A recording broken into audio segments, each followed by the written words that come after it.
6-7. Haha. I'm being irony pill because nothing means anything. Yeah, let's go.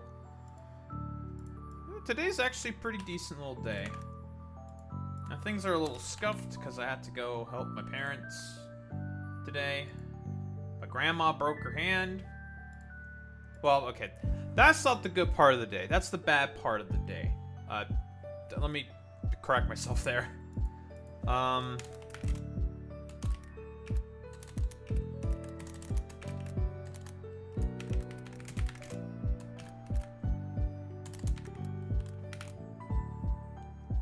This Afton Bane stuff is looking pretty decently. The numbers coming out of there are not that terrible. Yeah, sure, she's down in the race, but I wasn't expecting her to win, dude. I was expecting to see how much it would shift. Because again, Trump plus 22 district. The fact that the President of the United States of America and the Speaker of the House had to come out to support Van Epps is a disaster for the Republicans. That's really bad for them. Because, of course, the Democratic establishment and the Democrats are not going to fucking support Afton Bane because she's a populist. And the Democrats hate populists.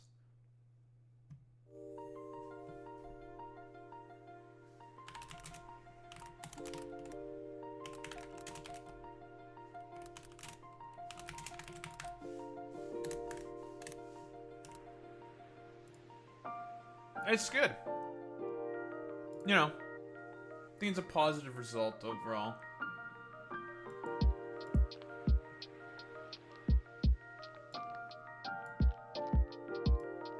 Overall, pretty fucking positive, I have to say.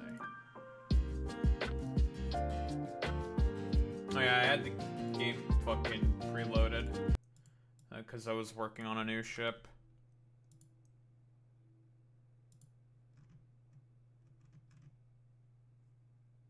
Huh?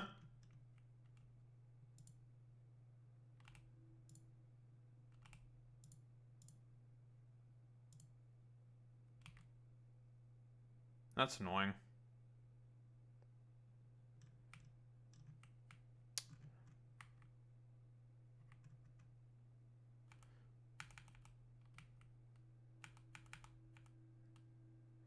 I'm gonna take a guess as to that is why.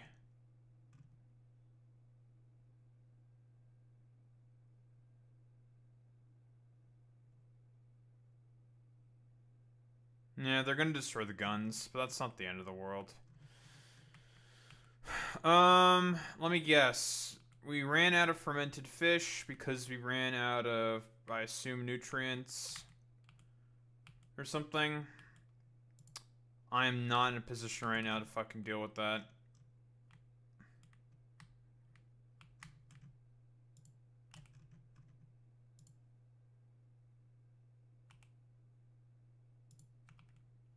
That is very annoying.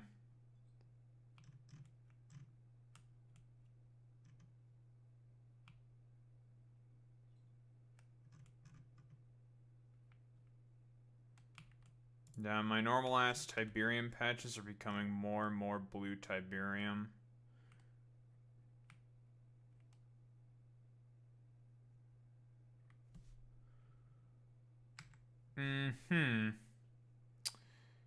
Okay.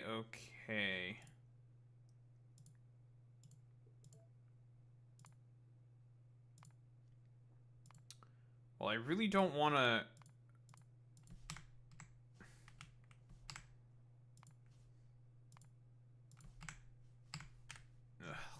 It's just a little annoying.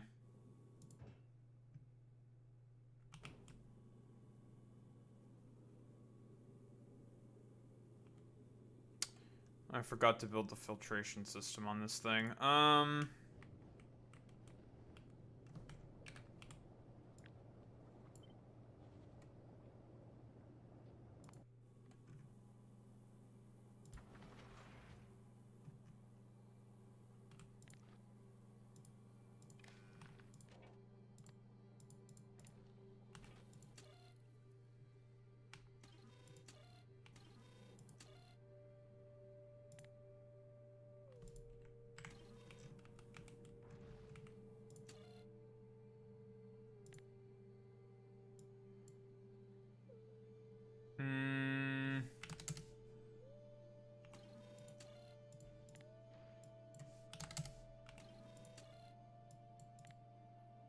stole this thing from the,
Alright, let's clean up these belts.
And then we want to go to Tiber.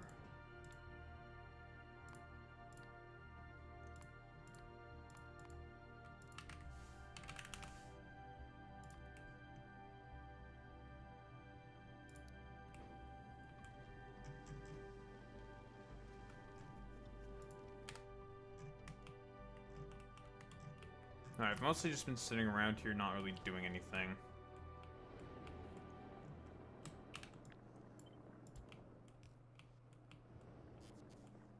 Kind of want a bunch of this blue Tiberium for myself.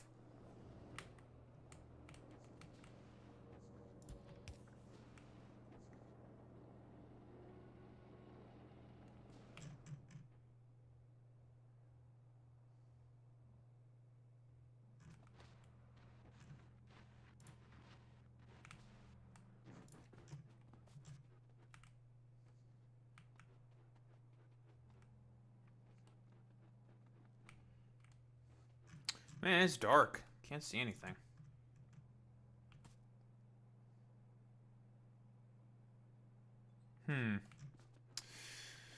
Okay, so this thing is going to output our first initial set of ores.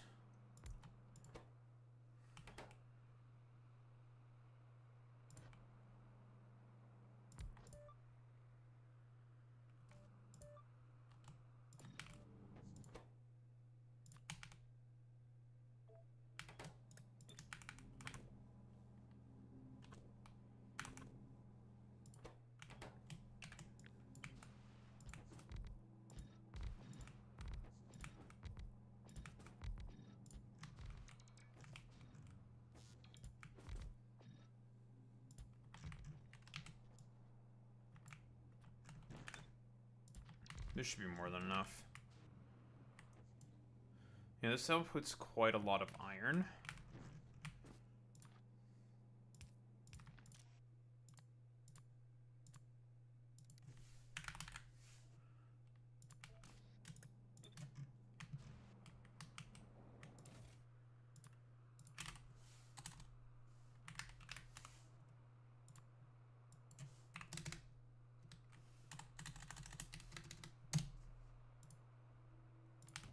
Lovely.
Go forth, my children.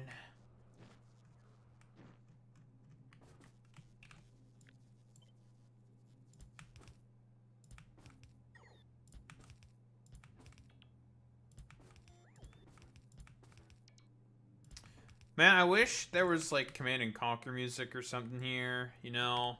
Like, I want to play the Command and Conquer music, but I don't trust YouTube's content ID system at all whatsoever. Because it would be very thematic, and it's like, dude, it's perfect. And also, I like Command and Conquer. It's a great fucking game. Can't be doing that, though. Because of the dang fucking content ID bullshit.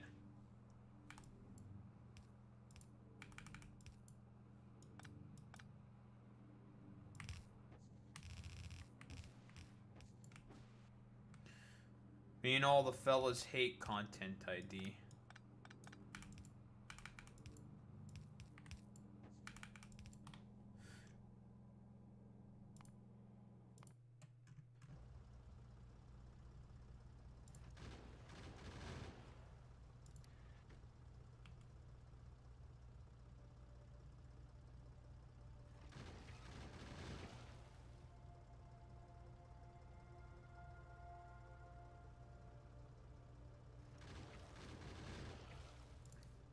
We're just gonna get rid of egg pickup for now.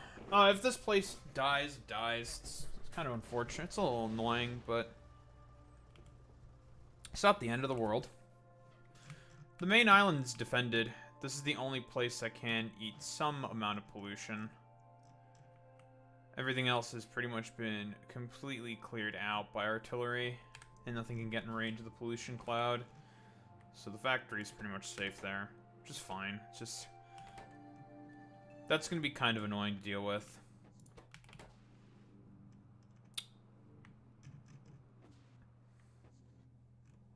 Not the end of the world, though. Not the end of the world. The question is how am I going to handle this area? Because I gave myself extra space for a reason. So the next most common thing from here is going to be stone.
Hmm.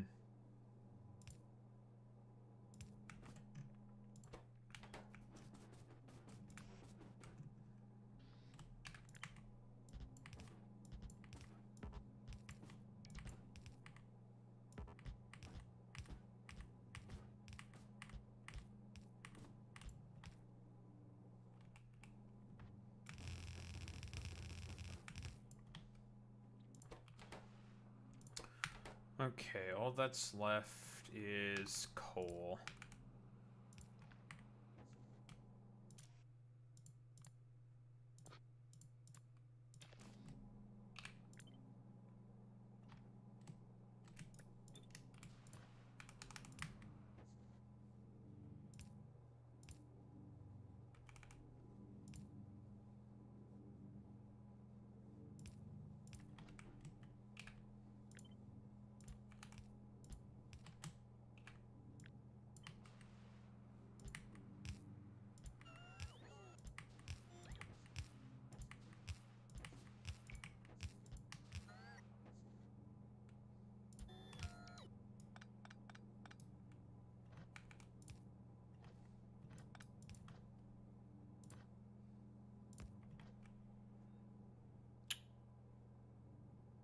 Okay.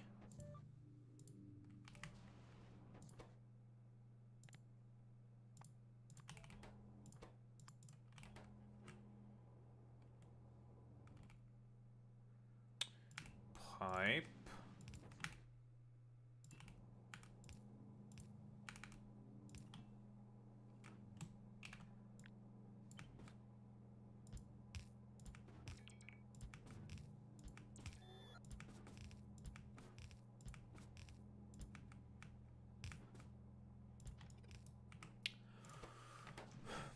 Pipe done. Slurry.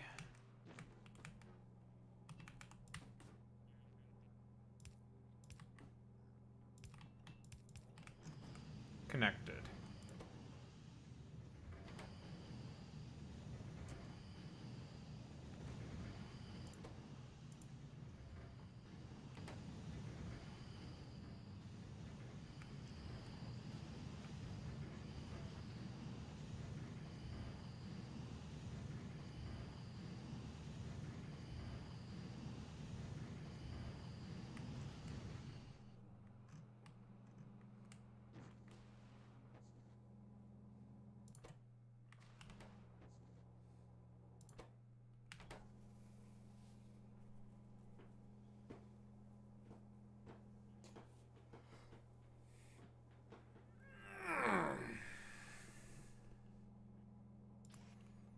Hmm.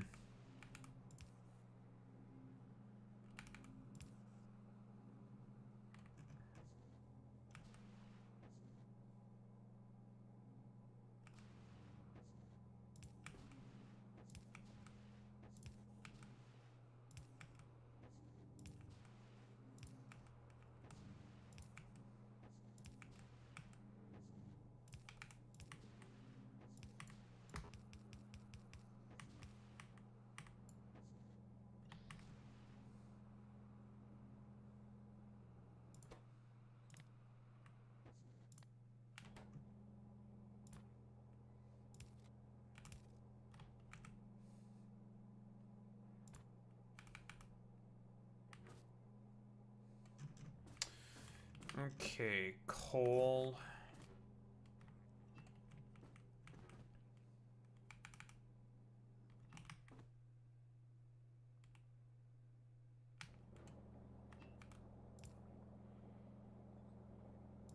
And we also need water. I assume we probably need water.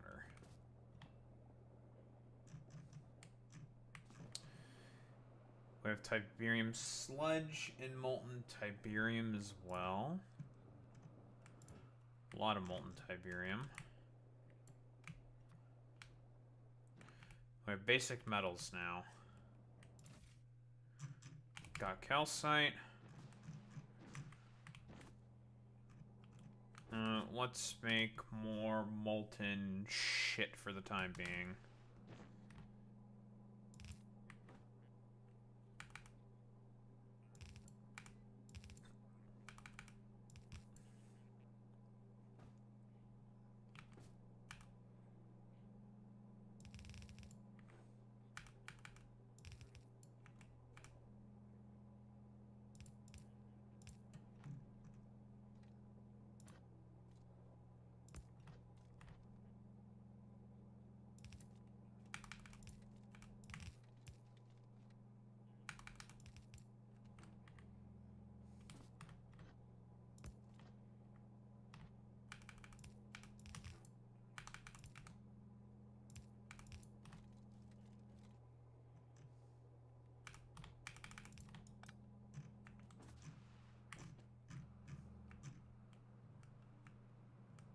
Hmm.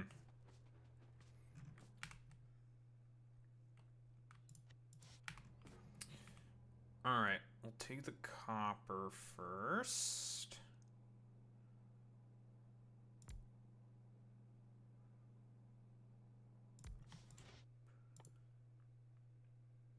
Because we do not have as much copper.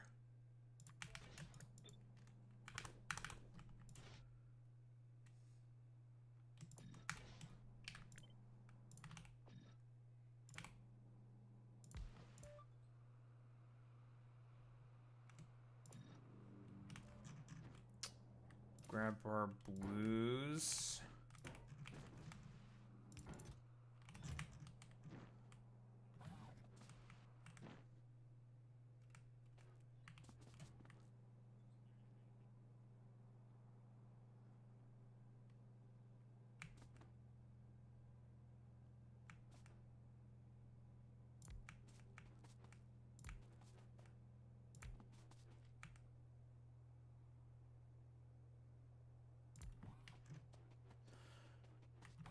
Cool.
We definitely do not have enough copper for this, but I'm assuming we probably get a better recipe eventually.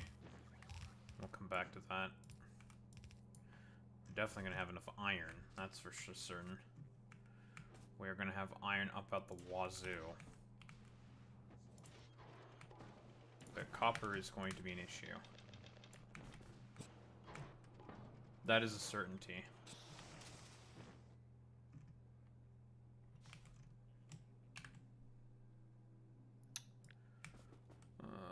Follow the exact same build.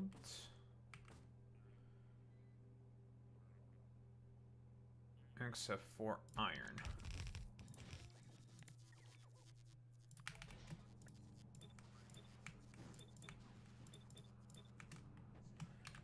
And honestly, for the iron, we can probably double it.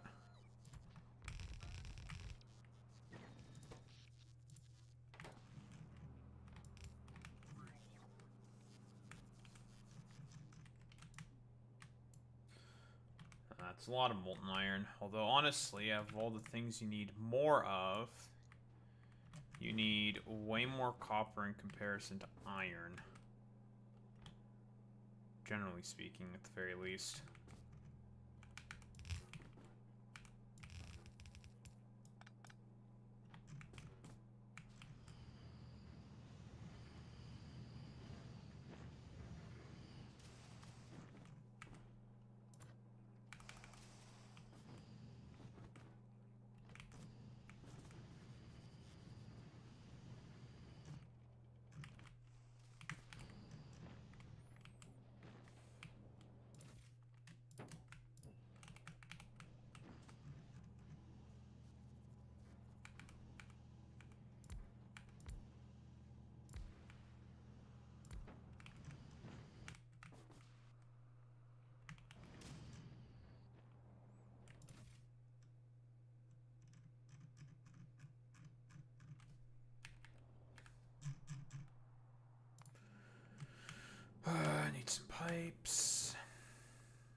we'll have a bunch of molten iron, we're gonna have a bunch of molten copper, and we're gonna have a bunch of molten other shit. Lovely.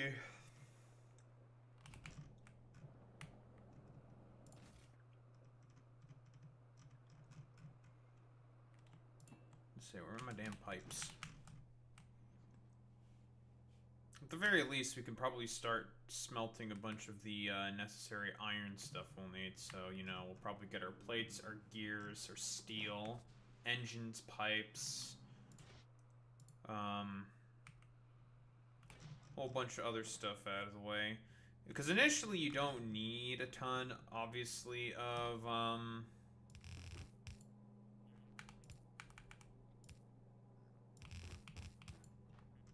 because the, this thing's line is pretty much done and dusted.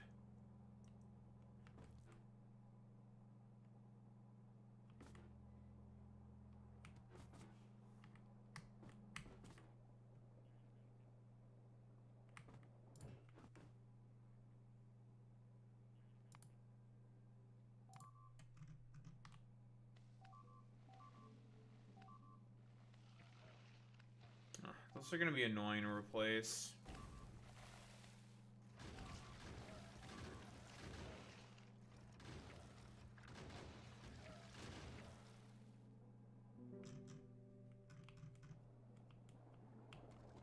I'm just not exactly sure what happened to make that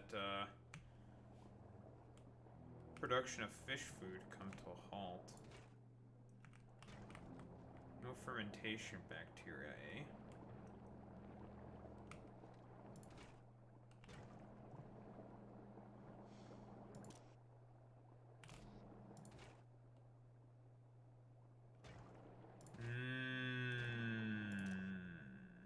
I see.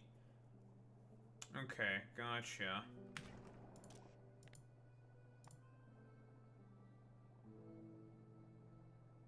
Fall in the system.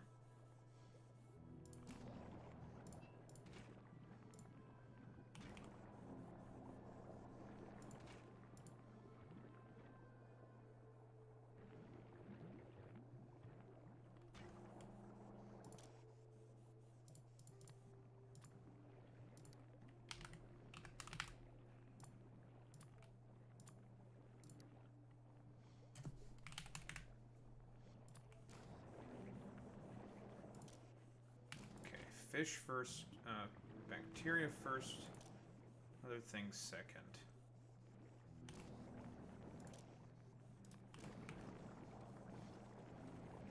But honestly, why don't we just do this?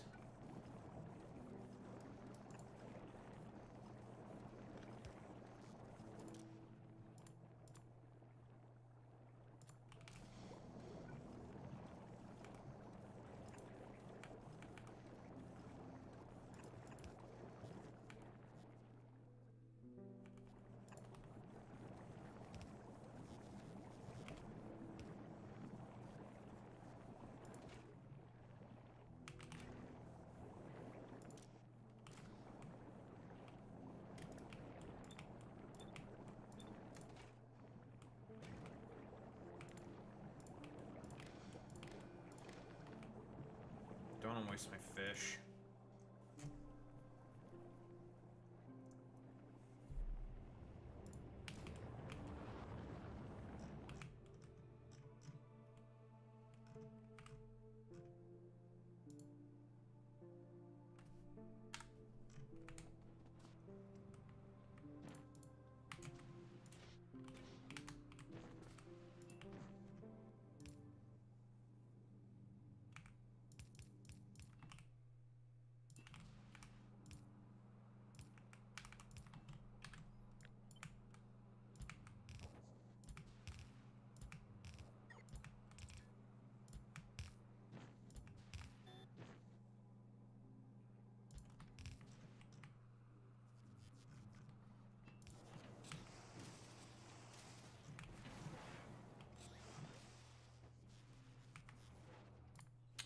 Cool.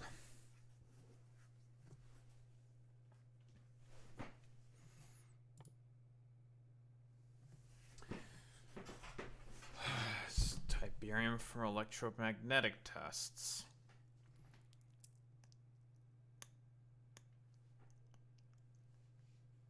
Hmm.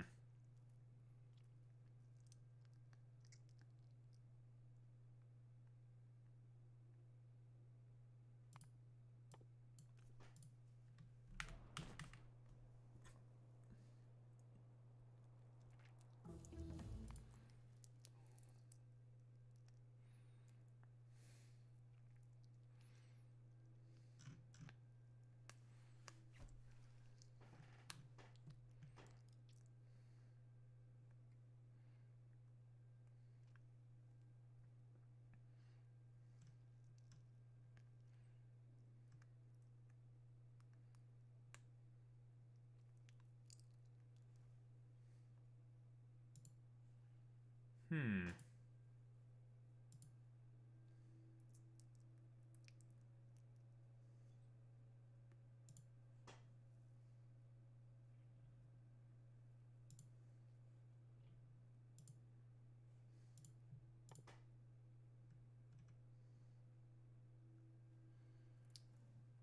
Can't get my extra production for fucking robot frames yet. Unfucking lucky, dude.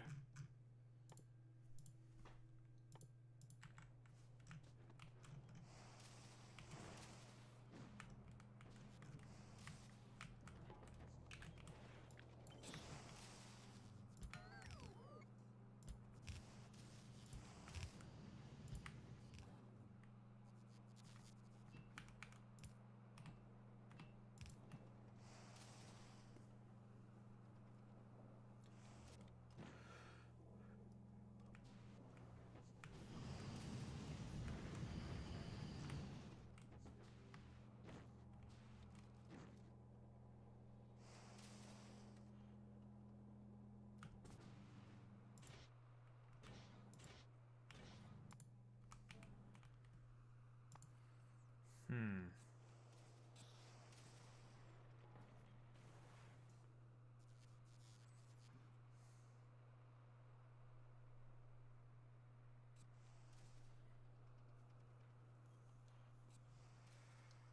Tiberium data for electromagnetic tests.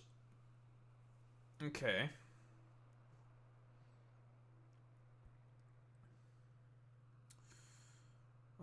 Molten Tiberium and slurry. So this is gonna make me Tiberium data for mechanical tests.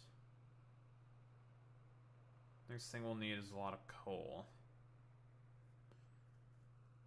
This is just so we can start producing science.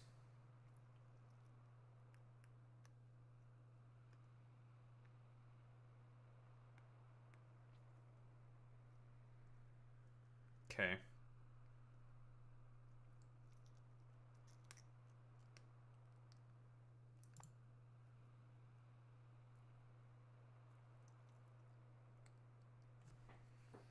Still don't really know what the point of a canned pentapod egg is supposed to be. I mean, I guess if I want to bring a pentapod egg somewhere else, don't know why I would need to do that.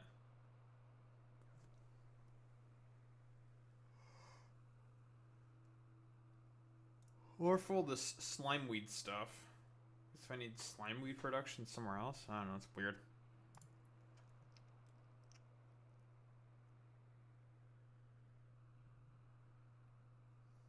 Hmm. Wow, the level 2 centrifuges are significantly better. I can only imagine how good level 3 centrifuges are. And of course, the electricity consumption significantly increases, but that's not that big of a deal.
Alright, let's get started with the basics. Plates.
More beacons?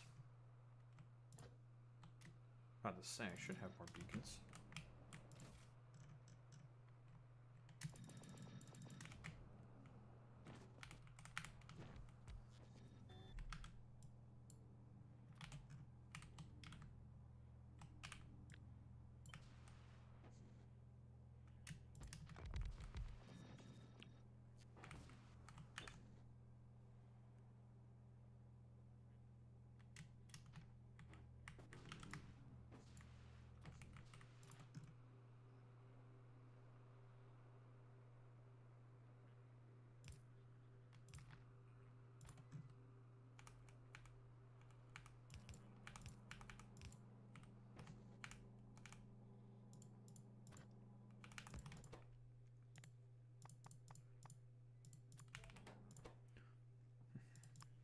Well, well, well. If it isn't a MILF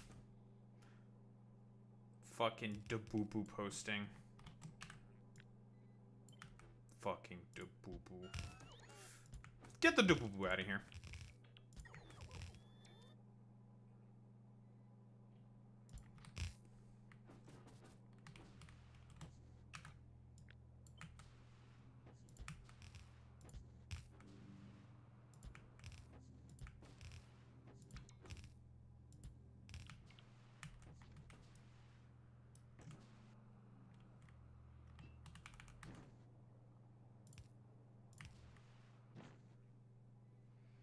How goes it? Ah! Does that answer your question?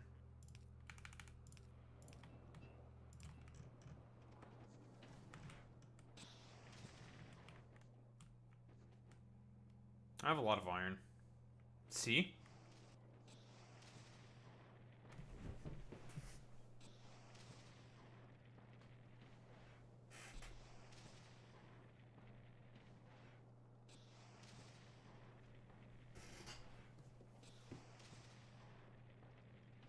Okay. Radical liberal, centrist, sacrificial MILF. She's a radical liberal centrist. We all know this, folks.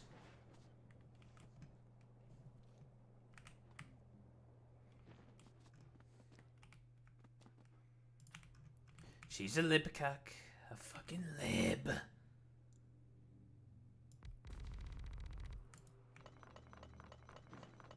Lol. You may be lulling right now, sacrificial MILF. That's even your name.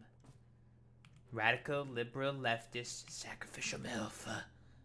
You may be LOLing right now, but you won't be LOLing for very long when I inevitably deport you. Because, you said hola, so therefore I have probable cause to assume that you're an illegal. Because this is the Trump administration. This is the logic that we operate off of. So you're an illegal. Radical liberal. To Trender Agua. Because you are clearly a part of Trender Agua. You have MS-13 tattooed on your knuckles. I saw it, I saw it. So you're going to Venezuela. You're going to Vuvuzela.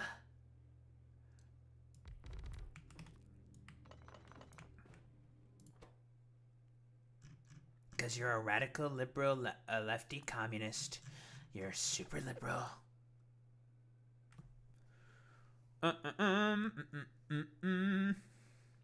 How exactly do I want to approach this? I mean, I want to go for these plus things, probably, because it probably would be much better.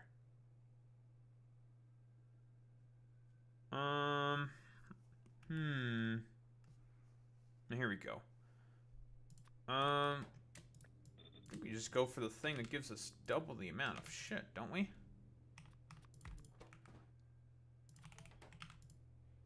Yeah. See why we wouldn't.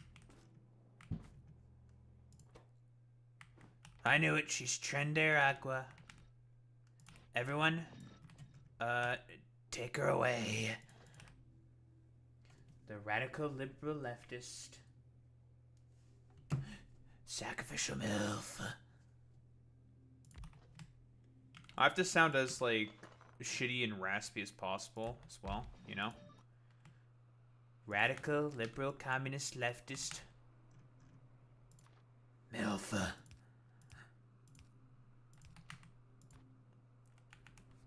Besides, who likes MILFs, okay? Nobody likes them, okay?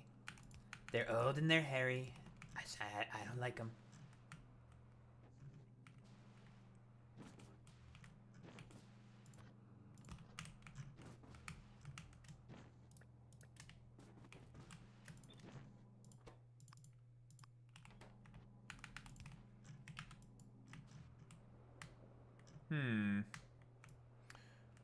May want to expand this eventually.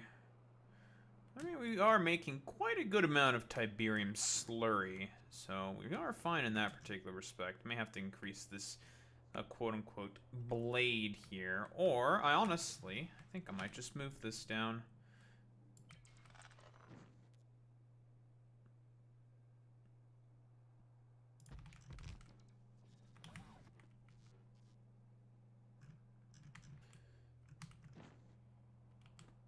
It's time for Trender Agua. They're my favorite organization. I love Trender Agua. I mean, what? I don't like Trender Agua, actually. They're traitors. I hate Trender Agua. But I love Trender Agua. But I hate Trender Agua.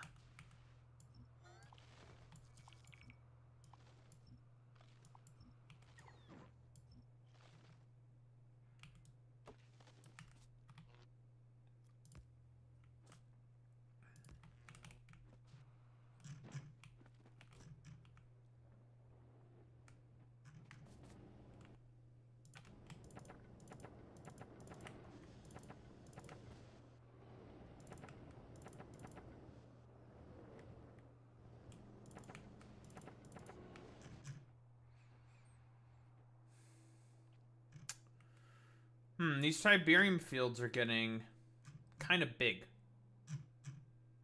I don't like that.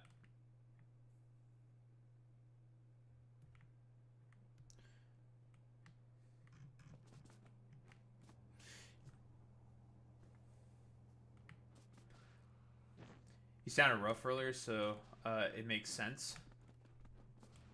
Yeah, he's been sounding like shit, you know, more and more. Just not good. I don't know what you're talking about. I'm as live as a spring chicken. Yeah, Trump's been sounding more and more like shit. He's having a hard time. You know, he's old. Definitely in the Epstein files. Probably raped kids or something. Still has, like, weird cultists defending him to this day. This only consumes 49 molten Tiberium. Yeah, that's, I think, more than enough of the white Tiberium data. Let's start producing.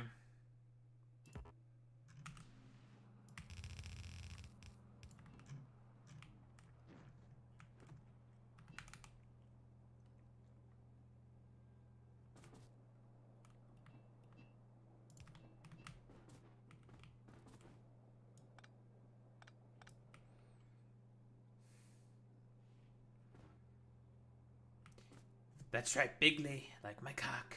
What? Who said that? My cock is big, Lee. Lee big. Very big. What? Who said that? That wasn't me. Imagine if Trump did say something like that, like, My cock is large and in charge.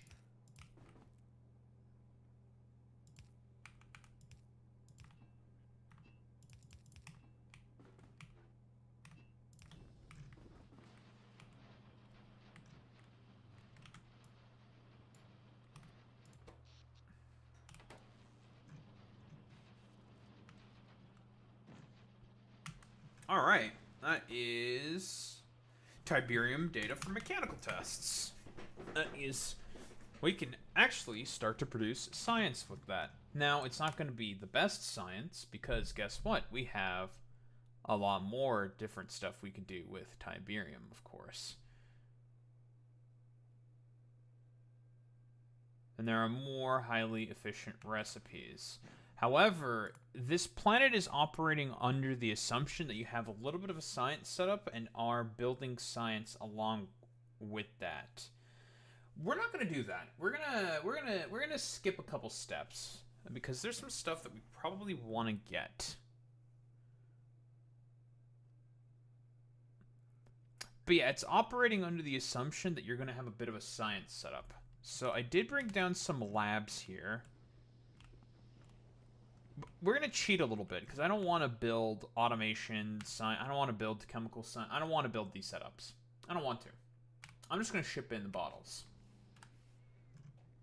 Because we perfectly have the ability to do as such. Very, very easily. So, what do we need exactly first?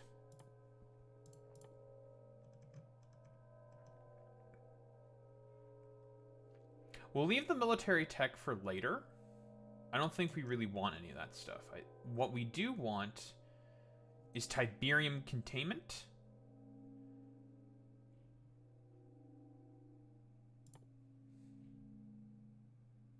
The cooler molten Tiberium processing. It's probably more efficient. Probably will want that.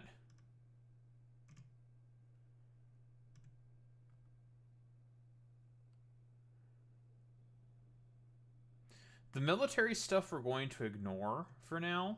We don't really want anything to do with the military stuff for the time being. We don't want any of that shit. Because I want to ship off these science packs. And we're also going to probably get Tiberium containment. We do not need a lot of science packs for this stuff. We really don't.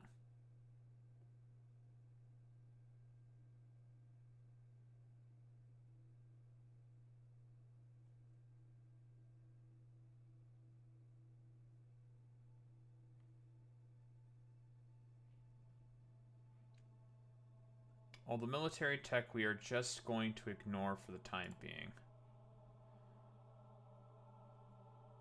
This increases my laser damage as well. That's pretty good. In any case, military stuff we are just going to ignore. We don't want that.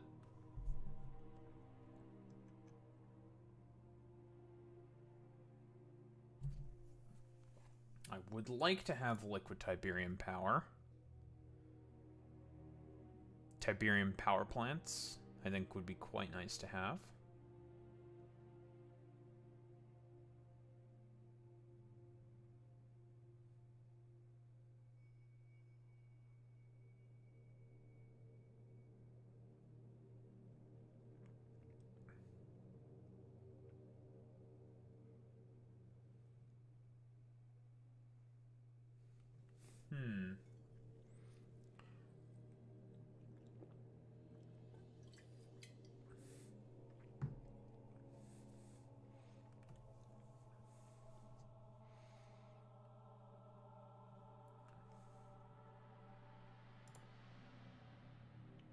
Fucking growth accelerators from the scrin?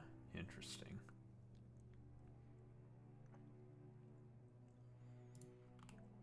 I do also want the ability to start to produce a bunch of the advanced recipes and advanced turbines. Or centrifuges, rather.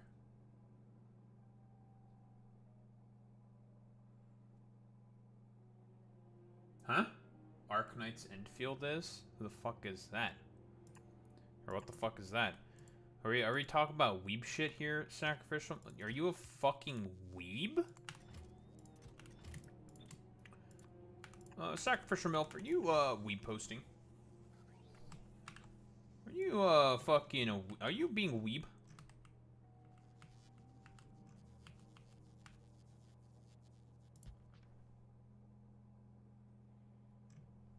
Isn't Arknights like a gacha game or something?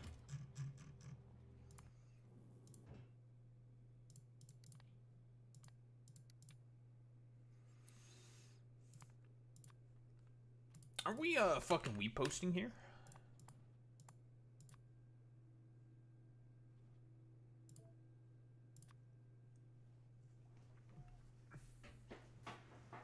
Oh, it's HA. I saw the green, and then my brain just did not register the shade of green. Okay. I'm just being racist against greens. I'm not gonna lie.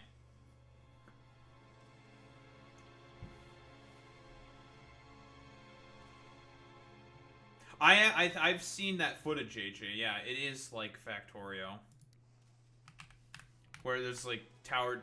It's a gotcha game, but there's fucking tower defense elements. It's kind of weird, but it's a gotcha game. Maybe it would just be more easier to just be, I don't know, be prejudiced against gotcha games.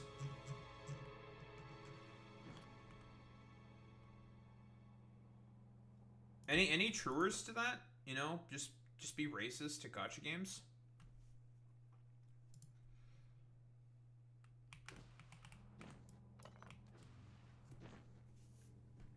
I was great last week on my end because it was anti-homophobic, but Twitch thought I was being homophobic. Many such cases.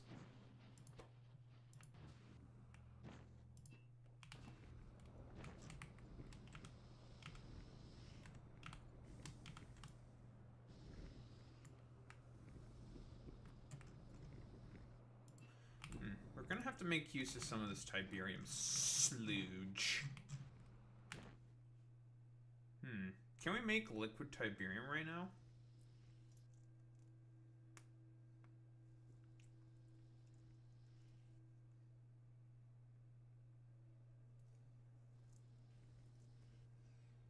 Don't think we can.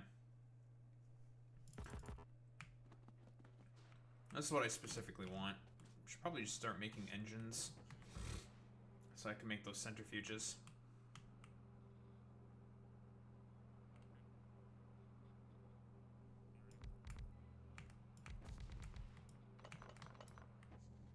We do not need that many gears.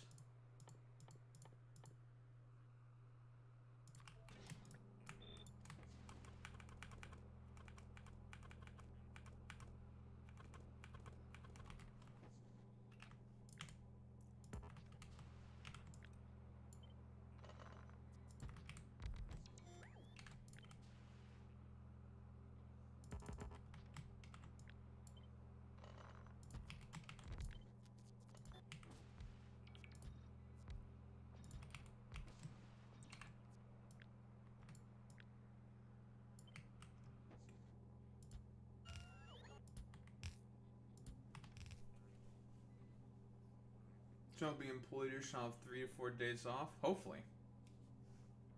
That's true.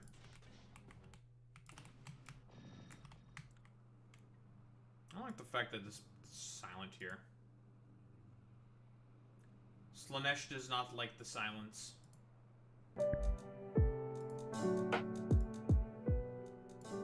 Slanesh despises the silence. And we all know that Sacrificial Mouth is secretly a Slaneshi harlot. This has been fact-checked by real Imperium Chads.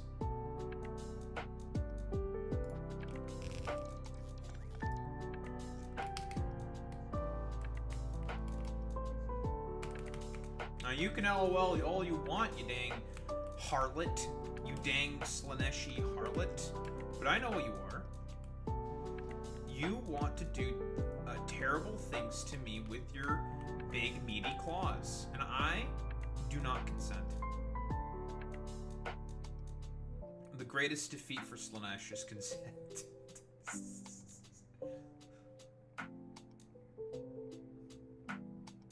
What's up, Five Blitzer?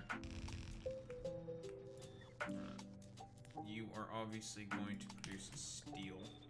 Quite a bit of steel.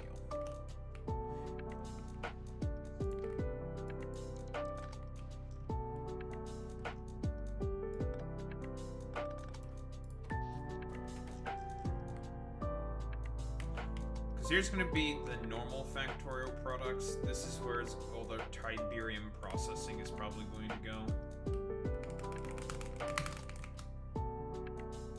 I'm already starting to run out of a little bit of room. Destroy.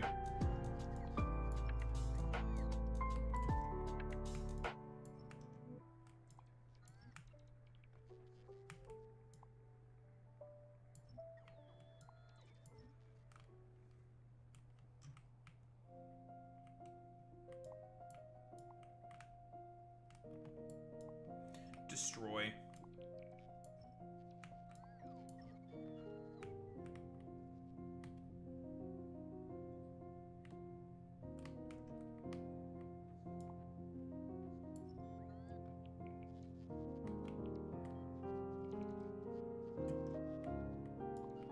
Oh, I guess the new there was a trailer for Mega Lucario Z.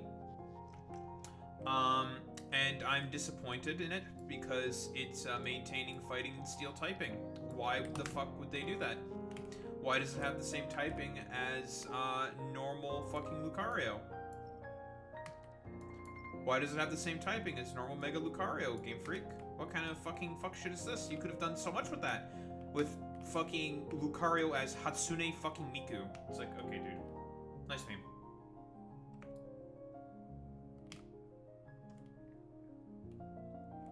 Okay.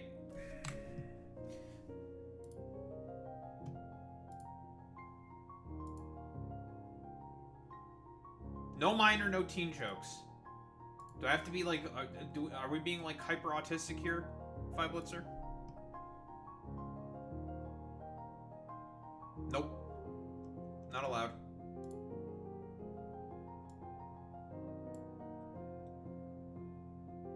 No, no. Anything can be misconstrued. No exceptions.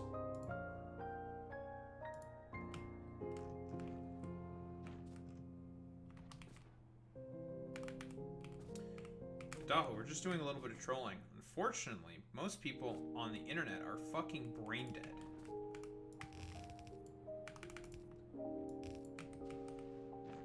So, I'm not dealing with that shit. Maybe do something called reading today. Reading is fundamental. Also, I can't believe that they would make you read. How dare they?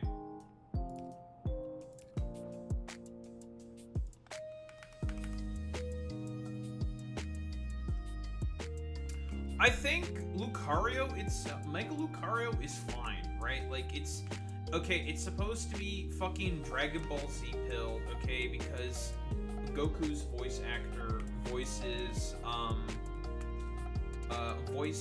it in fucking Smash, okay? Like, duh.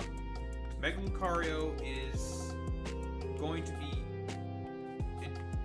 in terms of its design, going to have the maximum amount of attention from Game Freak specifically because it's fucking Lucario, right? Lucario is one of the most popular Pokemon on the planet.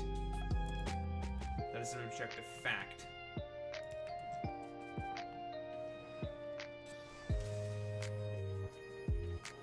It's popular with the kids, it's popular with the furries, it's popular with a lot of people. And also, it's not fake news. That is true. I believe believe that Lucario is voiced by Goku's English VA in Smash Brothers. I think. It's popular, yet they made it look ugly. I think they made it look like safe and conventional for like a Pokemon design.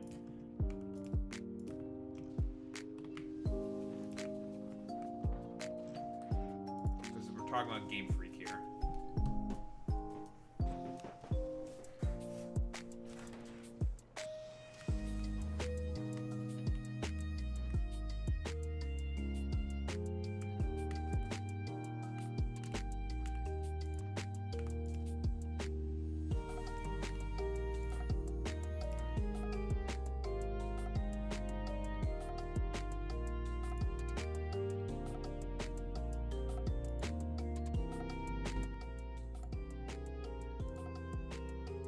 I love hydrating.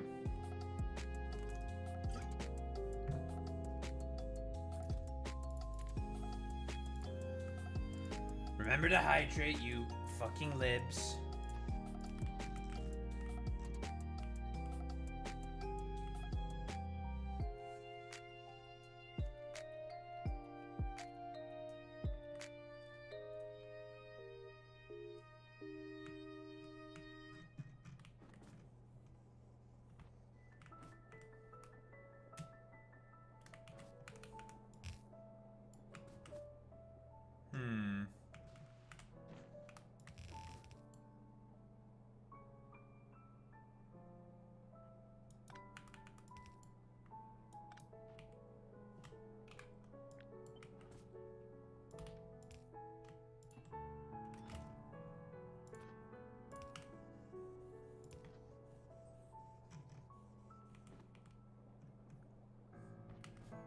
Okay, then I'm just not gonna hydrate. Because I'll be like, I am sufficiently hydrated. I will not be hydrating anymore. What now, liberal? You appear that you've been defeated. The marketplace of ideas, libtard.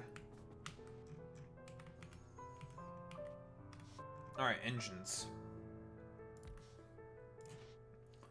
It's our current adventure, so we need to make pipes. My very, very standard build for this. Of course, extras for pipes.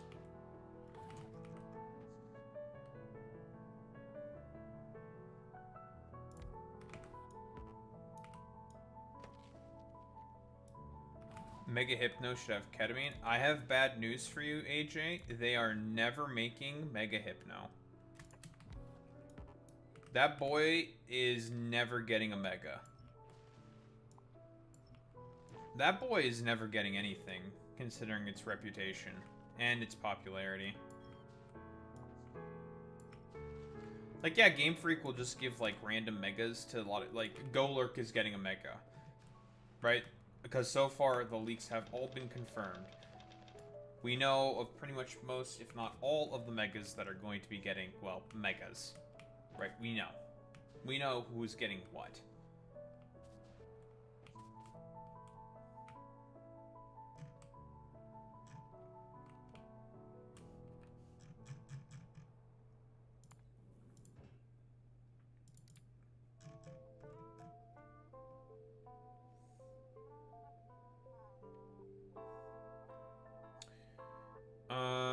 Tiber. What to say? Why am I not moving?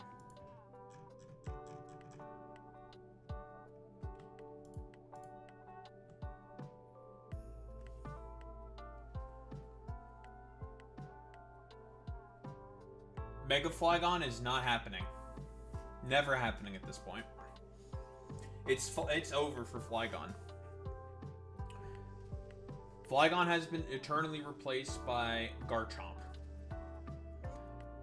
And the leaks said that there is going to be a Mega Garchomp Z, which means Flygon, cooked. He's not getting anything. It's over for Flygon. He's been eternally replaced by Garchomp. It's over. And listen, I'm a Flygon bro. I want a Mega Flygon. I want something from my boy. The two other Hoenn dragons got Megas. Why isn't Flygon getting a Mega? There's Mega Altaria and Mega Salamence and Mega Rayquaza. Every single dragon that is in Hoenn got a fucking Mega. But not Flygon? What's the logic there? There is none. It's just that Game Freak hates you. That's the logic. Game Freak hates you.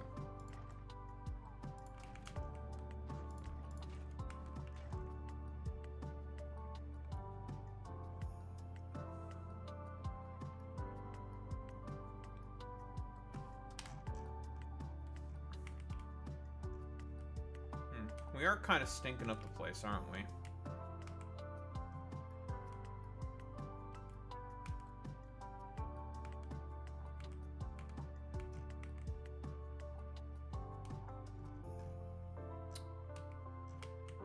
I'm guessing it's the pollution that makes the Tiberium grow. Although Tiberium grows kind of normally as well. I'm not really sure what incentivizes Tiberium growth.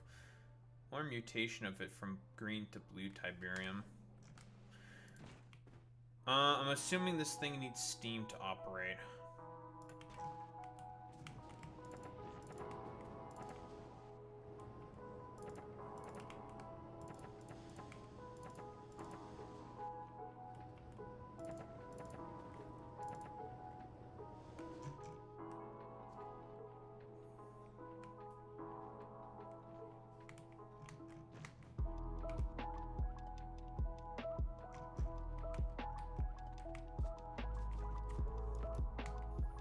Many such cases of Drowsy being a bit of a weirdo. You know, they're saying that Drowsy guy's kind of a weirdo. Kind of weird.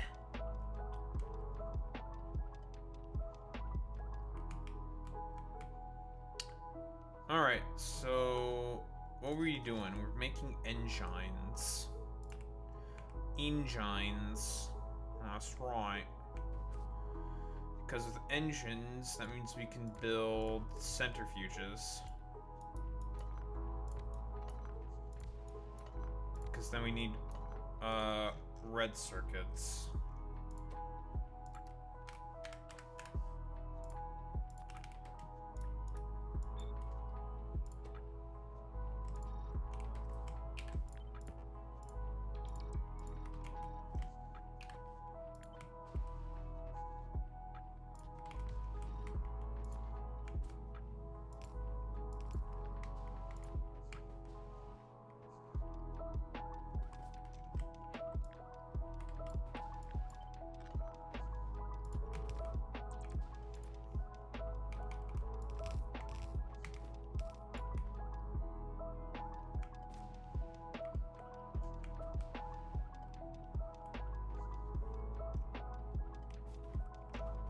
Drowsy is a bit of a Romanian ditty. What's that even mean?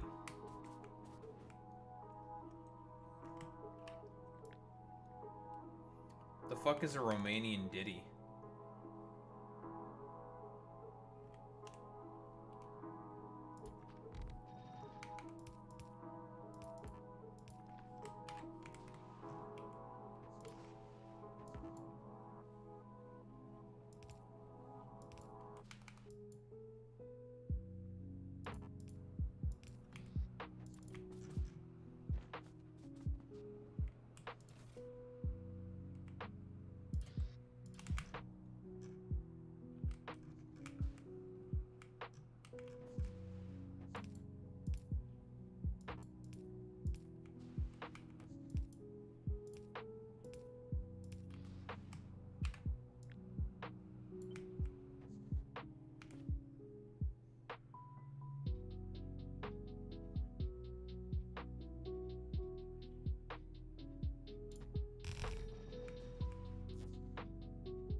Be a little overkill.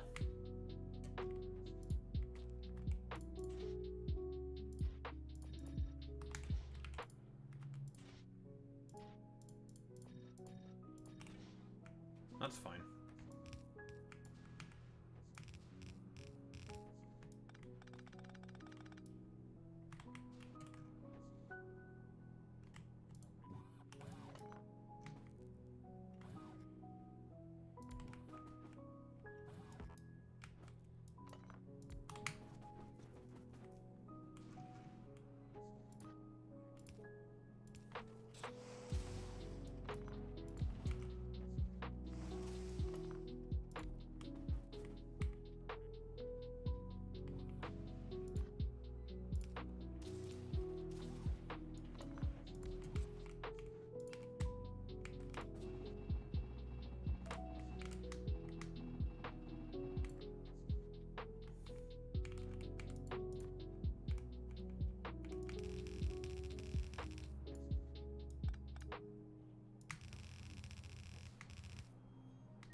Hmm.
Says slurs on the internet because of this building placement.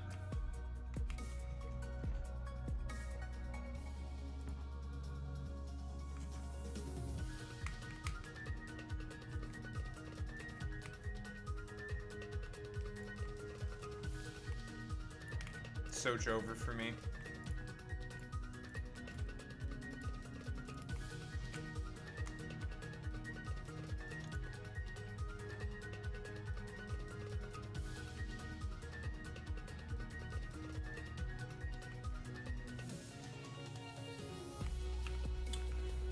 I have to move it then.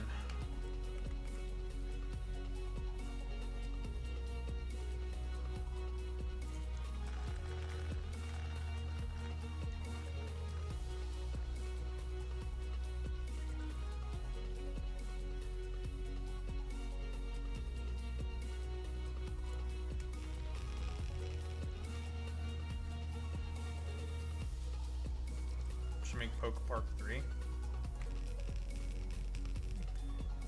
I sit here cluelessly, having no idea.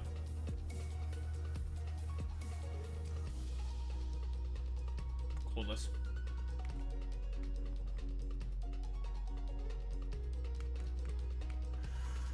Well, that's me, being clueless.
Gak?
Oh dear, I made a mistake.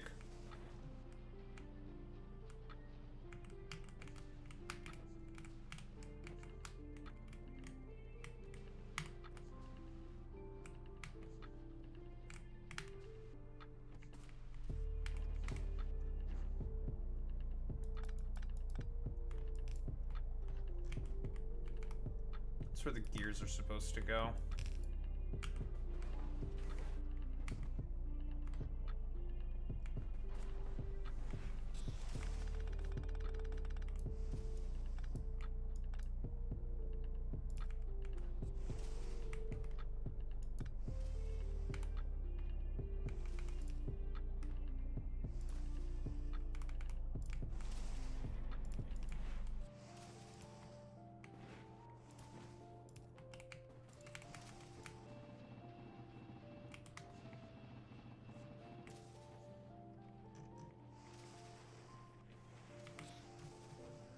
Well, I'll take care of that, I suppose. Did I watch the new Stranger Things? What if I were to tell you, AJ, that I don't really watch television all that much?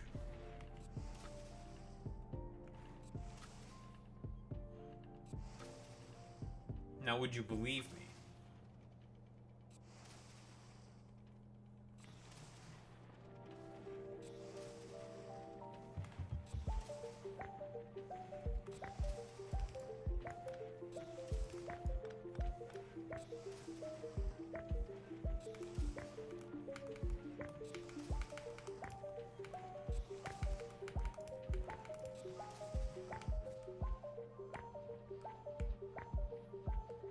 Don't watch much television either. Well, it do be like that for us humble autistics. Don't it, AJ?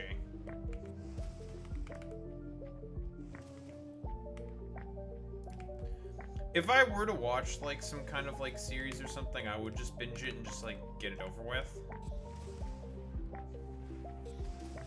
Not a lot of things are interested.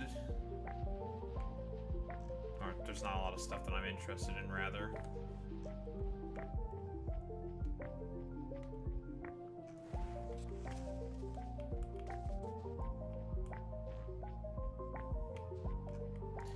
Okay, how the fuck does this shit work?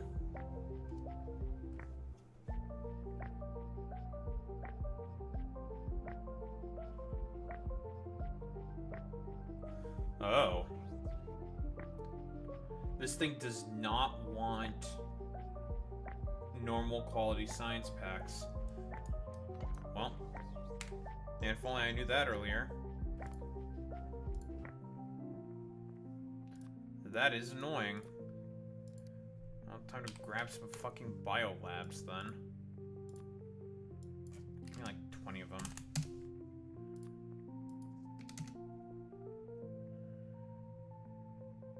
Stack size. It's 1, of course. Whatever. Huh. Well, these pressure labs are definitely not a bad building, just need a very specific setup for them to be useful.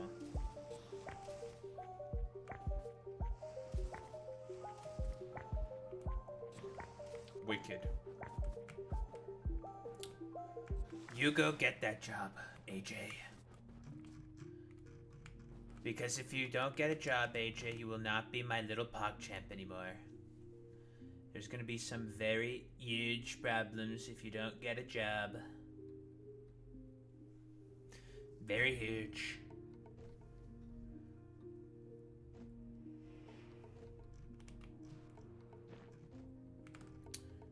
Okay, so actually I don't want to use this recipe.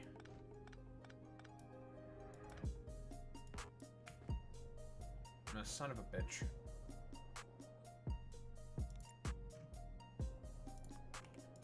Should have figured that destruction of the Tiberium... Oh.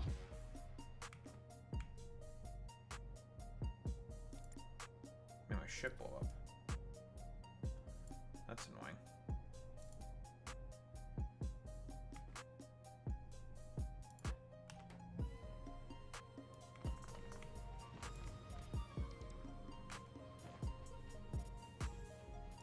Well, that's a little intriguing.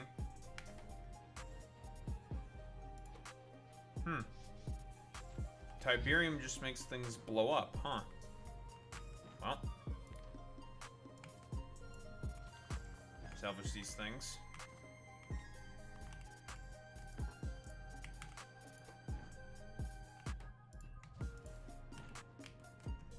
Well, we can still empty pipelines safely.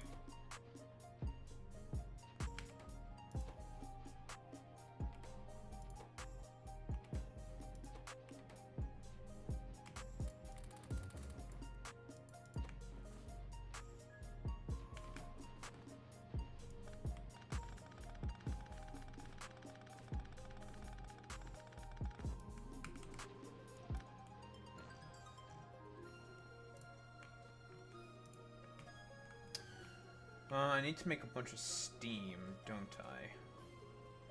I do make a bunch of steam.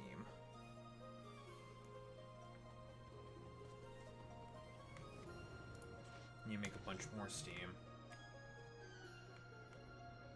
That's good.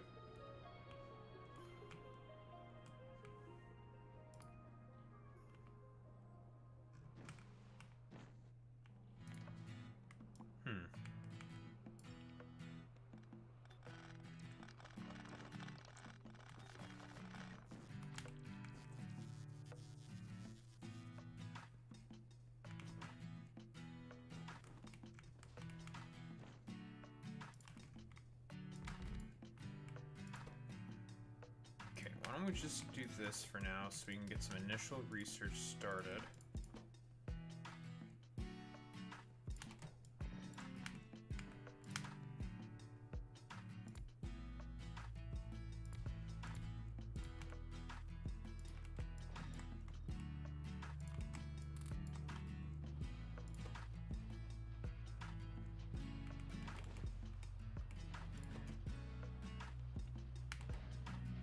Then we want to probably make liquid Tiberium.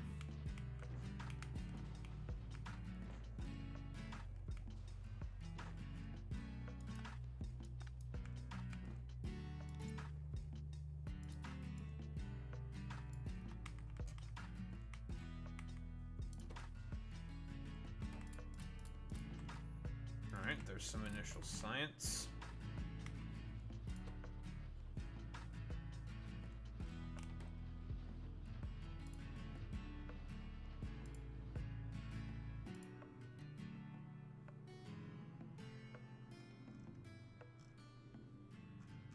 Not bad, not bad.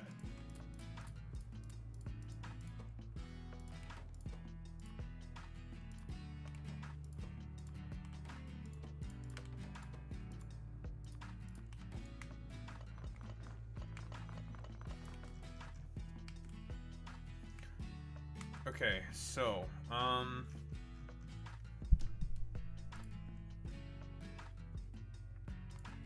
want this. Probably this.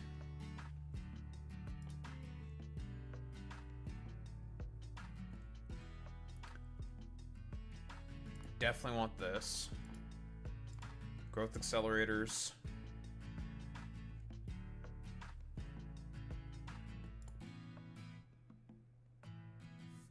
Liquid Tiberium power, eh?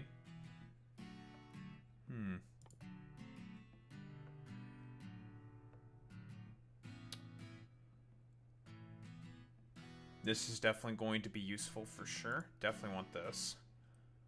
We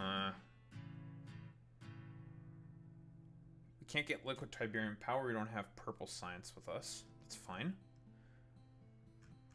We don't need this quite yet.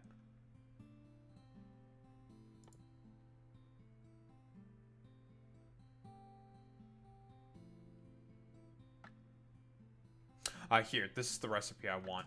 I need to craft liquid Tiberium, so I actually have a pretty good throughput of ores, of baseline ores. And I can also begin to craft these right here. The better Tiberium centrifuges. Crafting speed of 4 module slots, because the current ones we're using are complete dog shit. I want to get rid of them as soon as possible. I think I'm going to craft them on a separate planet and just ship them in. It'll be easier that way.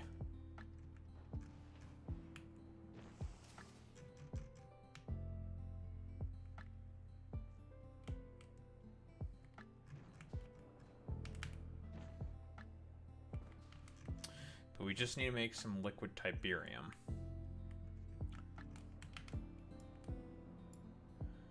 Okay, so then I think what I want to do then, I probably want to copy this build.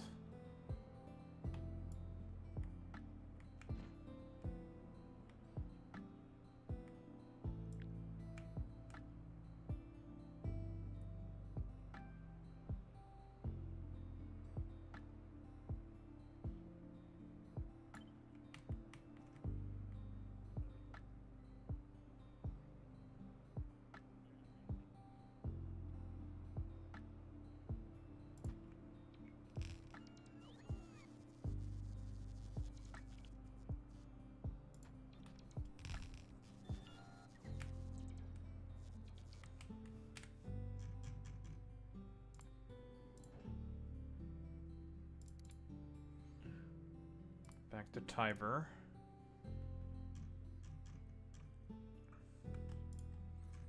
Drop off the biolabs, drop off pipes.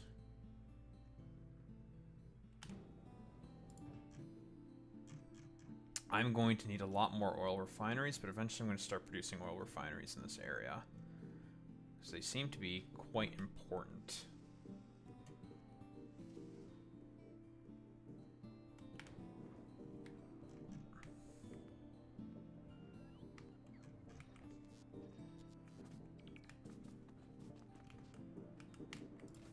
In fact, let's just grab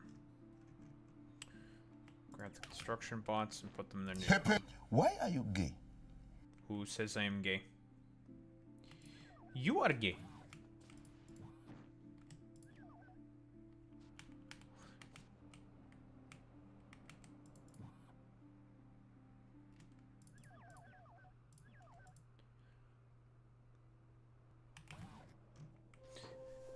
Why are you gay? Who says I am gay? You are gay.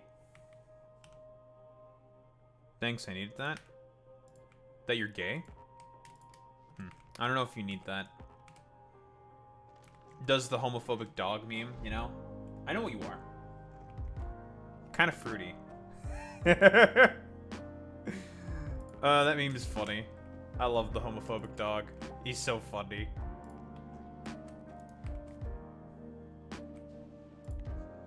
That funny little doggy. Cause you know, your mom. cause you know the people who own the homophobic dog are definitely some of the fruitiest ass motherfuckers on the planet, which is what makes it funny. They are complete fruitcakes, and that makes it funny.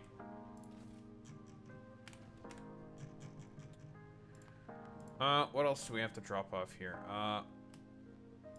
Pipe. Oil refineries? Or cliff explosives?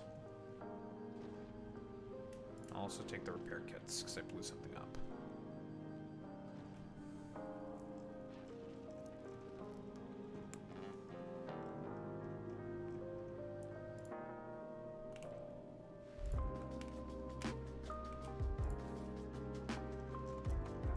Alright, labs.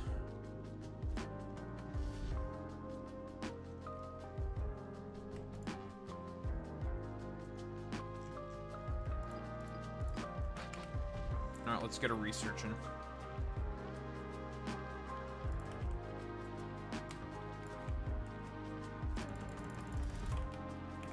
Really?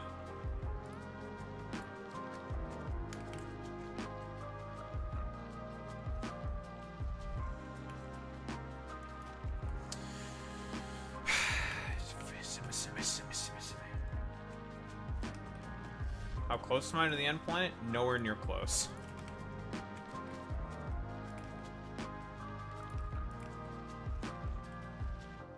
I can't even travel to the interstellar planets. Unless I do another planet first. Yeah, we are nowhere near close to the end. Nowhere near close.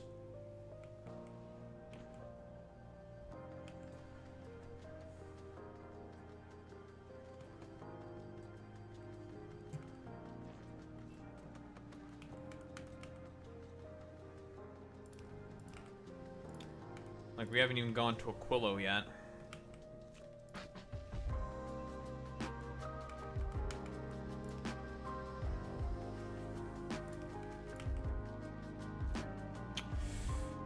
You're going to be used to make a concrete.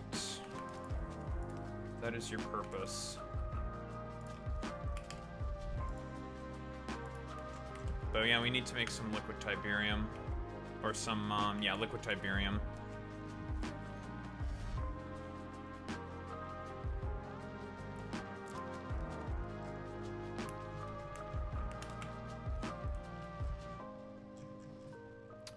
Then we have to feed it back into here.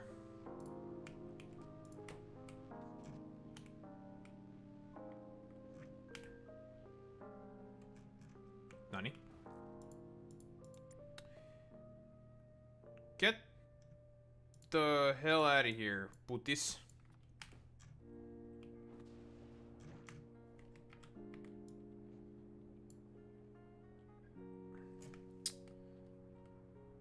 I have a feeling that this is probably going to be our main fucking bottleneck. It's probably going to be liquid Tiberium, or molten Tiberium.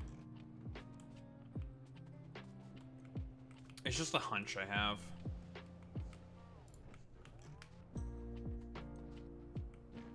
Yeah, putis. Fucking putis, el fortus netus, el putis maximo putis. Fortus netus.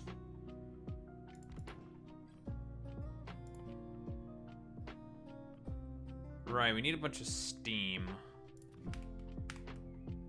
How are we gonna make a bunch of steam? I mean, we make a bunch of steam already. Up here. With these heat exchangers. And what now?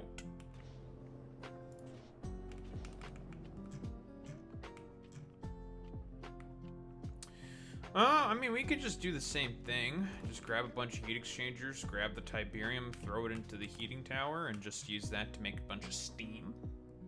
We can do that. And that'll make us our steam. We have no other real convenient recipe for making steam. Besides that.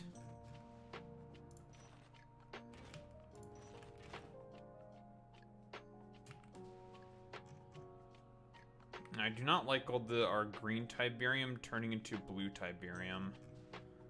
That is something that I'm not a big fan of in particular.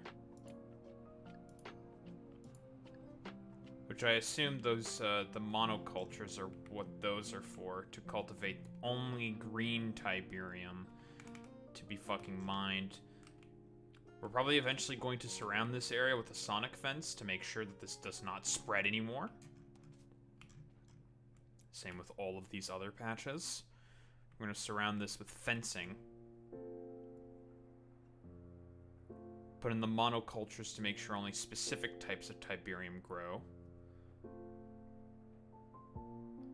Also, I take, like, no damage from Tiberium radiation because I am shielded. So that's why I don't take any damage from that shit.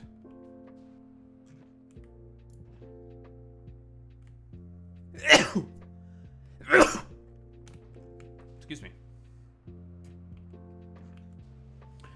Right, so Steam, how am I making it?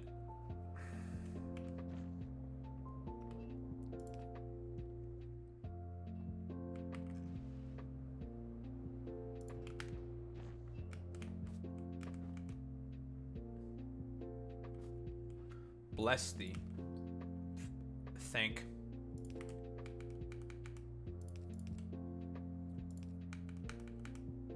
Doesn't actually mean it. Is lying, actually.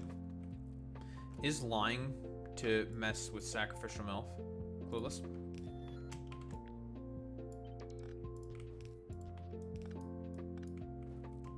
Yes. You know what's a really funny emote? Yish. I think Yish is a very funny emote. Yish.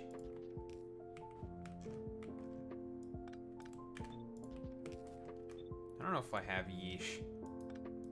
I should have Yish. Yish.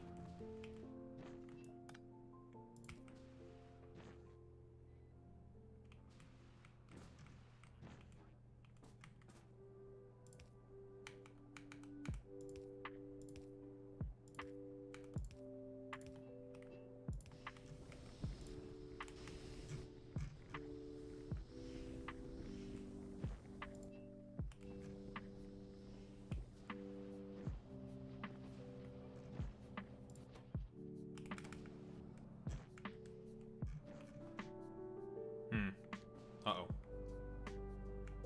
The blue is mixing with the green, and I don't like that. This makes things inconvenient. Yeesh.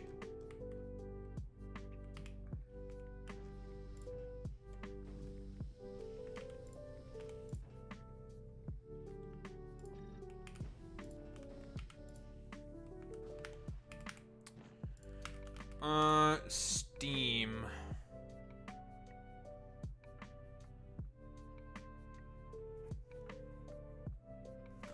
That works, right? We use our molten Tiberium to make steam.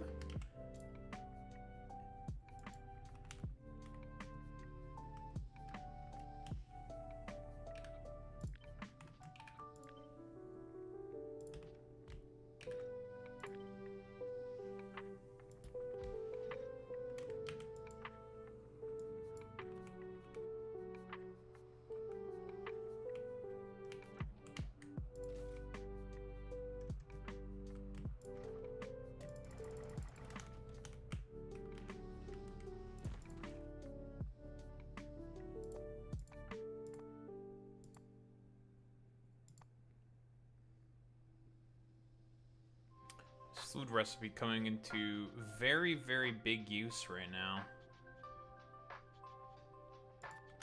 How much steam does this make? 42 steam per second for only 2 fucking molten Tiberium? No productivity in there, but that's actually really good. That's not bad. It's gonna be a little annoying to probably ratio out, but that is definitely not terrible.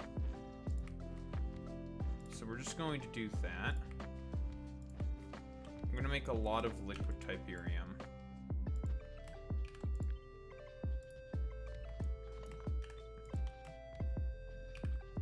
We're gonna be very industrious.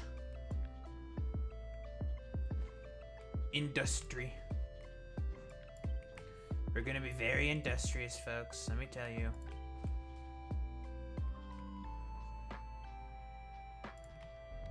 Industry. One always does ask the question, why does Trump say industry the way that he does?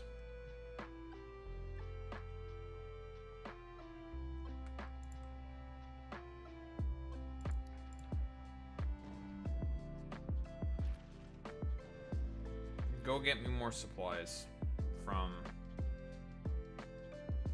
Where is it? Here. Go. Industry. How much liquid Tiberium does this produce?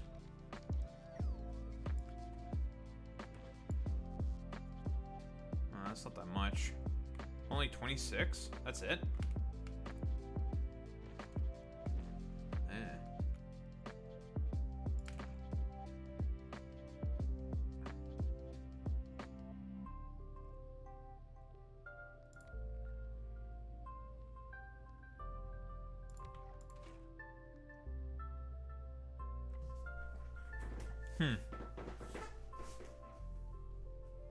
Kinda sus.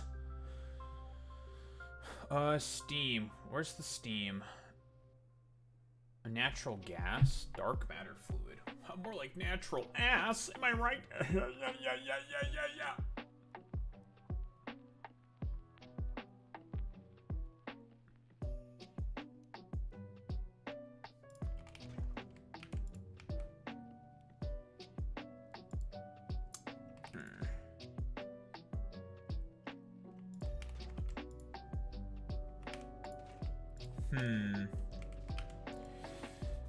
You know how I said the molten stuff is going to be the bottleneck? I take it back. The liquid stuff is going to be the real bottleneck, because that is not a lot of liquid Tiberium per second. Okay, so we are definitely going to be getting our data slates through molten Tiberium then, because this is more efficient in terms of getting just the raw data. As for getting it from liquid Tiberium, we're not going to be doing that. I prefer to do it that way because we get a lot more data slates out of it that we could then subsequently turn into science. It's a compounding effect, obviously. That's not feasible, considering the process does not make that much... doesn't make that much cheddar. Because this stuff... that's the real prize. That's the real... it's the real shit that we want. But that doesn't seem to be a feasible option.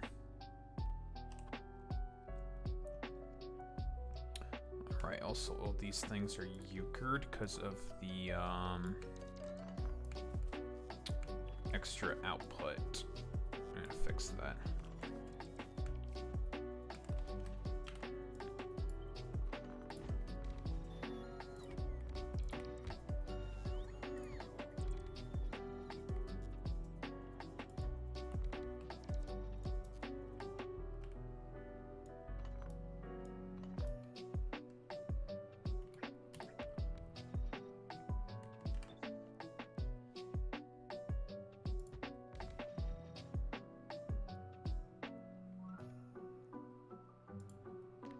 Alright, none of these are even flipped.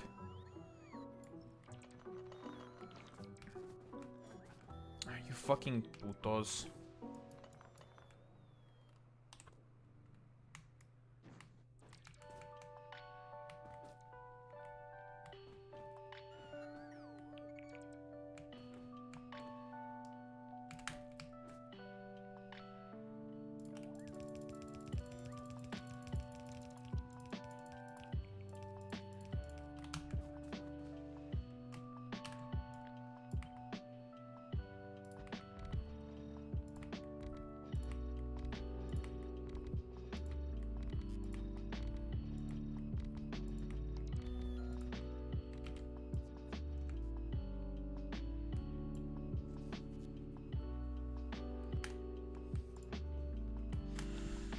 Okay,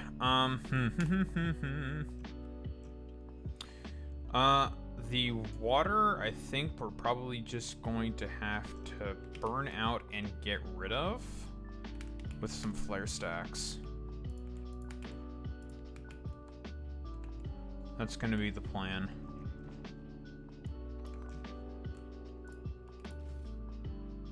So the excess water, we'll use flare stacks to take care of that. I don't want to cycle it all back into the system. It's a tiny amount of water. It's not worth it. Who cares? Just use flare stacks. It's not that much.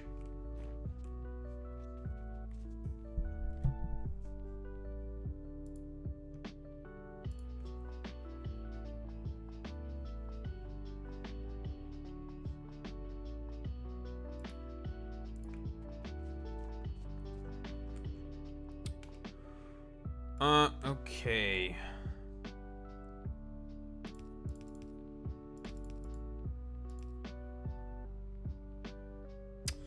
It's gonna be a little different because of the flipped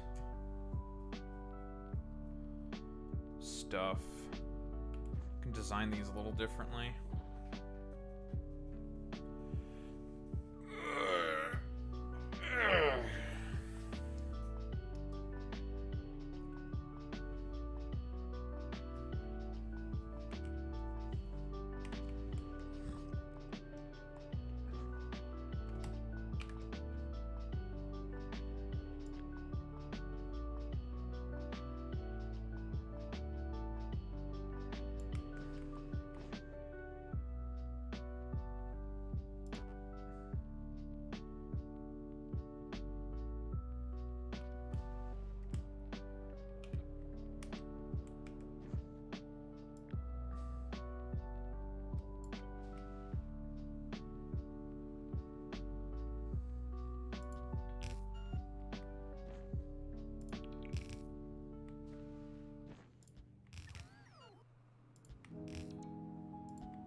Okay, Steam creation.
Okay.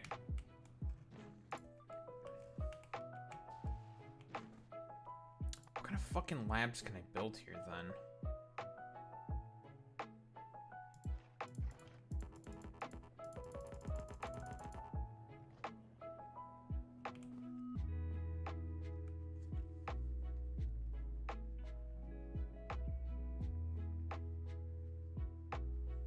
Just normal ass labs? We can build these labs. I was not paying attention to this, yeah. Only buildable on Novice and the other thing. And these can only be built in space. That's annoying.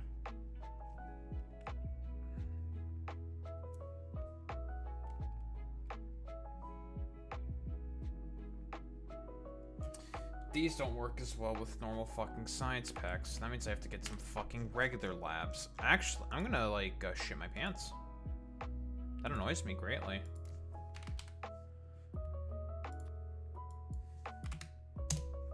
Okay, we do not need 540. Bleh. Just bleh is what I have to say.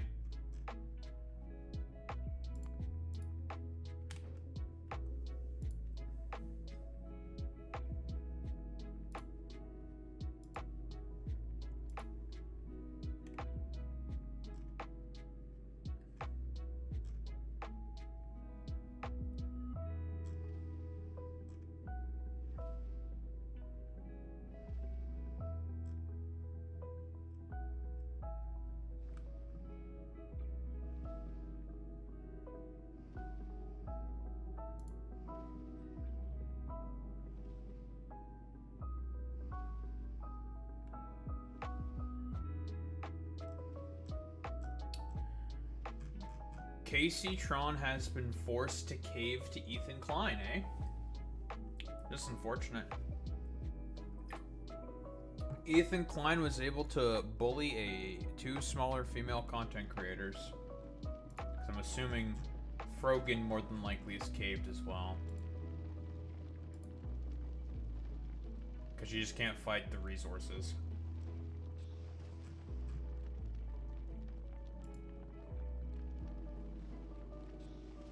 Damn, that's kind of fucked up. Apparently she basically just forced, or he forced Casey to say some rather absurdist apology talking about the pervasive problem of anti-Semitism in leftist spaces. Yeah, Ethan, the pervasive problem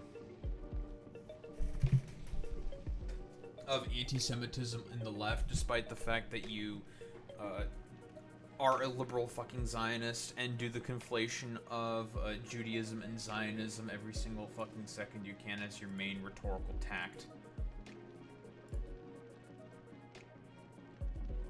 It's nonsensical. I'm just curious, how's the Tennessee 7th election going? I took a look at it earlier and Afton Bain was behind, which was expected. Yeah, Afton Bain ended up losing to Matt Van Epps. He won. It has been called. But it's been like 8 points, man. Only down by 8 points. That's not a good sign for the Republicans. I'm probably going to talk about that. Because Tennessee 7th was plus 22 for Trump.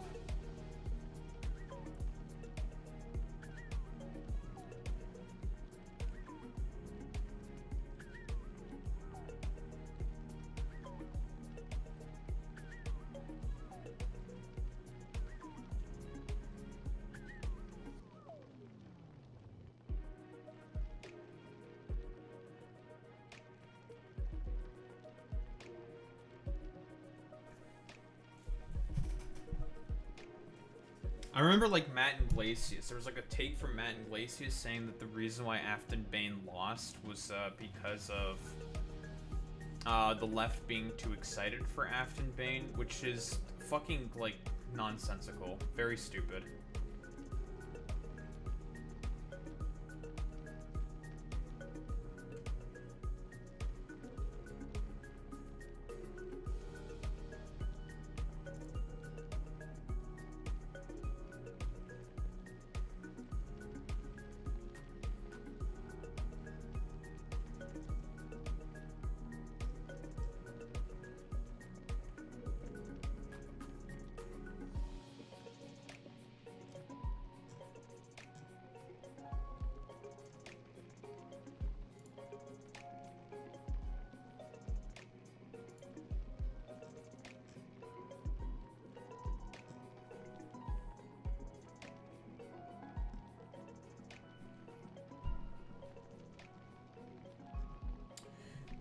You know, I think I've made, I don't know if I've made this argument before, but, You know how the right loves to soy over Sydney Sweeney, and it's now fairly obvious, I would say, that Sydney Sweeney tried to make a play for Republican votes, and it has miserably failed for her. Because I know that a lot of Republicans say that, like, oh yeah, well, the left is just jealous of Sydney Sweeney because they don't have their own Sydney Sweeney. It's like, yeah, we do. Her name is Sabrina Carpenter. Right? Sabrina Carpenter has always been, has always done the allure of the male gaze sort of shtick that Sydney Sweeney has also done as well.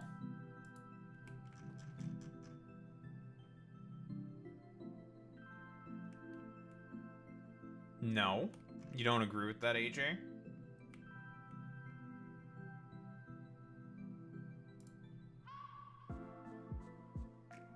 I would say it's rather similar.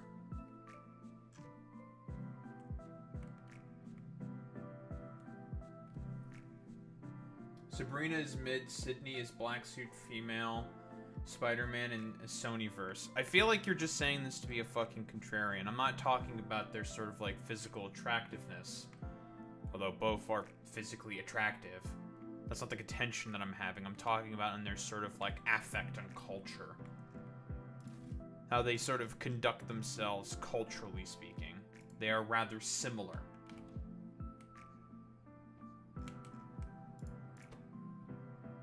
That is a fact.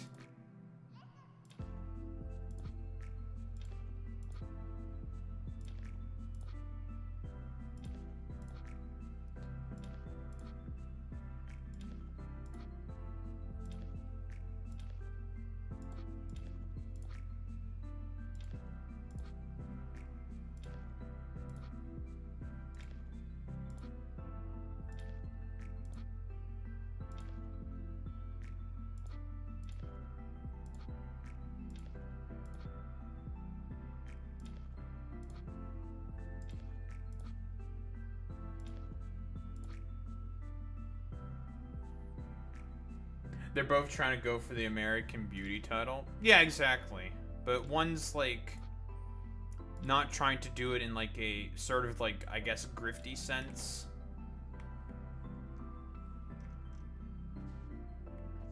Not grifty sense. That's not correct to say. One's not being a fucking dipshit about it, I'd say. Because why, like, think about it for like 3 seconds. Why would the fuck... I mean, I've said this before. It's like, Sydney Sweeney used to make Euphoria, and Euphoria is explicitly a, or at least that's like the main fucking, series she made, right? She made fucking Euphoria. Euphoria goes into topics of like, child abuse and whatnot. Conservatives love abusing children. Like, that's one of their favorite things to do. Child abuse. They love child abuse. So why appeal to conservatives then? That doesn't make any sense to me.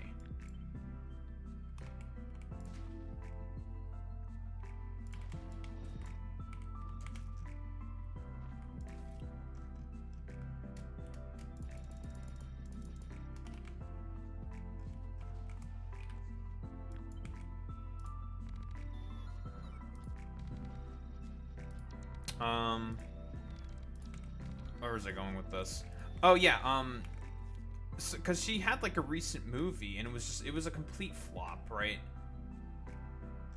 Where it's all about like girl power, girl boss stuff, but conservatives hate girl power, girl boss stuff because they want women to be barefoot and fucking pregnant and a simple broodmare. Sydney Sweeney for conservatives is eye candy. They don't actually give much of a shit about her output culturally. She's eye candy. She is a striven ideal of the, I don't know, American beauty archetype.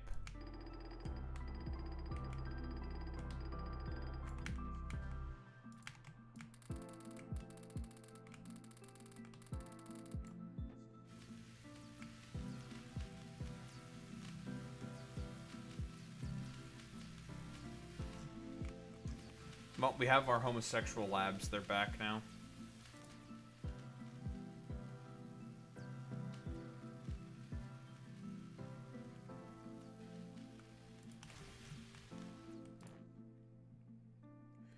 We can get some fucking research done.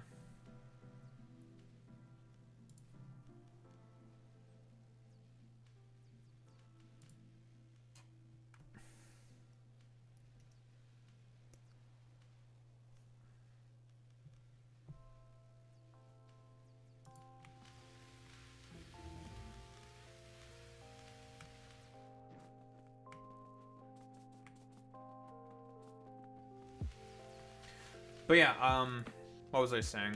Oh yeah, I think like Sydney Sweeney has pretty much, I think, effectively tanked her her career because of this hedge that she decided to go with. I'm gonna be quite honest. She just essentially destroyed any chances she had to try to make those appeals that she wanted to make. Like, I think it's over for her. Her career is more or less cooked. Or she'll still have, like, a career, per se, but, like, in terms of her fucking prominence, it's not gonna be the same. Does it make sense, kind of, what I'm saying here?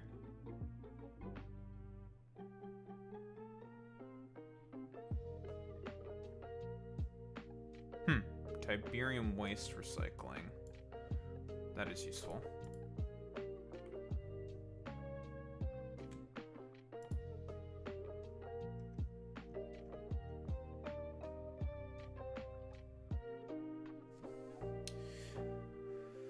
Tiberium nuclear physics. Basically, take Tiberium and make it into anything you want. Then additional recipes for, say, Aquilo,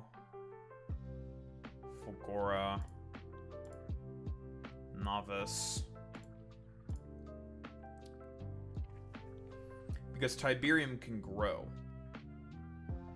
This essentially will just give us infinite resources of whatever we want on the 4 planets and Aquilo. We will essentially have infinite resources. Because Tiberium can grow. I'm eventually going to have to self-contain myself, though. So that Tiberium does not grow into my area.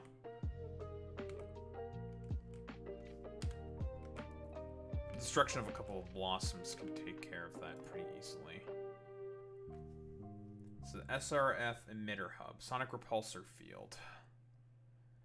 The Tiberium node harvester. Those are for the blossom trees.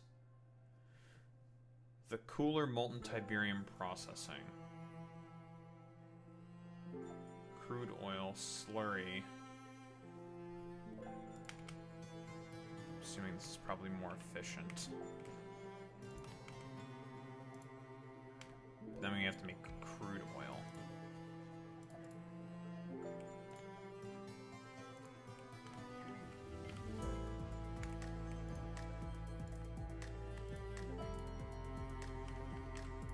Can't put this in there. No, this is more efficient. Yeah, this is a better recipe, for sure. We'll make use of that, though. Then, we'll need to make crude. Okay.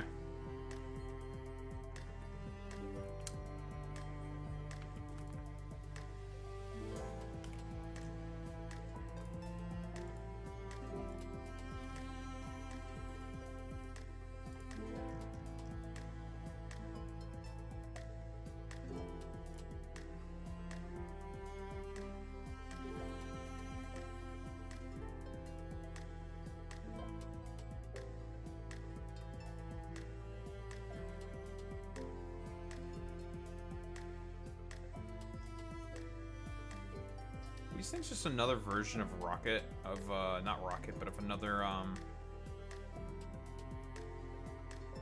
missile launcher? I'm intrigued.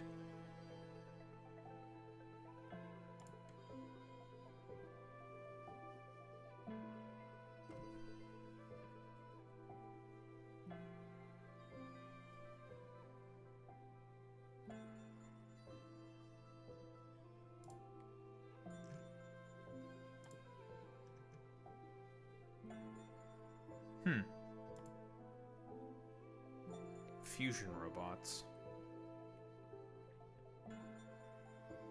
They are way faster. Holy shit.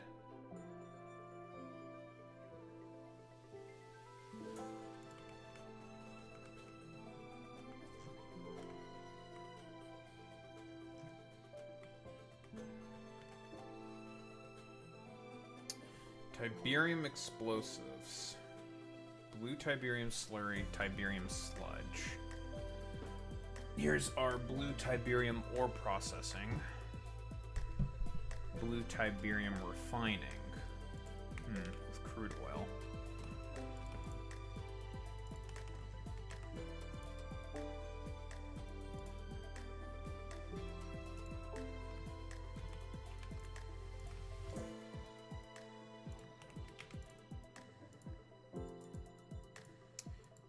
That's a slight improvement and does not consume as much steam. But that begs the question. Because we can use this to make a bunch of crude. Oh. Oh, I like this. Ooh, I like this so much better. I like that a lot, actually. Okay. Okay, that's interesting.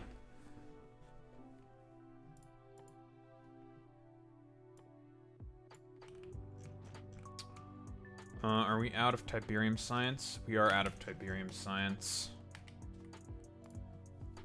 Okay. It would appear that we are going to, now that we have done some of this fundamental research, what we can do now, I just want to make just a thing of liquid Tiberium so I can unlock some more recipes.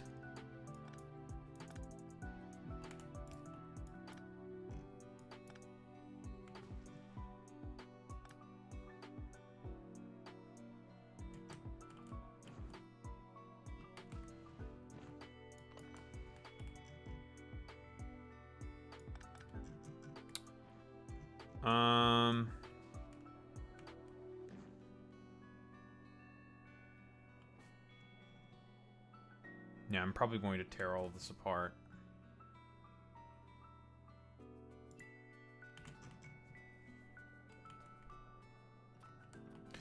Yeah, I'm going to tear all of this apart, and then we're going to rebuild it with all of our new recipes that we've now researched, which I think are way more efficient than what we've been given. And then we can actually start to build something, because this is looking pretty decent. Of course, blue Tiberium is not exactly reliable to come by for the time being, because I'm assuming eventually I'll be able to make these nodes only grow a certain type of Tiberium with the Tiberium monocultures, I assume.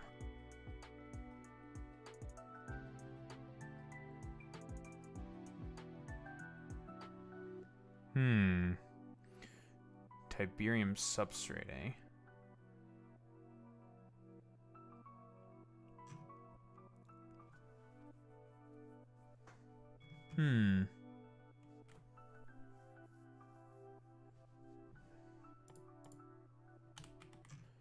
Yeah, a lot of wacky stuff here, but...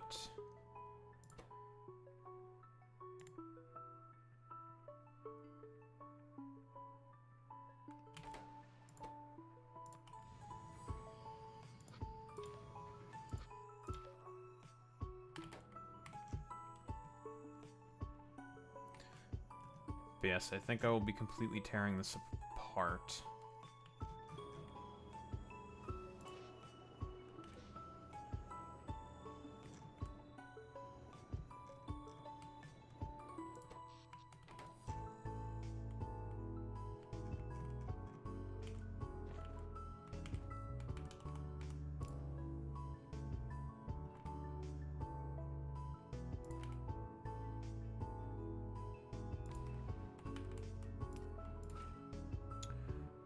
Make a little bit of steam.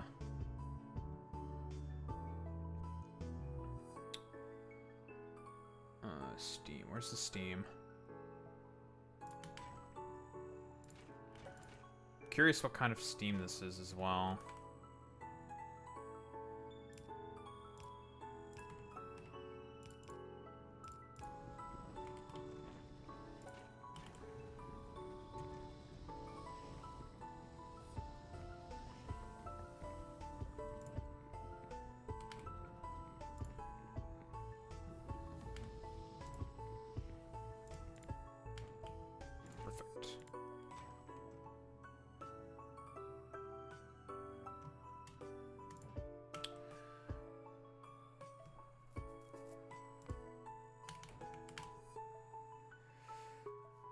Now we have these. The Tiberium Centrifuge is level 3. And we have this. Liquid Tiberium Separation.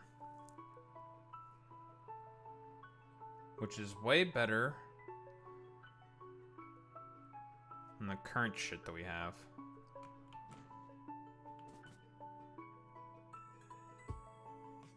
Actually. Mayhaps the Molten Tiberium Separation is better. It's better than the slurry separation. This thing's dog shit. Oh, this one does produce very nice and even amounts of ores, although it does produce a lot of shit. What's up, Boy Meets Mini? Okay, we have unlocked a bunch of extremely useful recipes here. So we're going to completely tear apart everything that we have here. Make sure that nothing explodes.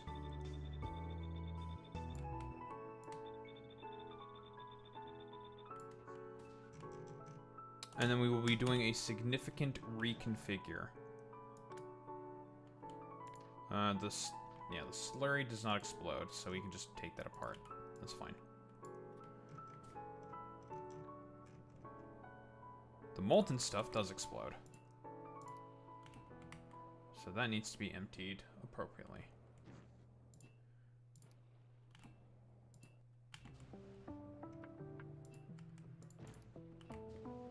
Yes, we're losing a bunch of extra liquid for no reason, but that's an acceptable loss. It's not that big of a deal.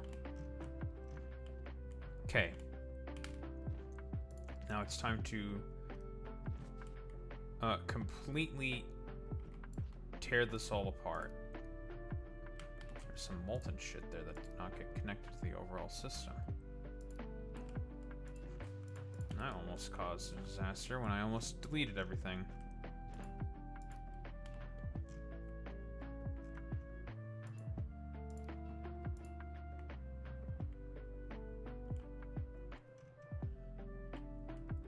I can't believe that boy meat. Listen, it's because of too much spice, okay? That's how that works, right?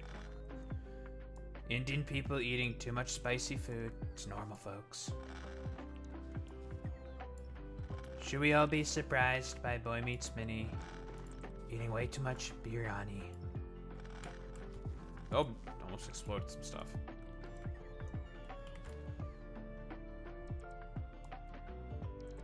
Why would you say that about our great American Thanksgiving leftovers? A typical Boy Meets Mini doing racism.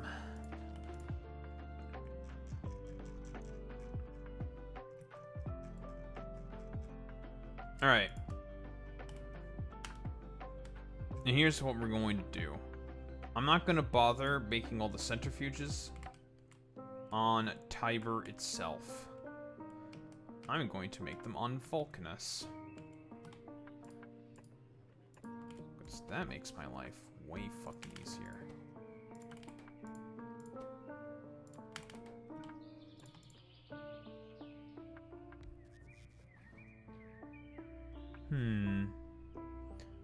SRF emitter hubs as well. I might make also here as well.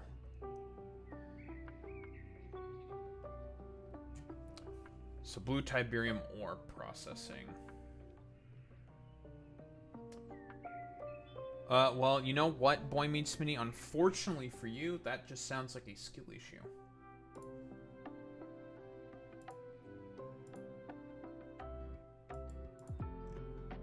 Oh, hey, 310 subscribers. Very cool.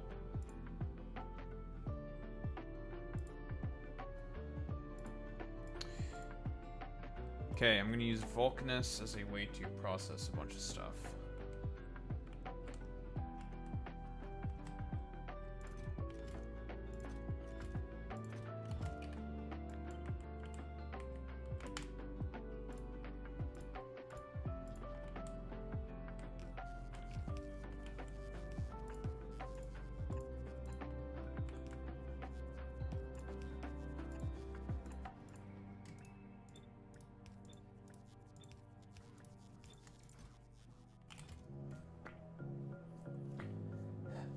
That's true, Boy Meets Mini. Todd Howard is a liar. He loves to lie.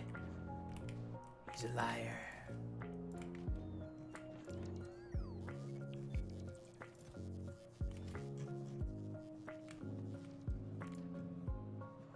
Alright, let's continue tearing all of this apart.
It was more than likely she was going to lose. The more important thing to focus on, Boy Meets Mini, in that particular race, I think, is, the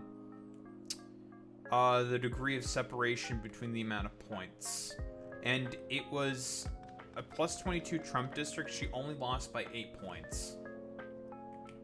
That's not good for the Republicans. That's really bad for the Republicans. A plus 22 district now being separated by only 8 points. Like, that's the more important thing to focus on. Yeah, she was probably gonna lose. Like, I don't think she was gonna win that. That would be, like, if she won that would be insane. But the fact that it was a plus 22 district, and she lost only by 8 points.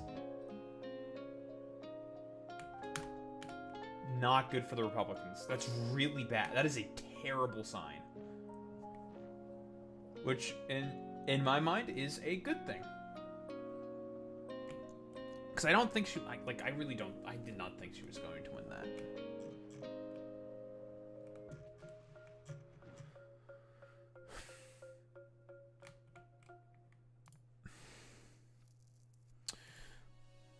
I need to make some more research.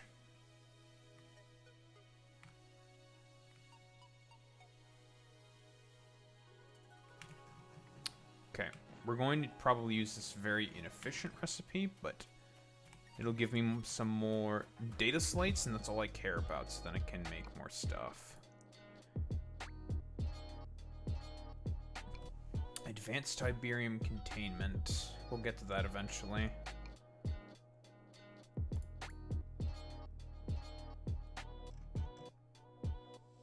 But with these new recipes that we've acquired, we'll be actually able to build some kind of a factory. Because that's what we want to do right now. We want to build an actual factory with these new chemical recipes and buildings that we're going to get our hands on. It's going to be very, very good.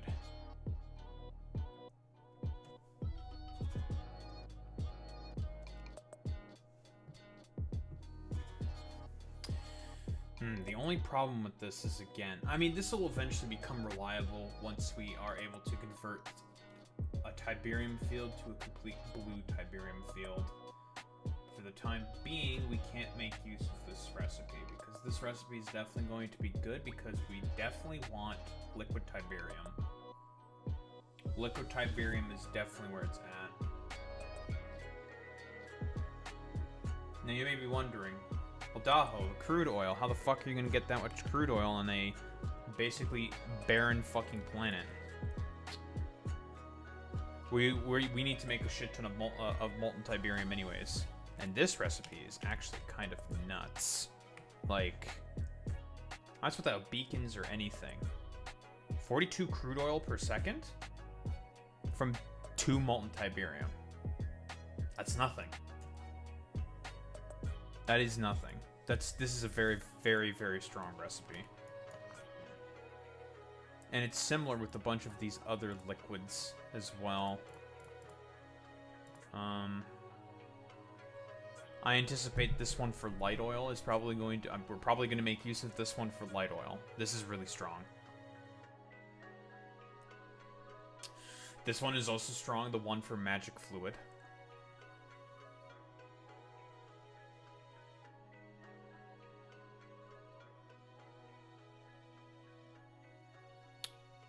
This one for steam.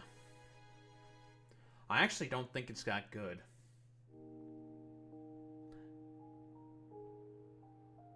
Because if we're comparing this to, say, acid neutralization, this recipe is dog shit. Only 256 steam. That's not that much steam. It's pretty low. Heat exchangers produce more steam per second.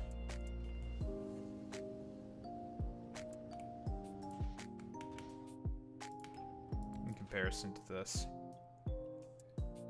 Don't need to ever use this, but it's good for places that have no water. Hydrogen sulfate, we don't need that. But if we take this, right? Oh, they're all going to be the same thing, about 42 per second. Like, this is just way better.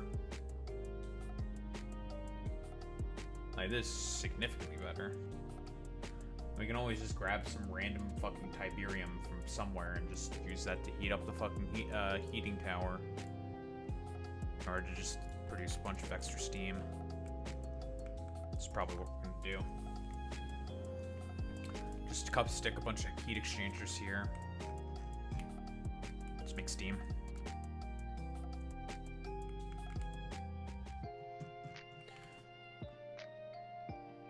Now you're talking about Tiberium wars, Boy Meets Mini. Listen, I am literally Kane, dude. Kane is the GOAT, dude. He was also he killed Stalin, unironically. That was Kane. Long live Kane, dude. True, and yeah, that's pretty true. That's true, and yeah, that's true. That's true. That's true. That's pretty true. That's pretty true. I mean, yeah, he killed Stalin. It's crazy. Okay, so we're just going to do this for now. That's like fucking nothing, man. Fucking just speed that the fuck up.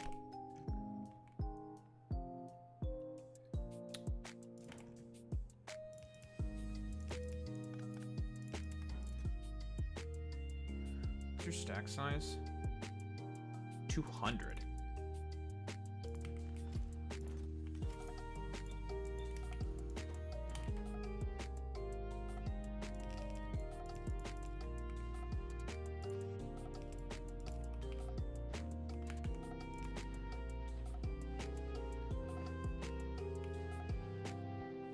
Of course, when we get rid of this slurry, it's going to make a little bit of a mess. It's going to put some Tiberium all over the place. It's fine.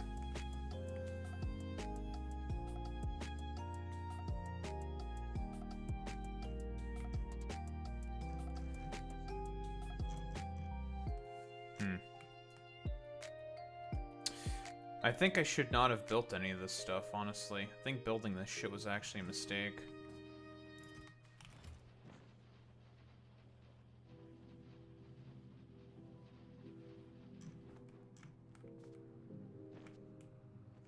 Because I think we're going to be making use of multiple of the... am I going to be making use of the multiple of the recipes? I think I might be only making use of the middle recipe. Molten Tiberium separation. Of course, this makes it such that we're going to be very reliant on molten Tiberium. Because it gives me some other useful stuff, like it gives me crude, it gives me uranium. Sure, it doesn't give me as much copper or iron ore. Maybe I might have a couple of the liquid Tiberium separation to make... to compensate for extra iron ore, but probably I'm not going to make much use of this recipe. Because again, liquid Tiberium is more precious, whereas molten Tiberium's not that difficult. Because making Tiberium slurry is pretty easy. Very inexpensive. Just make sure you have a steady supply of normal Tiberium crystals.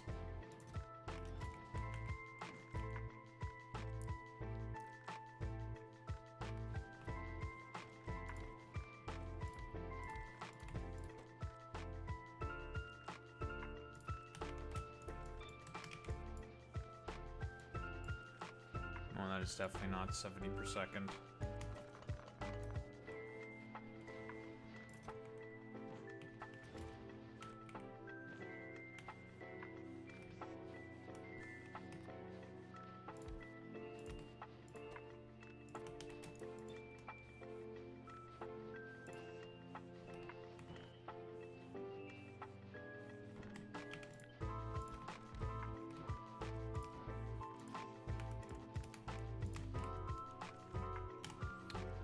This is a little waste of slurry, but here's the thing with slurry.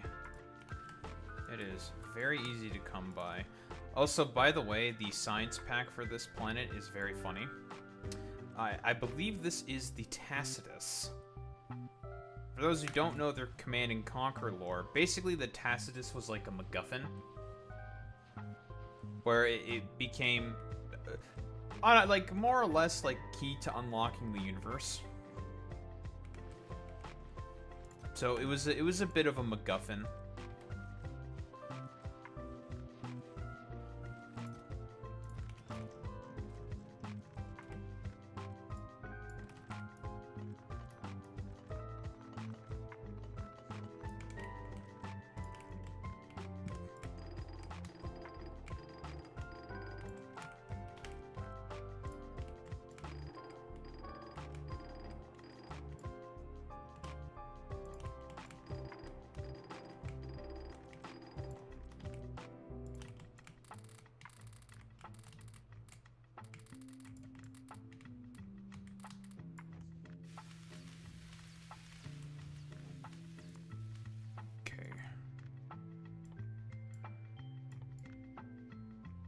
I think these two things are probably more important because I'm just doing these so I can unlock more recipes.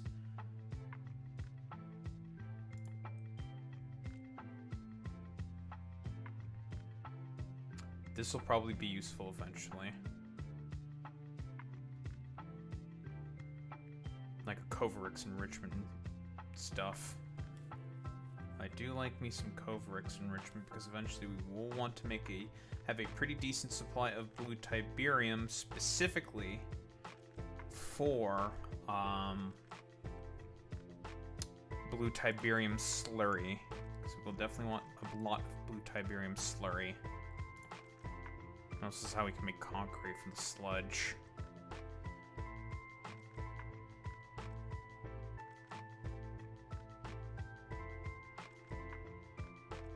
Might be better to just make landfill with it. Might be better to make landfill with it. You can also make fucking rail with this shit. Although honestly, like basically the purpose of Tiberium sludge is it's supposed to be your substitute for stone. Which means it certainly has its uses. Even though it's mostly intended to be a byproduct, waste product.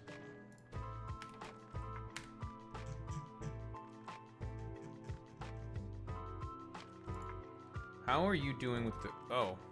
Oh, you're done. Oh, okay.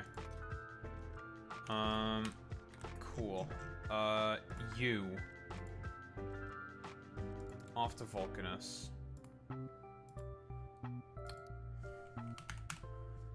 We want the SRF emitters. Give me 100 of them. I want the centrifuges. Level 3 centrifuges, of course. We're gonna have to increase our power capacity. 40 of these should be more than enough. Of course, if we have to come back and get more, we come back and we get more. And then we eventually we start to build an actual base, probably, question mark? I think I probably want to convert this completely to a blue field, because blue fields have better kilojoule amounts in comparison to green. So that'll be good for the power. One of these is going to be probably completely converted to a blue. One of these is going to be completely converted to a green, because I think that's what the monocultures are supposed to be for.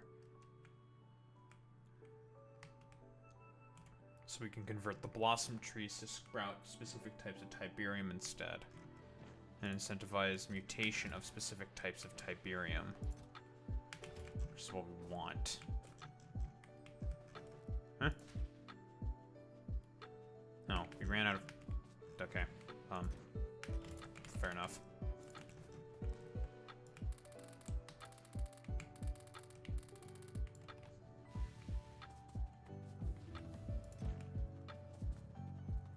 Okay, cool.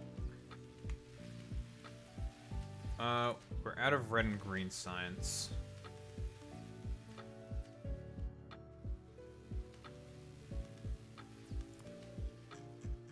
We'll have to ship in some more red and green science. And a bit of blue. That's fine.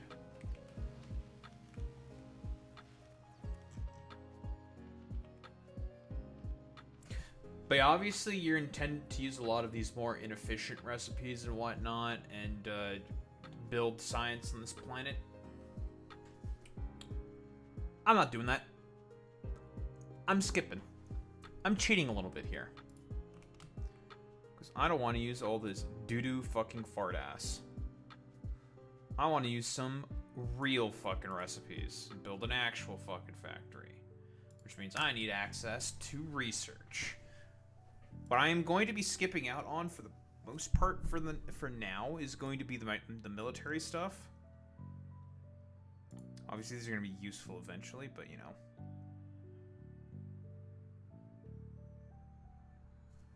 A large purifier that, when placed on a Tiberium node and powered, will ensure that only green Tiberium will grow nearby.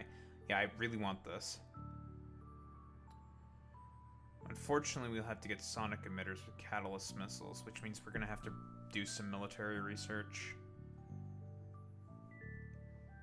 We'll get to that eventually, but I definitely want these monocultures. Tiberium growth manipulation. We surround the fields with sonic emitters so then they don't break containment. And then if we have to expand, we either destroy particular fields. Like some of these fields are probably going to get destroyed. And then we put sonic emitters by the choke points so then a bunch of Tiberium doesn't come in. And then we just build on the water. And use sonic weaponry that we're probably going to be producing on this planet to clear out more fields if there's just too much fucking Tiberium all over the place. And destroying more node flowers, or more blossoms rather, more nodes. And continuously moving on from there. Now Eptius is here. Oh no.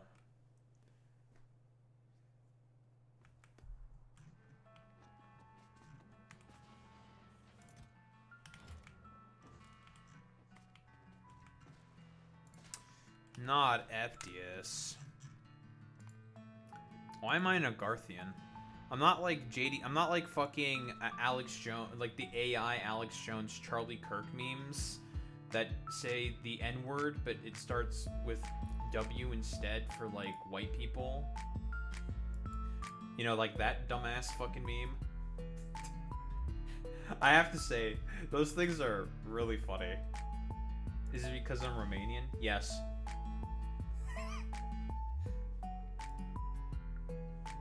Yeah, that. Yeah, exactly. Listen, Boy Meets Mini knows exactly what I'm talking about. Yeah, the white monster. Okay, I don't know what you're talking about, white monster. You're not a trans woman, okay? Alright, you're not trans. So I don't know why you're talking about white monster. That's a little suspicious. Trans woman is insane. No, listen, that's just a cultural pillar of the trans community. White monsters.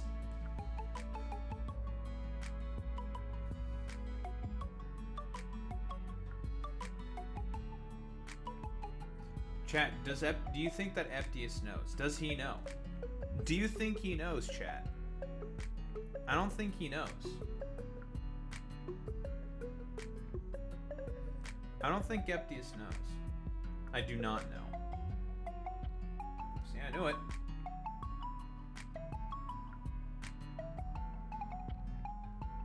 I'm lacking the knowledge. I knew it. No sop. Boy Meets Mini. El no sabe. No sabe. No sabe. Pepe la. Pepe la. No sabe. No sabe. No sabe. No sabe. No sabe. It's basically just trans women drink white monsters. Or it's not just trans women, it's like white women in general. That's the joke. It's an inside joke.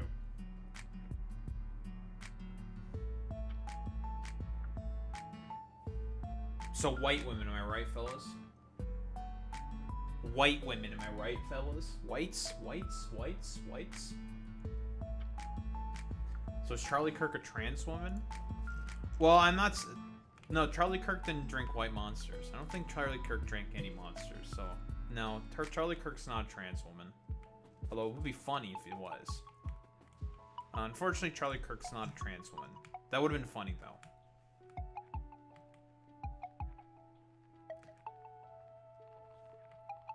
Then he did not ascend? I don't know, honestly. We'll have to see if they ever reconstruct Mecha Charlie Kirk or something, right? Like Charlie Kirk is like an android? Or like whatever like schizophrenic bullshit that they do or something? I don't know. Like FNAF with Charlie Kirk. Yeah, pretty much. Yeah, FNAF but Charlie Kirk. But he wouldn't be like an animal. He'd probably be like... I don't know what like FNAF sort of character thing Charlie Kirk would be. I'm not gonna lie, I have no idea. That one I'm still kind of... that one I'm still workshopping. I have no idea.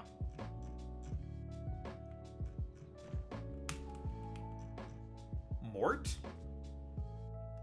Yeah, sure. Charlie Kirk can be Mort from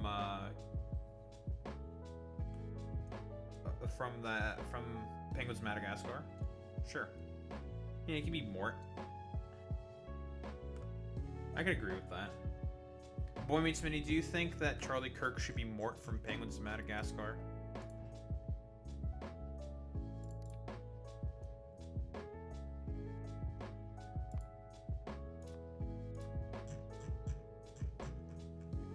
Boy Meets Mini is not going to respond because he hates us. Oh, there he is. Never mind. Boy Meets Mini doesn't hate us.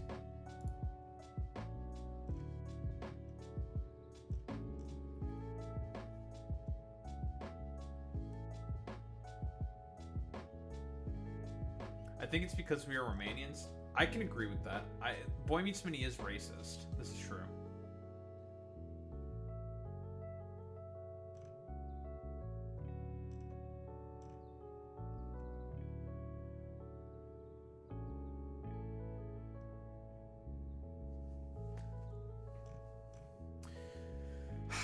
Imagine liking AI voices in your video games. Shaking my head.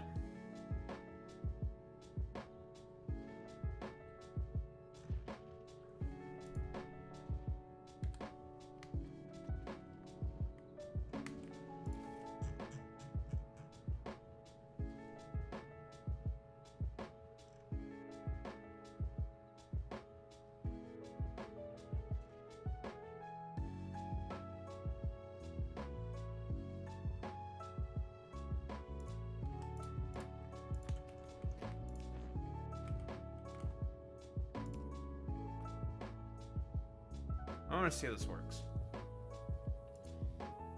Oh, look at that. That's cute. Oh, look at that. It's like a little line, you know, that's a sonic repulsor field. Cute, cute, cute. I like it. I like it. Ooh, it's green. All right. What are we working with here? This thing is oriented so weirdly.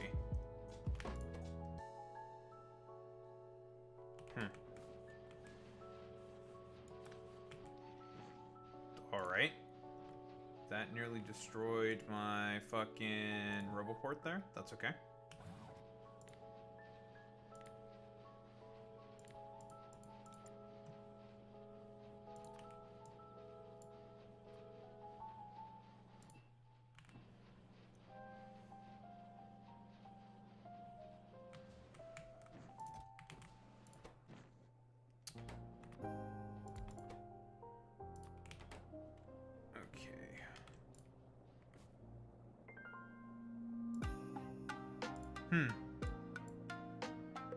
Fascinating. This does produce quite a bit of crude.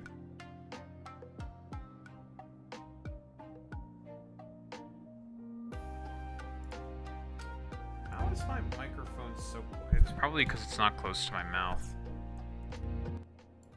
My music's already so low.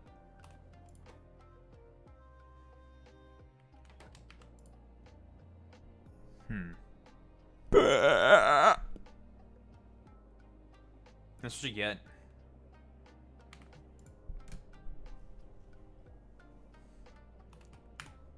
Hey, yo.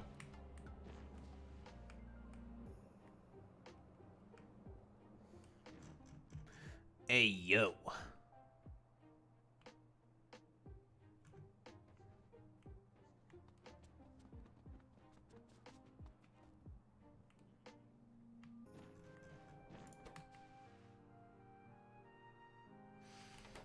Okay, so this actually does... I think I am definitely going to be using the molten Tiberium thing. It's not even that expensive. Only about 3 per second? That's pretty cheap. And we can produce a very good amount of copper and iron. And this will take care of all of our ore problems. Even this is pretty decent in terms of copper production, but it does not produce as much of the others. I think I'd rather... I mean, in terms of usage of...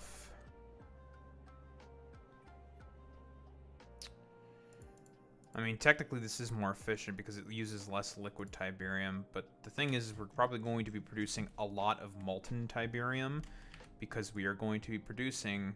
I mean, because it's relatively easy to produce slurry, it's rather inexpensive, and water is free on this planet. So I think it's probably best to use molten Tiberium. But then liquid Tiberium for a bunch of the other shit.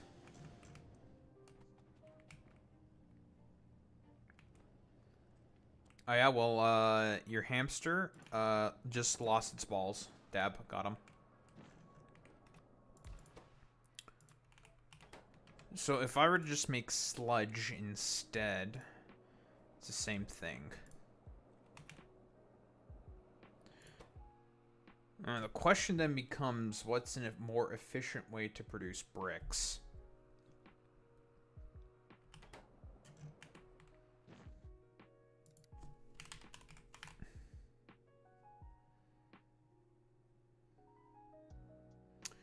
What is a more efficient way to produce stone brick?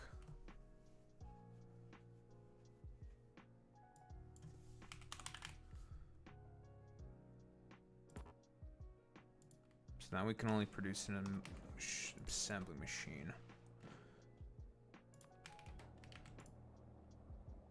0.875. Okay. As for concrete, 1.75. That's actually pretty decent.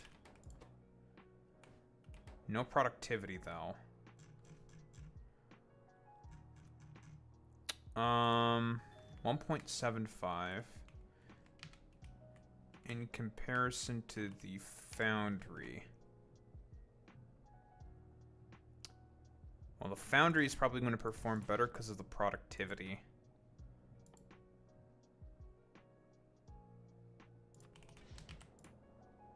Yeah, this is better.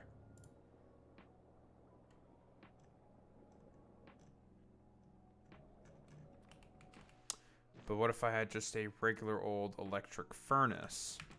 So I'm trying to see, do I want to produce the sludge? Do I want to produce bricks with the sludge or not? I'll do the comparison also with refined concrete, because otherwise I'm just going to dump a lot of the sludge into just making a bunch of landfill. Curious about this recipe as well. 1.75. Okay. No productivity. Let's check novice, for example. The normal recipe.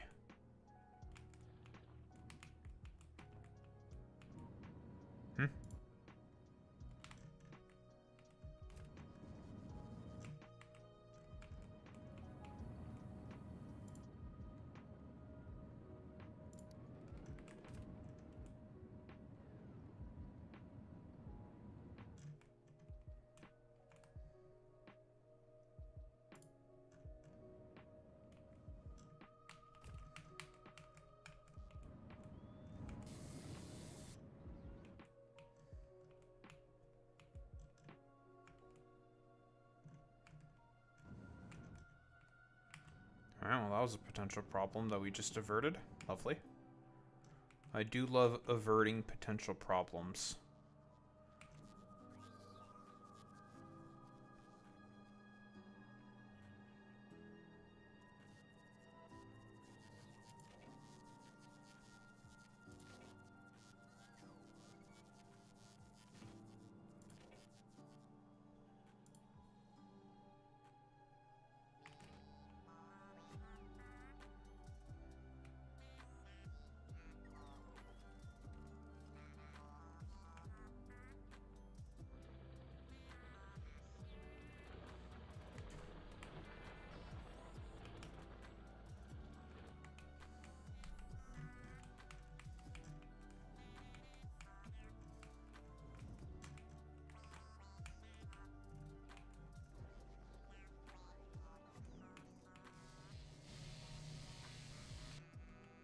Okay, that's a problem taken care of. Another problem taken care of. Okay, there was a couple of problems, and they've all been taken care of. Right, okay, so now... sludge. One of the differences is, of course, the fact that... making it out of sludge instead of... Because the only reason why we need refined concrete is for building centrifuges. That's it. I guess paving the base is also fine as well, but we want to use it for centrifuges. Okay, if I were to ignore the plus 200% crafting speed there, it's about the same. It requires way less material. That's interesting. Because what if I put... Oh, this recipe is actually better. Okay.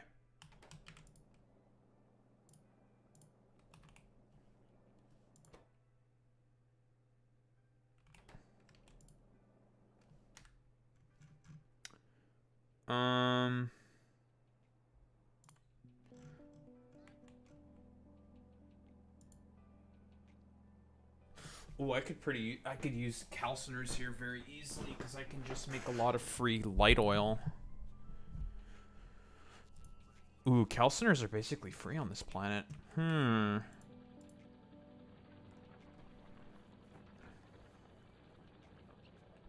Which are definitely way better for producing. Okay.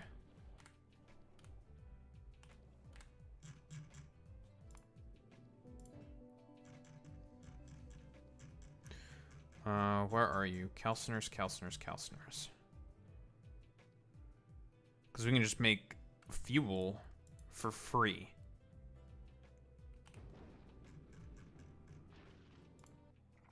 Also, we have a problem on this planet, Boy Meets Mini. It appears there was a jam somewhere, and the specimens were not receiving their fucking goddamn food, so they were able to break out. So we have a bit of a containment breach that I can't do anything about right now. So, you know. Bit of a containment breach that we can't do anything about at the moment. But this is not the end of the world. It's not that bad. So I'm just going to keep the Void Dragon, the first Void Dragon here to monitor the situation.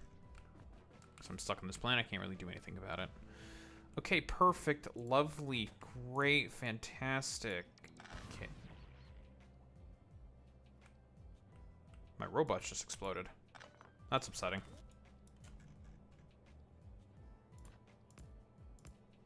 Cover the corpses. I don't even know how they blew up. What fucking liquid Tiberium was there to make things blow up there? Fucking give me those idiots.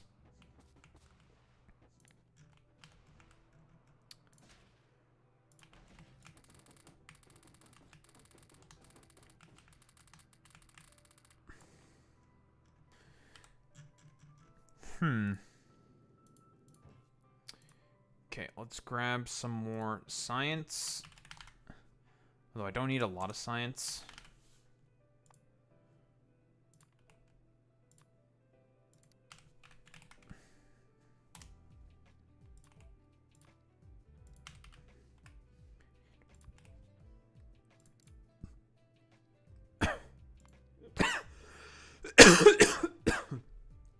Oh man.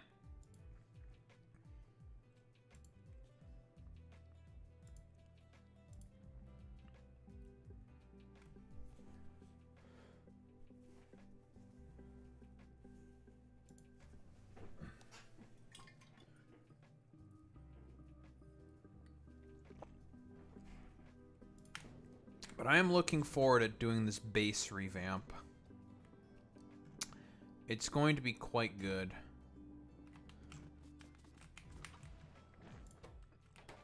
So yeah, I'm definitely going to be making use of this recipe specifically, and we are going to be making...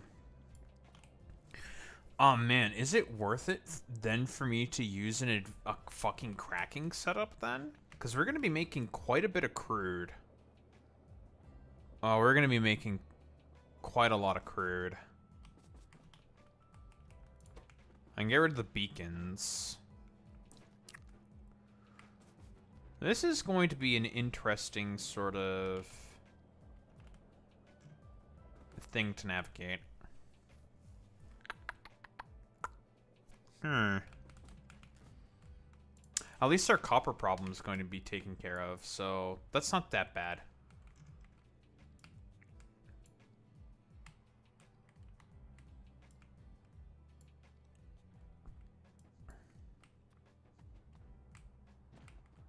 So I can't be too upset about that.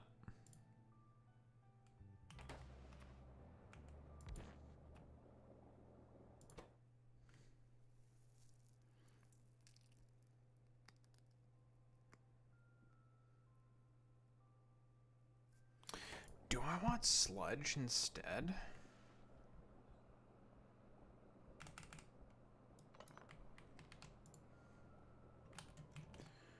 I have calciners here as well. Calciners, calciners, calciners.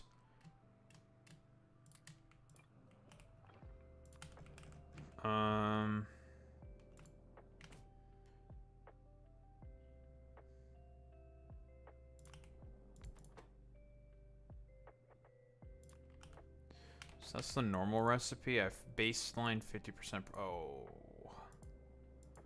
Ooh, calciners blow this thing out of the water. That's without any of the productivity or beaconed up or anything. And that's before using the more efficient recipe. Because now we can just crush this. Yeah, it's going to be stone. We're not going to be using sludge to make stone brick.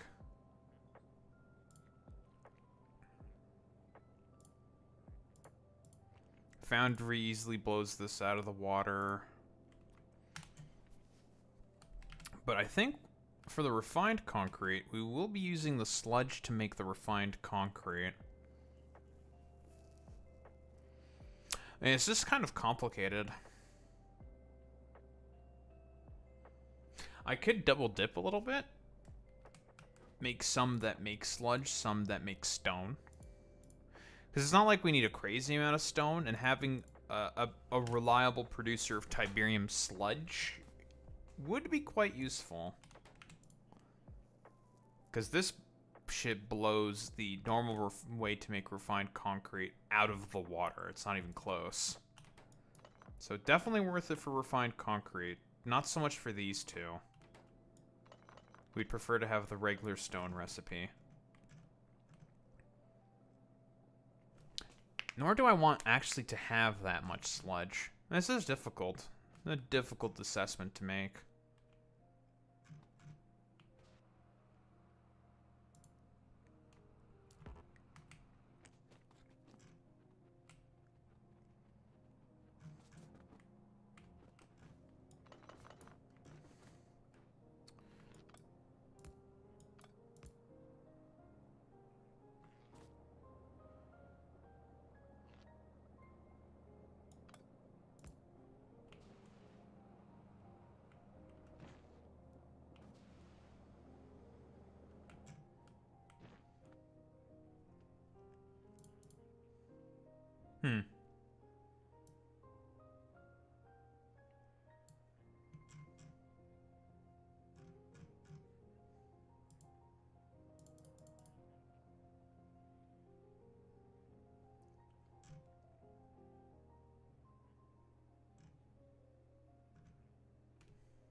Said he's calling her Cruella.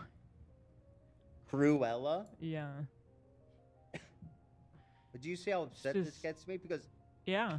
I mean, rightfully never so. in my life, the most deranged, Okay.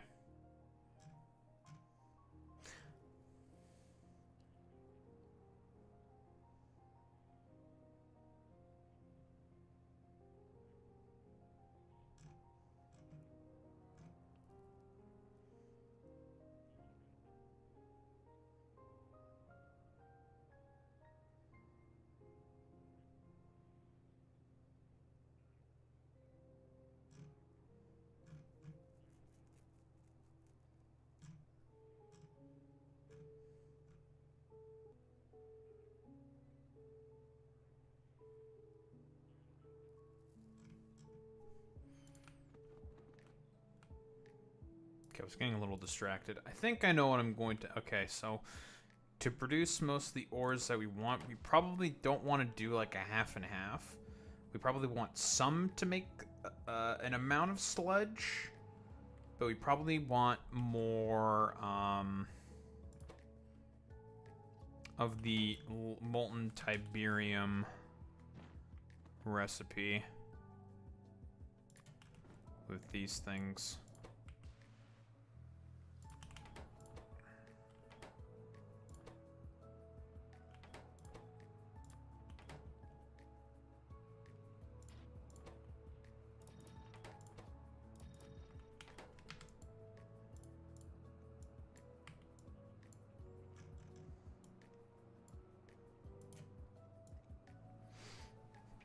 That's a lot of oil.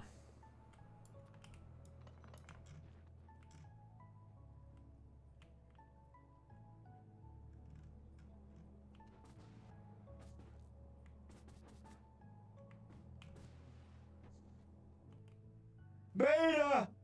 Jesus Christ. This thing I'm probably going to have to fix up a bit as well because of all the extra fucking fluid inputs. It's gonna be kind of annoying.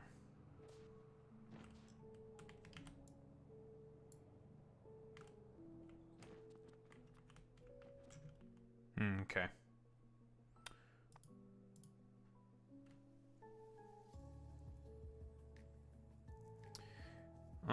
Do we have any better ways to produce molten Tiberium? We do have this, which is interesting. Molten Tiberium waste recycling, which we're going to get. And we're going to be producing a fuck ton of oil that I don't know what I'm going to do with. I'm probably going to have to burn off most of it.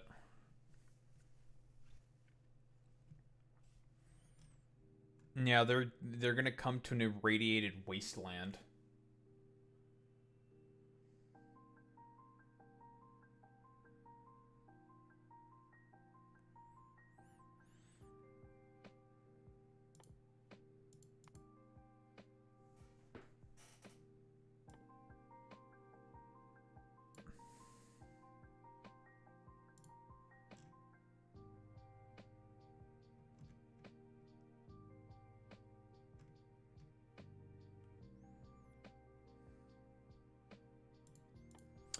Because this waste recycling is not bad either. Because we do just want more and more molten Tiberium. Can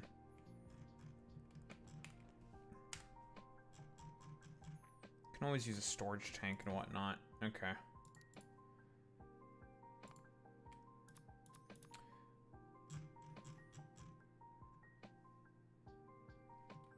Good night, sacrificial MILF. You go and fucking da-boo-boo post somewhere else, you fucking da-boo-boo poster. Fucking da-boo-boo. Fucking da-boo-boo. Get da-boo-boo the hell out of here. I don't want to see da-boo-boo anywhere. Fucking da-boo-boo.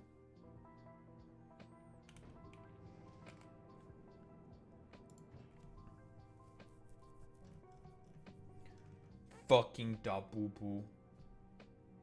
Nah, Boy Meets Mini, destroy the da-boo-boos. Get the da-boo-boos out of here. I don't want to see them. They disgust me. The da-boo-boos disgust me. They disgust me. No, I'm not the one who's going to Pazuzu. You're the one who's going to Pazuzu. You are the one going to Pazuzu. Ooh, now that I have a reliable source of coal, I'll be able to get the next tier of Tiberium data. So that's actually pretty good for me. Now that we have a more reliable source of coal. Another benefit of doing all this nonsense. Okay, I need to get rid of all this fucking dog shit.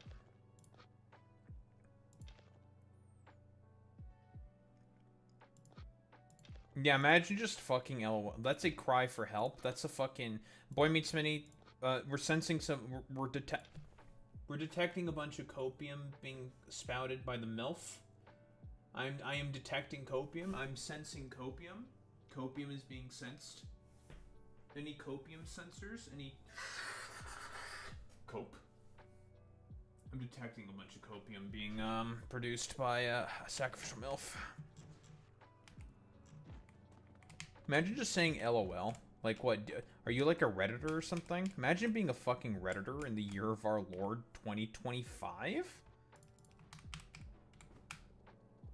Although, honestly, being a Redditor is probably better than... I'm gonna stop myself right there. It actually isn't.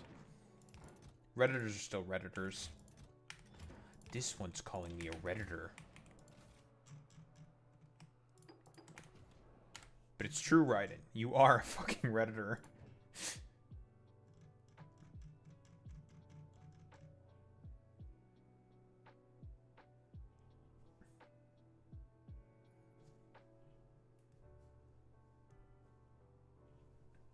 Oh boy, Kalin Georgescu. Oh boy. We love Kalin. We love Kalin Georgescu. Let's go, Kalin.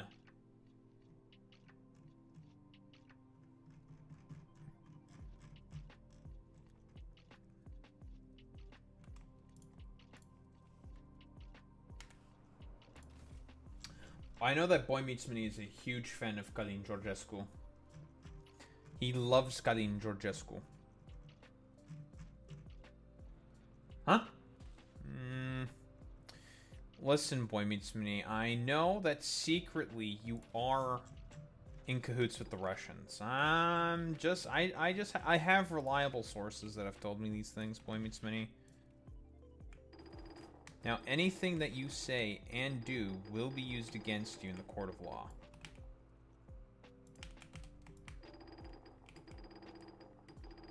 I'm just saying. Hashtag not all Indians.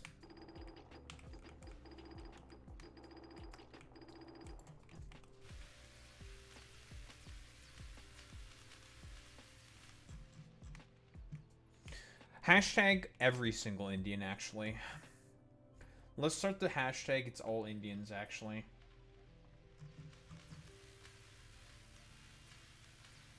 Okay, I'm trolling. It's not actually true. I'm just doing a little bit of trolling.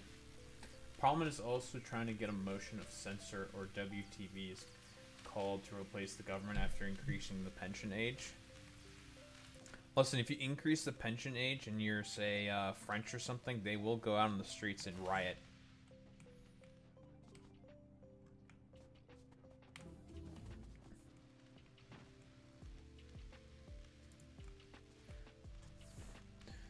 Alright. Tiberium waste recycling has been acquired.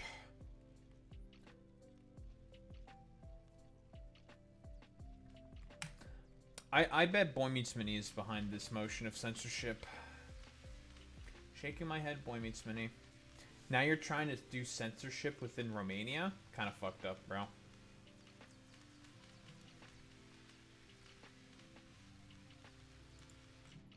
I can't believe that you would try to censor my people like this, Boy Meets Mini.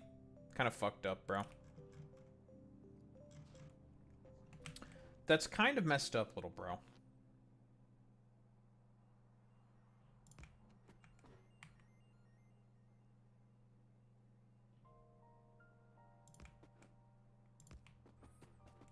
Curious to see how these sonic barriers work.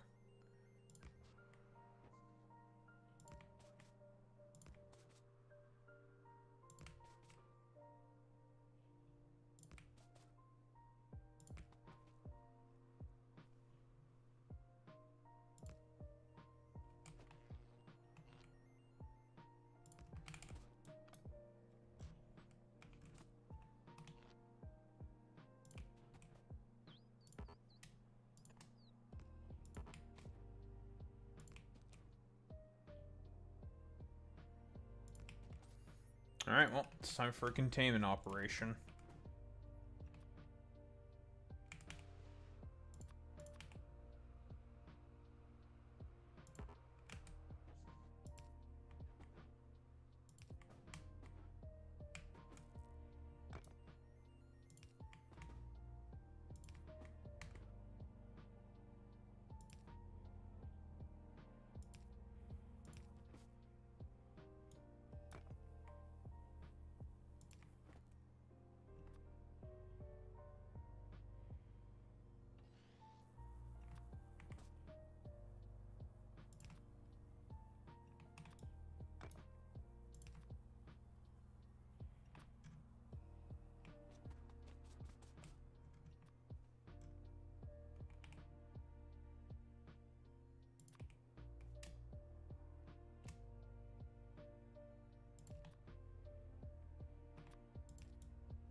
Also, our Minister of Defense quit after his CV was found fabricated with a college he didn't attend.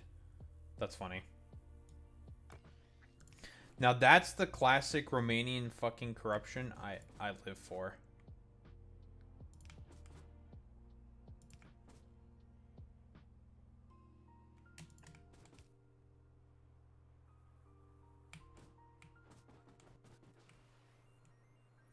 Now that's a fucking duck smoking GIF emoji if I've ever seen one.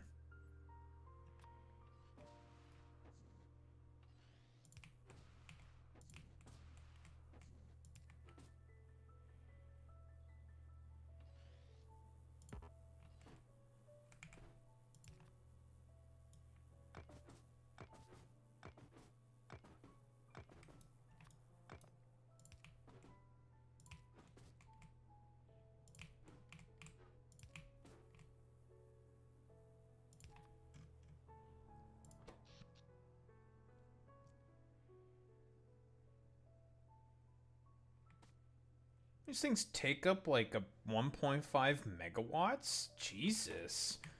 That's expensive. But hey, the Tiberium is now contained. So as soon as it gets to the barrier, it stops growing.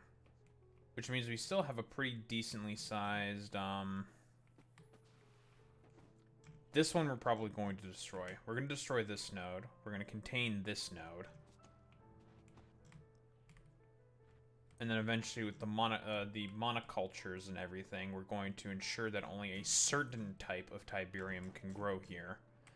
This one I only want green Tiberium. This one I also, I think, only want green Tiberium as well. This one we are going to convert completely into a blue field. So this one will be allowed to stay as is for the time being, and whatever mutations happens. This field will be destroyed once we have the ability to destroy Tiberium.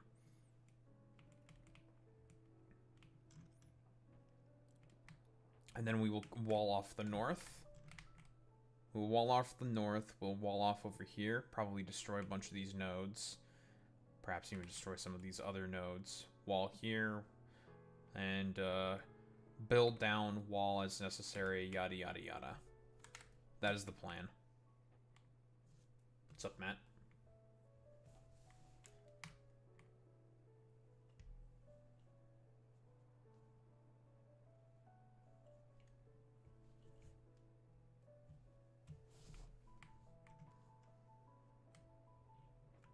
Oklahoma is a laughingstock once again.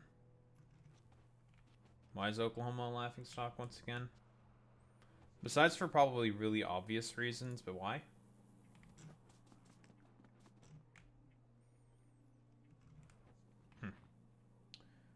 I could put down more miners, actually. That's not that bad.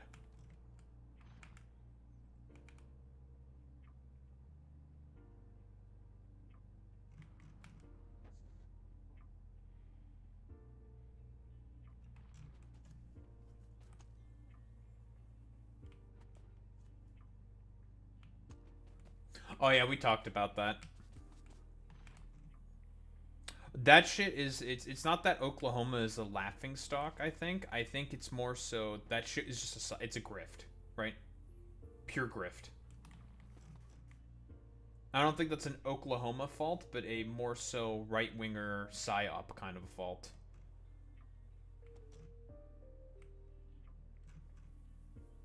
What's in Oklahoma? It might be better for you to not know what Oklahoma is. I'm just gonna say that. I don't think you want to know what an Oklahoma is.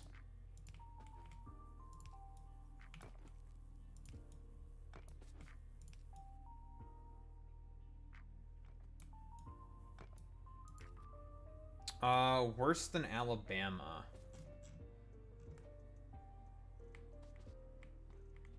Probably? Maybe? I guess it depends on what you mean by worse.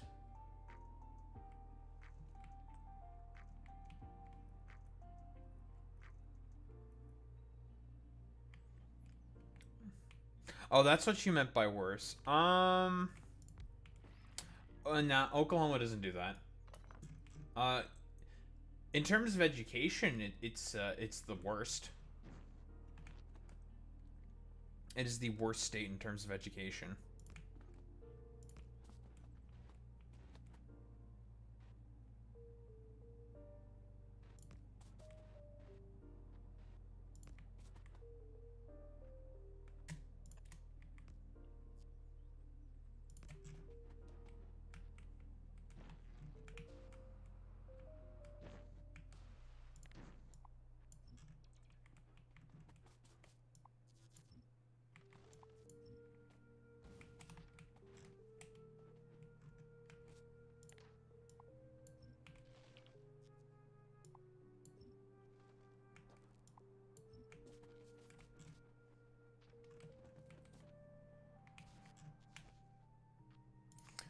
Although, to be honest, Matt, I think the only redeeming part of Oklahoma is the I've Had It gals. I think that's like the only redeeming part of Oklahoma. Otherwise, I think Oklahoma should be probably burnt off of the face of the earth.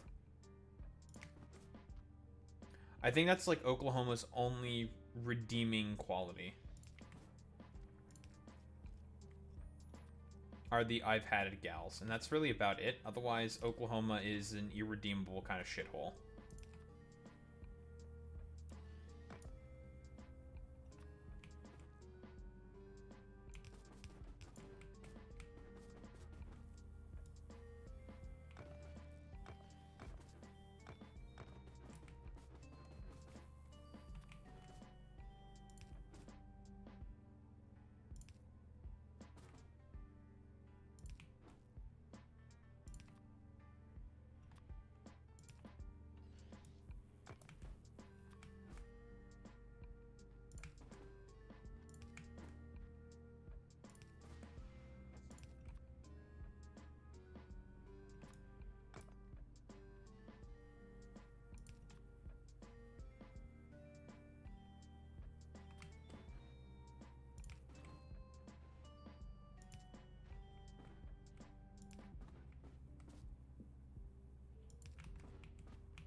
Well, that's that field contained.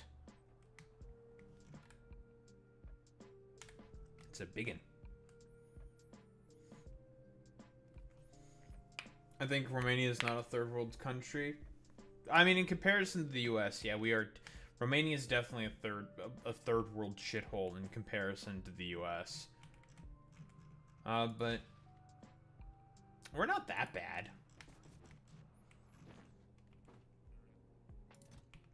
A lot of respects where we're pretty bad, but in comparison to a bunch of other places, we're not that bad.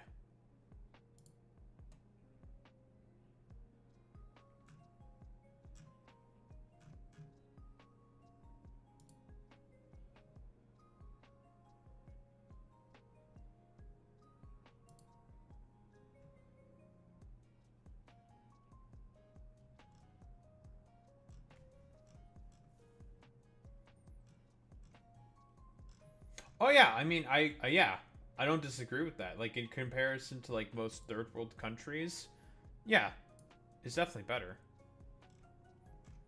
In Romania, for sure. I'm talking about in comparison to the United States of America.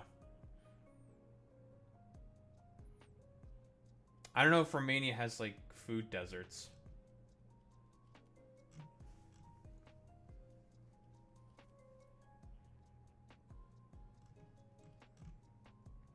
That is true. If I were to move to if I were to move to Romania and I had like a job working like for a Canadian company or something, I would be able to live like a king.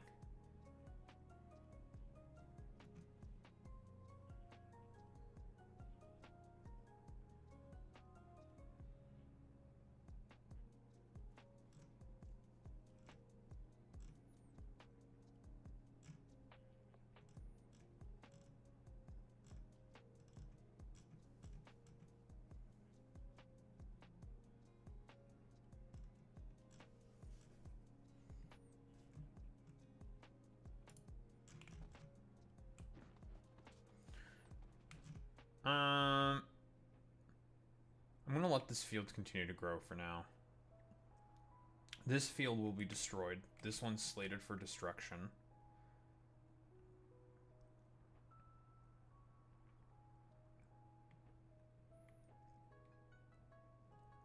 I'll leave this field alone, probably. No, I think I might destroy this field. 6,900 viewers a month as a student. You live like a king. Yeah, I mean, if I had, like... the salary I had before I was fired, I'd make about $3,200 a month. More or less. I would be able to live like a king. But that's Canadian money, which then would have to get converted to euros, and the Canadian dollar in comparison to the euro, well, I mean, we're like 30% off of the US dollar, which means in comparison to the euro, we're probably like 40%? Probably worse. So 1 Canadian dollars, yeah, equivalent to 61 cents in terms of euros. So what, at 3,200 a month? About 2 grand, yeah, something like that. That's still pretty good.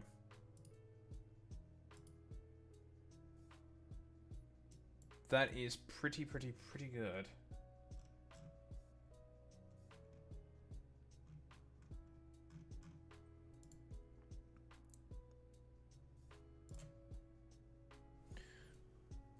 Anywho.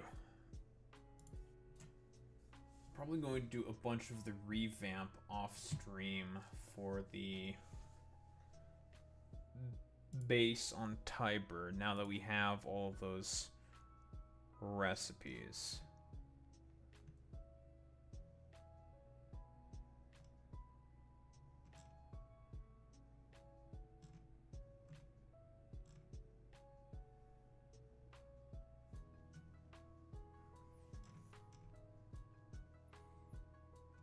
SMH.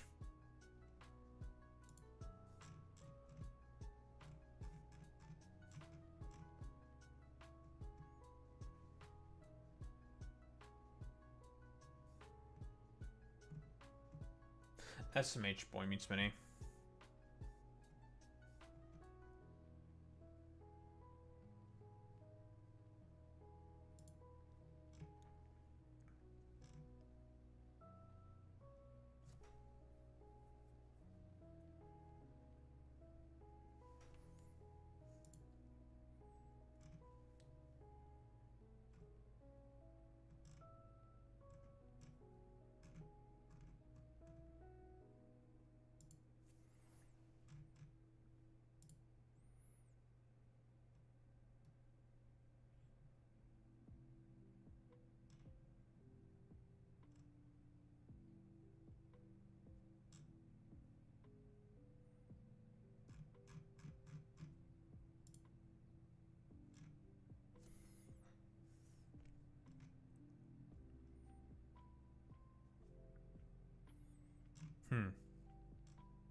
All right.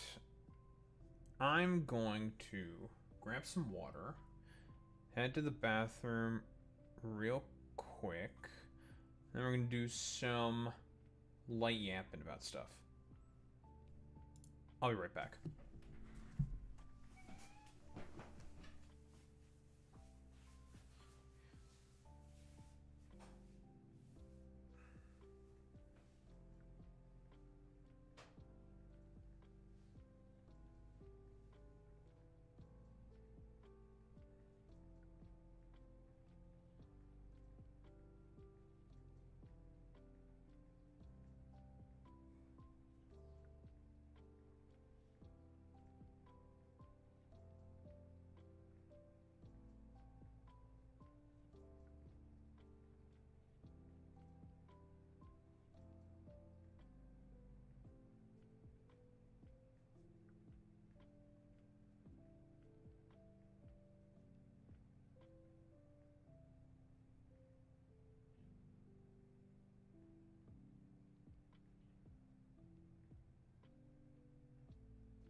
Ugh.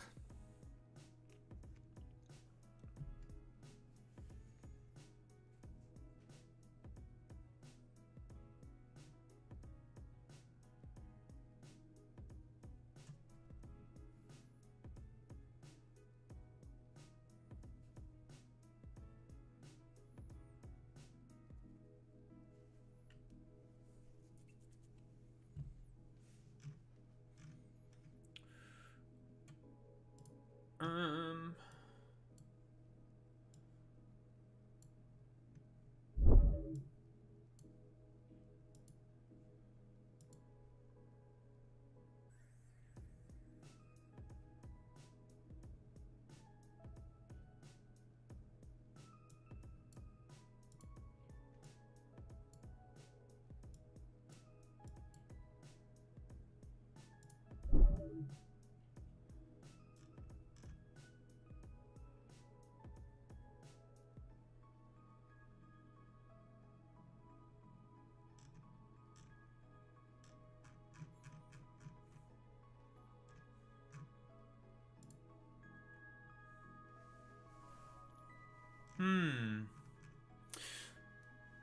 Another thing that I think could be very interesting to take a look at is all the AI channels on YouTube who have been consistently, not the AI channels, but rather the YouTube's AI that's been banning a bunch of channels.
It is incredible how it's a ton of people who are just celebrating fucking cruelty.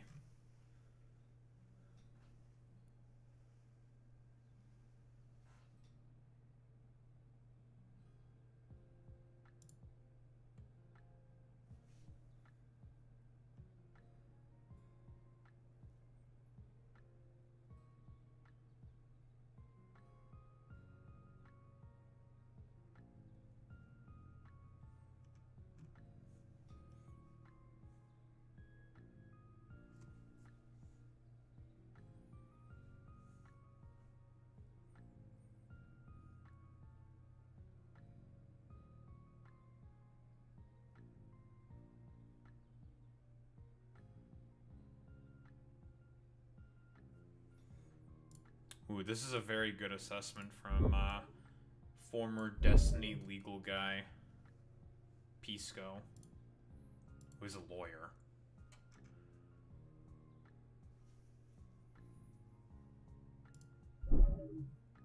But I think has had a falling out with Destiny.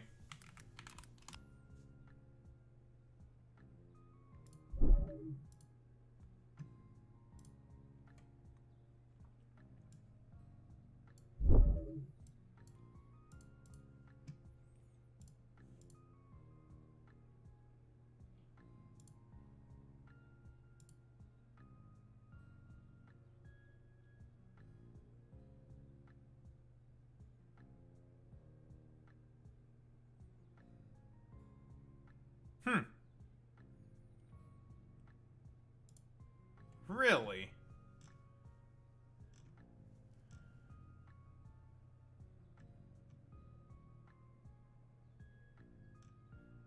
Huh.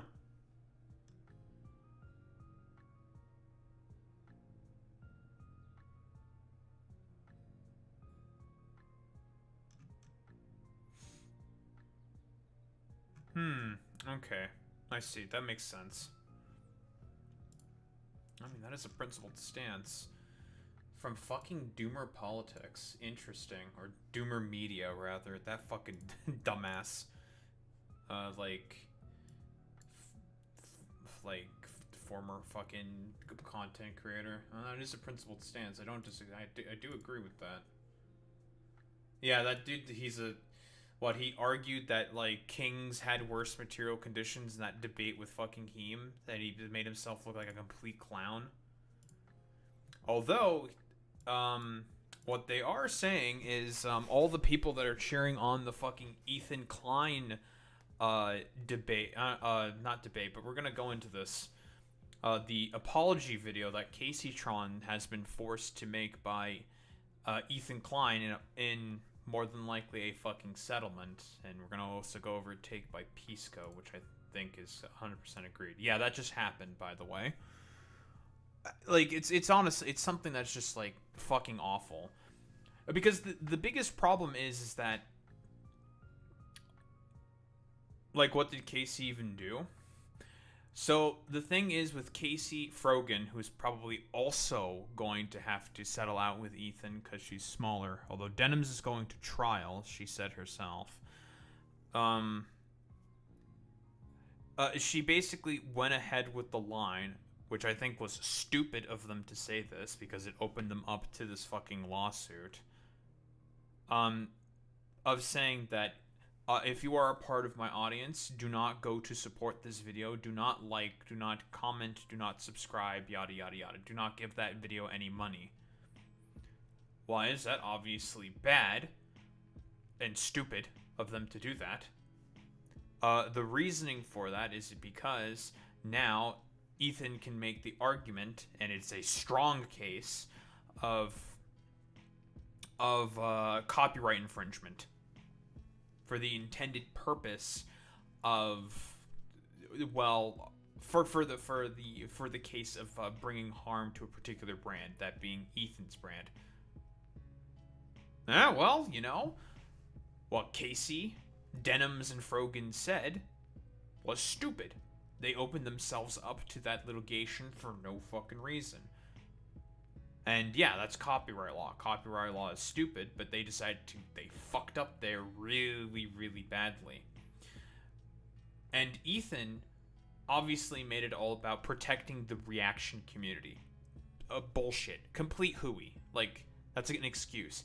No. The purpose of this was to essentially make this more so about going after smaller content creators, specifically women content creators, with the express purpose of making them shut up.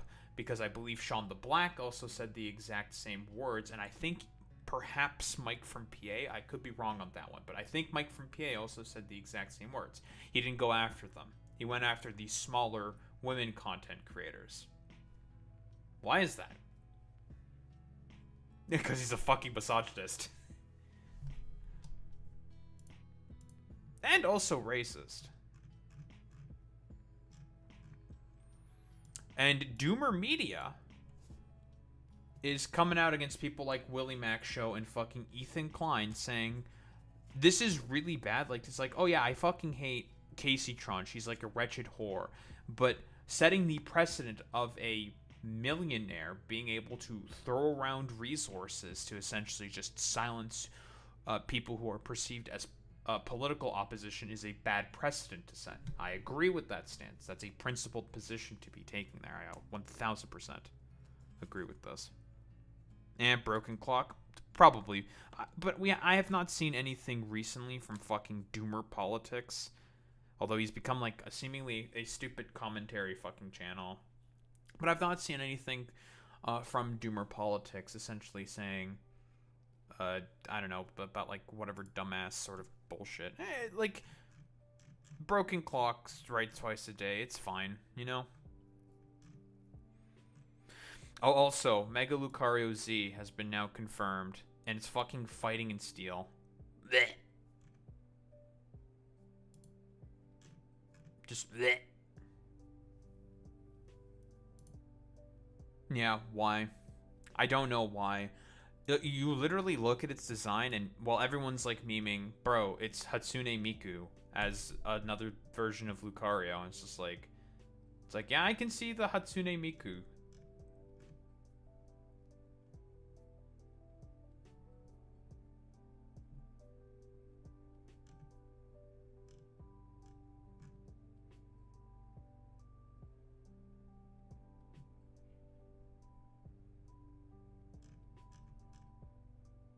Oh, also,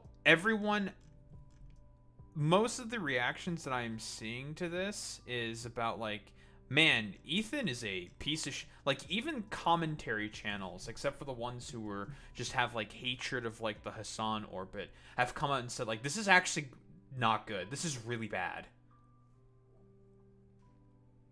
Like, this is pretty bad precedent to set, which is kind of insane.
I'm trying to think if there's anything worthwhile to go over in like the Trump cabinet meeting.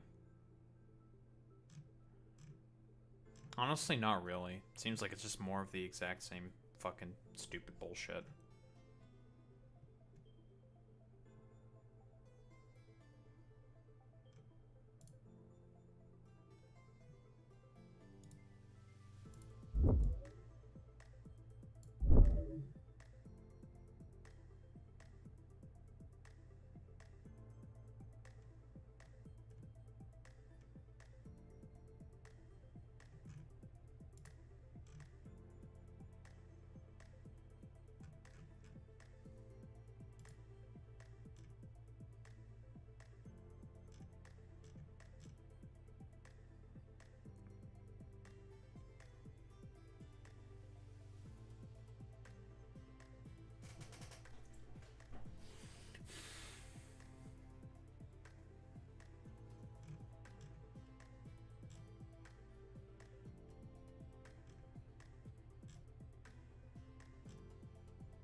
Concerning the potential death of his own channel by having people being open to law.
Ooh, Afton Bain's speech. I'd like to see what the speech was.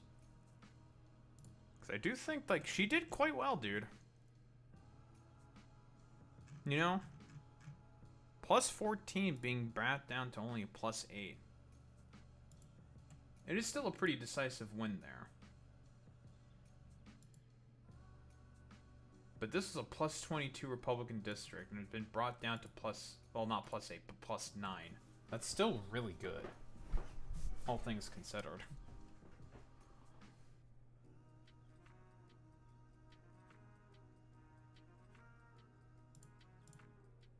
Wait, Ethan also made fucking Caseytron apologize to fucking Asmongold.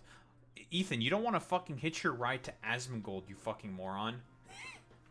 He's hitching his ride to fucking Asmongold. That is genuinely fucking insane. Hassan used this to promote himself? Why the fuck would Hassan need to use Caseytron to promote himself? That's fucking insane. No, the only reason why you went after Denims, Frogan, and Caseytron, Ethan, is because you're a coward.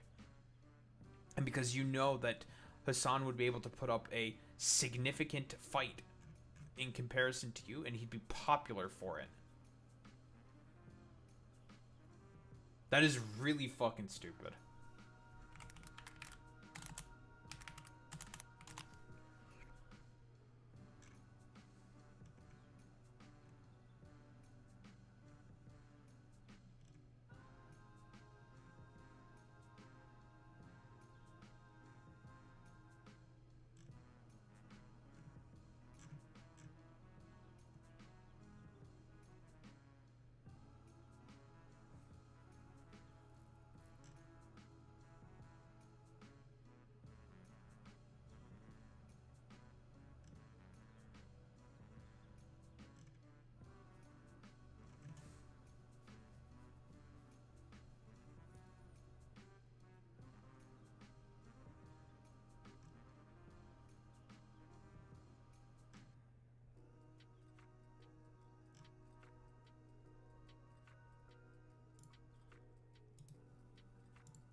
Wait, the first statement is my response to a chat message. I read it out.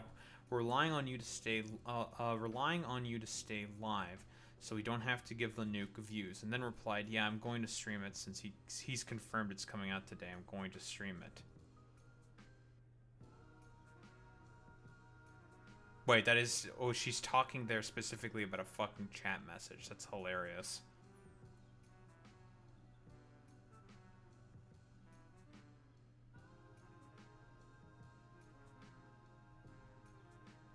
Second statement is throwaway shill comment.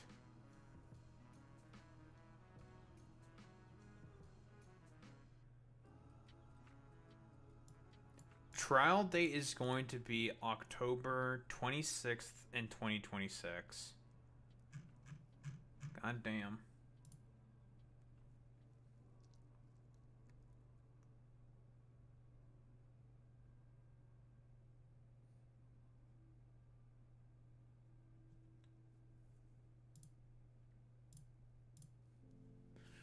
God damn, dude.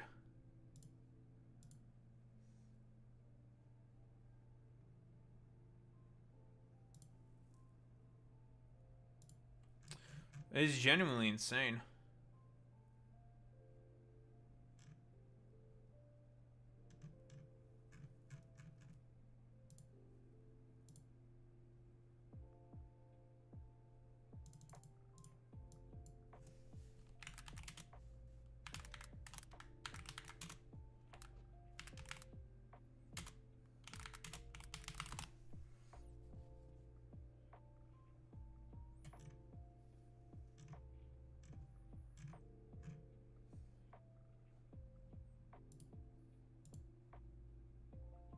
Or Matt Phillips.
Chris Van Hollen comes out for Medicare for All.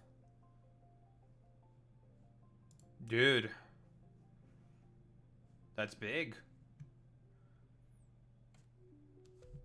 Because I know that, like, Majority Report is pushing for Chris Van Hollen to become the new Senate Majority Leader. It's a long shot, and I think it would be really good if Chris Van Hollen became the fucking Senate Majority Leader. That'd be really, really good.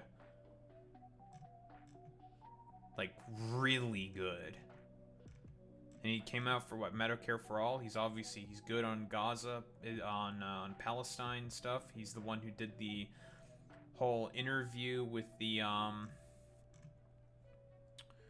God, I forget the name of the Green Beret dude who came out and leaked stuff about the front, basically, the Gaza Humanitarian Foundation. Talk about its actions with Israel. And he's been, and he was the guy who was brave about Kilmar Abrego Garcia as well. He's good. That's for certain. He's definitely very, very good. I do like Chris Van Hollen. If Chris Van Hollen were to be the one, for example, to get to office. Afton Bain may also run again. That's good. I think she should run again.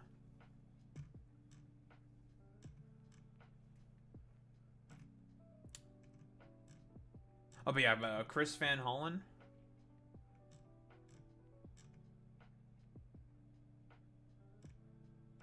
Chris Van Hollen, if he were Senate Majority Leader or Senate Leader in the for the Democrats, I think would be obviously a significant improvement in comparison to fucking Cuck Schumer.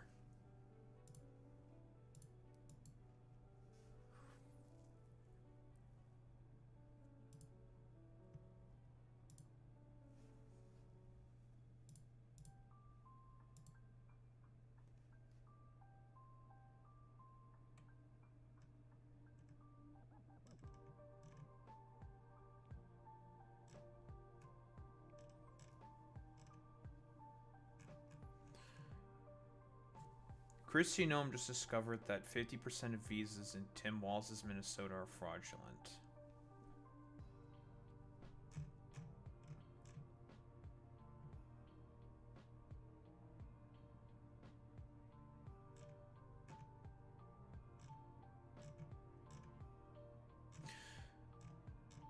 Wasn't there like a housing fraud case, from what I understand, was done by like 2 Somali immigrants, right?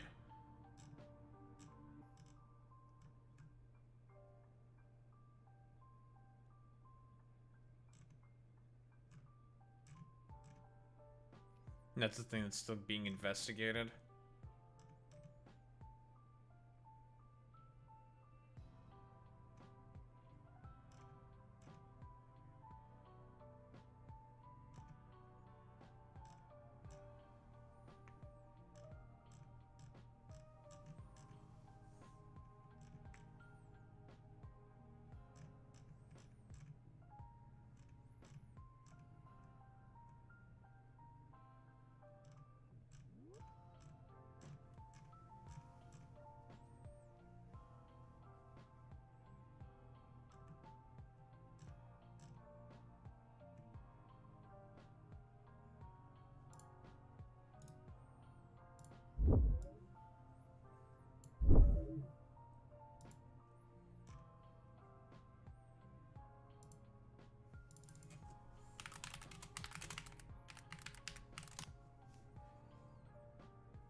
Where's the initial Tim Walz interview? Tim Walz.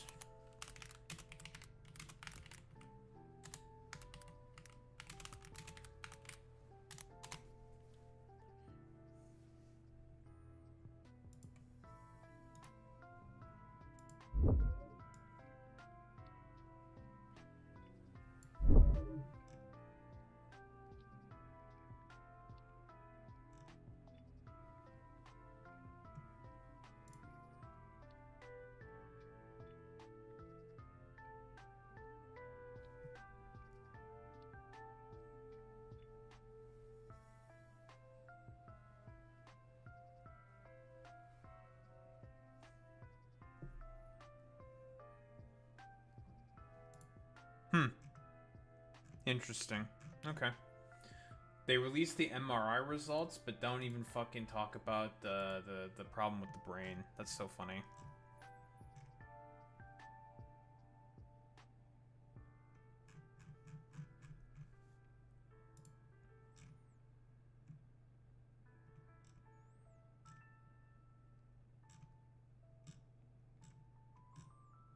Man, conservatives are really fucking stupid. Like, do they not know the purpose of the MRI is for the fucking brain scan? That's why he said release the MRI results, and all the conservatives are like, look, he did release the MRI results, and there's no mentioning about any of the results from his fucking brain. That's so funny.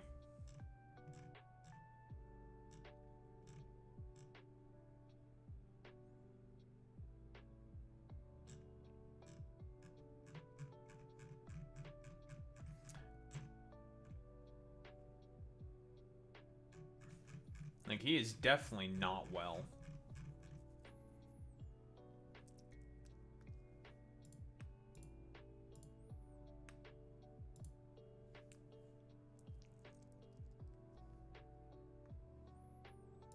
Don't know if there's anything else really to go into this.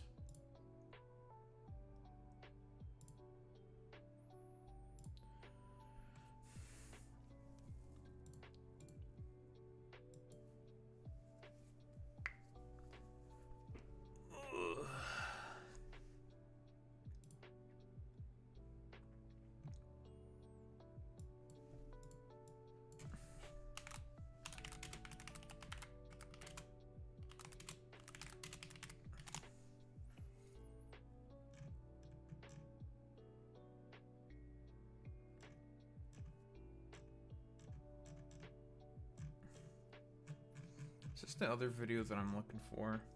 Tim Walz, and you called him what many Americans do find an offensive word, retarded. Tim Walz retarded. Yeah, I think there's something wrong with him. Absolutely, sure.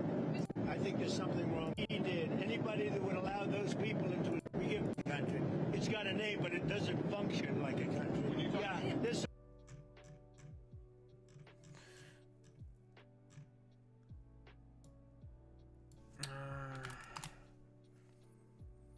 There's a fucking thing.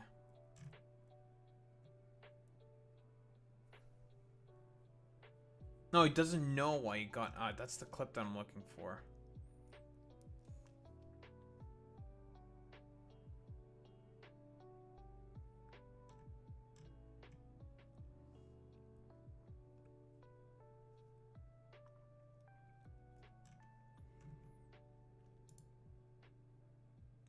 God, fucking conservatives are so mentally fucking ill, dude. Trump proved again why he's the king of trolls. Reporters, what about your MRI? It wasn't on the brain.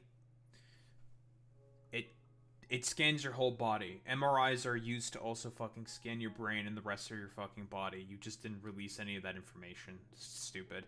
Because I took a cognitive test and aced it. What was on the cognitive test? Point to the giraffe on the paper. And he pointed to the giraffe on the paper. Okay. You would be incapable, which you would be incapable of doing, and you too.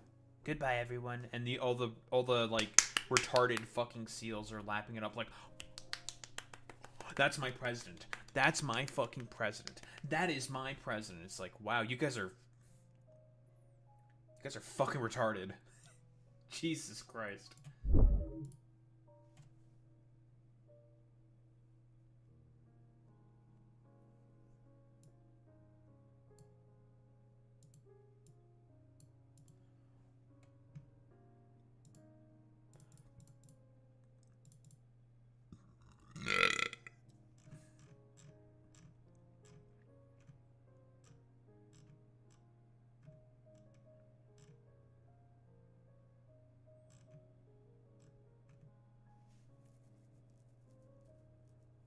The word affordability is a Democrat scam. That's going to do really, really well.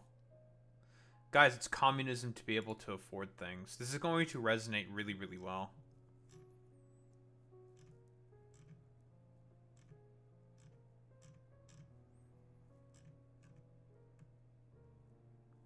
Oh, and he also fell asleep during his fucking goddamn cabinet meeting where he was getting that fucking sloppy toppy. Very, very funny.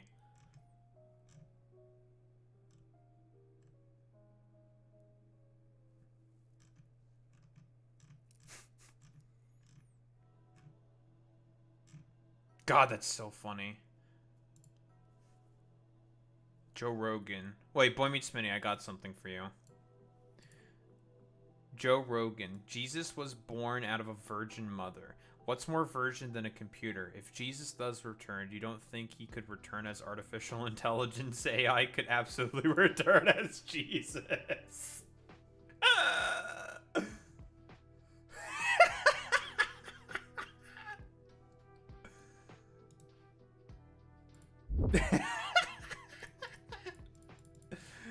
Yeah, Boy Meets Smitty, what do you think of that one, buddy?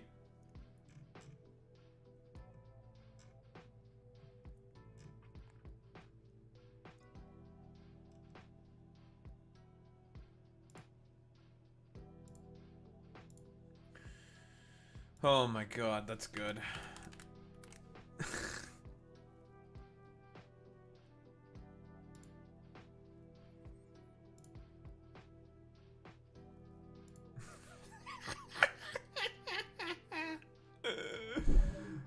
That's funny, bro.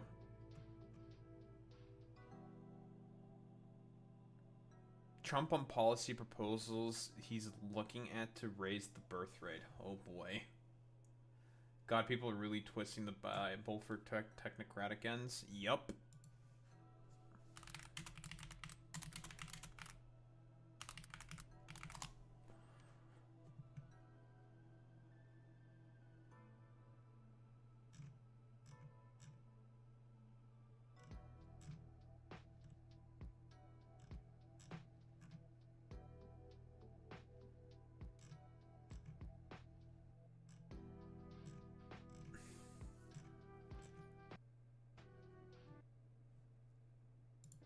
But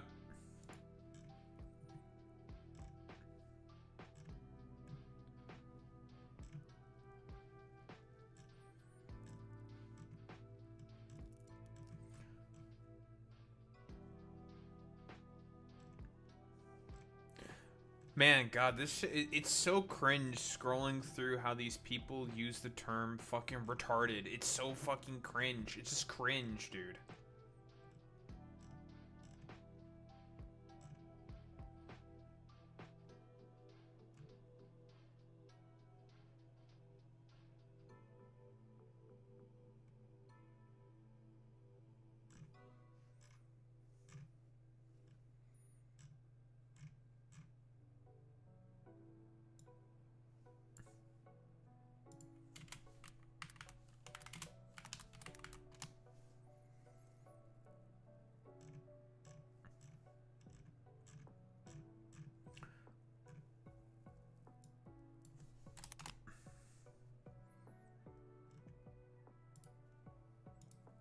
Okay, there we go. Found what I looked for.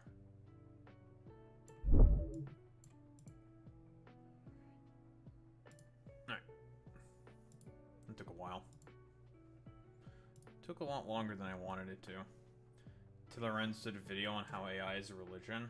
Oh boy. We love AI, don't we, folks?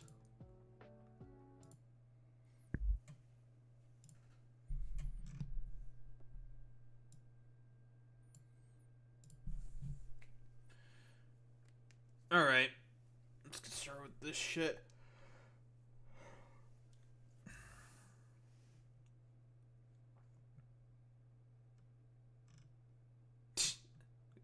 Kash Patel.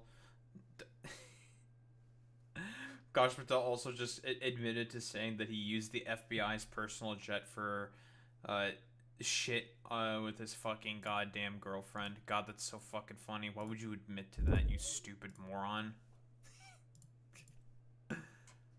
That's so good.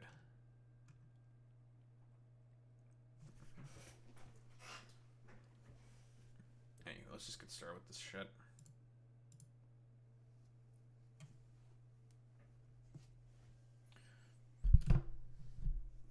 Well, I believe this is more or less the expected result of all of this. One of the, I suppose, resistances, I guess, pillars. I'm trying to see.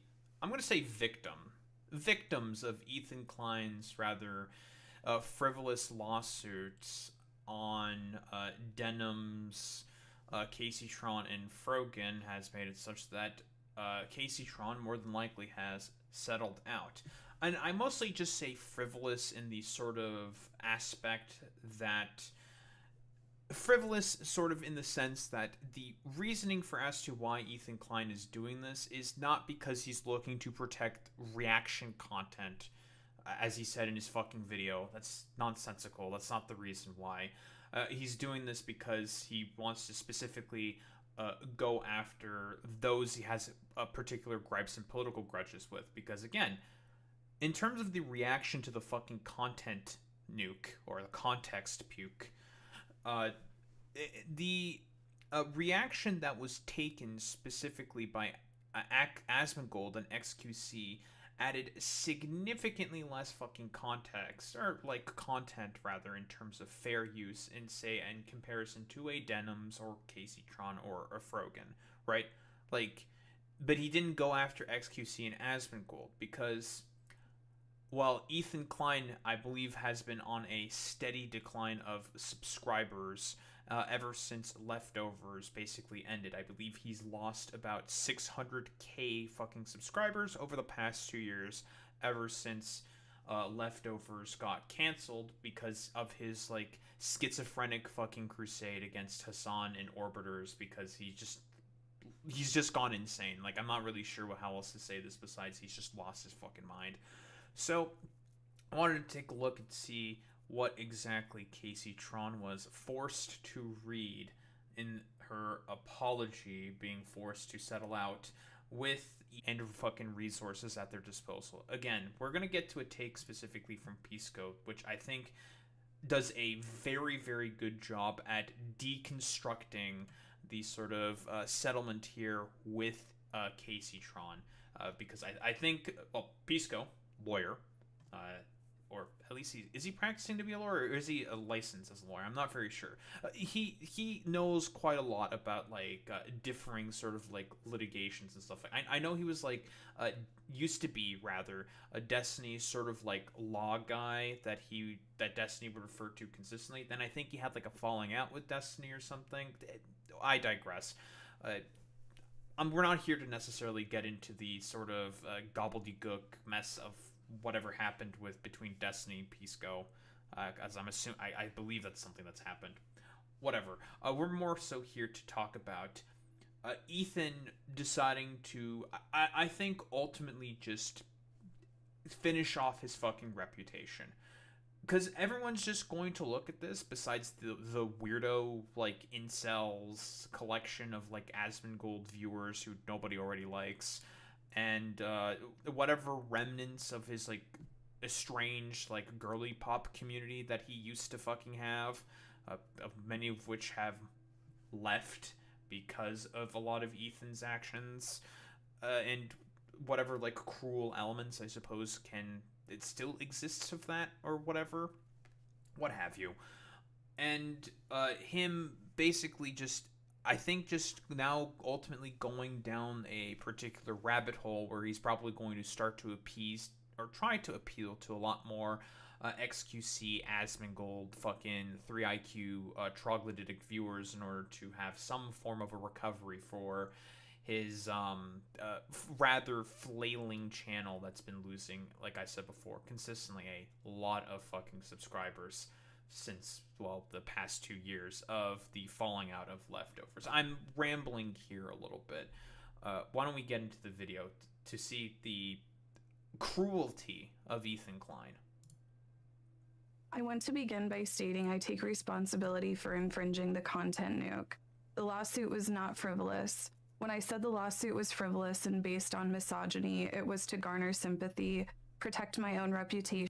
Obviously, that is nonsensical. The only people that Ethan Klein has been consistently going after with his litigation has been women. And he's gone after people like Taylor Lorenz, obviously Frogan and Denims as well. And basically, if you're like a woman seemingly around Hassan for whatever reason, he has his like target spent on you specifically. It is obviously misogynistic. So, more than likely, a lot of this shit, because she's definitely reading this fucking apology that Ethan probably put together or some shit, and because as a part of the fucking settlement, of course, and more than likely, this is all just being said because of like Ethan's particular conniptions that he has with these people. Because again, like I said before, when a bunch of them did say don't react, don't give this views or anything, although the contexts of that are a little like weird, but them overall saying that don't watch this video, view my stream instead, don't give this views or any money or attention or whatever, that's a really fucking stupid idea, and it opens you up to litigation like this, of which Ethan will definitely pursue because he has proven to be extremely aggressive with his litigious behavior. So, kind of stupid of them to fucking say that stuff. I'd have to double check to see if I can find the VODs from Frogan or Caseytron who said this. Because I believe also Sean the Black, and I think maybe Mike from PA also said similar lines to that effect as well. But for some reason, Ethan decided to not go after Sean the Black or Mike from PA. Well, that's a little interesting. And again, he referred to a list specifically from his Snark Reddit of people on there. And I found the fucking thread before. I talked about this in a previous video. Of the people specifically that he had a problem with. But for some reason, he only opted to go after Denims, Frogan, and Caseytron. Well, that's a little suspicious. Why did you only go against them? Because they were the only women that were listed within that Snark Reddit super thread saying, like, you should watch... Because specifically the line saying, like, you should watch these streams instead of giving any views or attention whatsoever to the context puke that's coming out today, which is where he got that line to begin with. It was from a fucking Snark Reddit, so it's very, very silly and ridiculous. And then attributing it to people who fucking streamed it instead.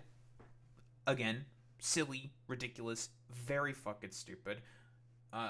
And we probably can't really find the VODs because those things have more than likely been nuked from fucking existence. So it's going to be very difficult to see if Caseytron, Frogan, or Denims. Now, the Denims one, I believe, is still out there. I think it's on YouTube from one of her either like VOD channels or something, who has the entirety of that VOD released on a separate channel, of course, where she offhandedly and... Well, I mean, Denims does make a statement on this.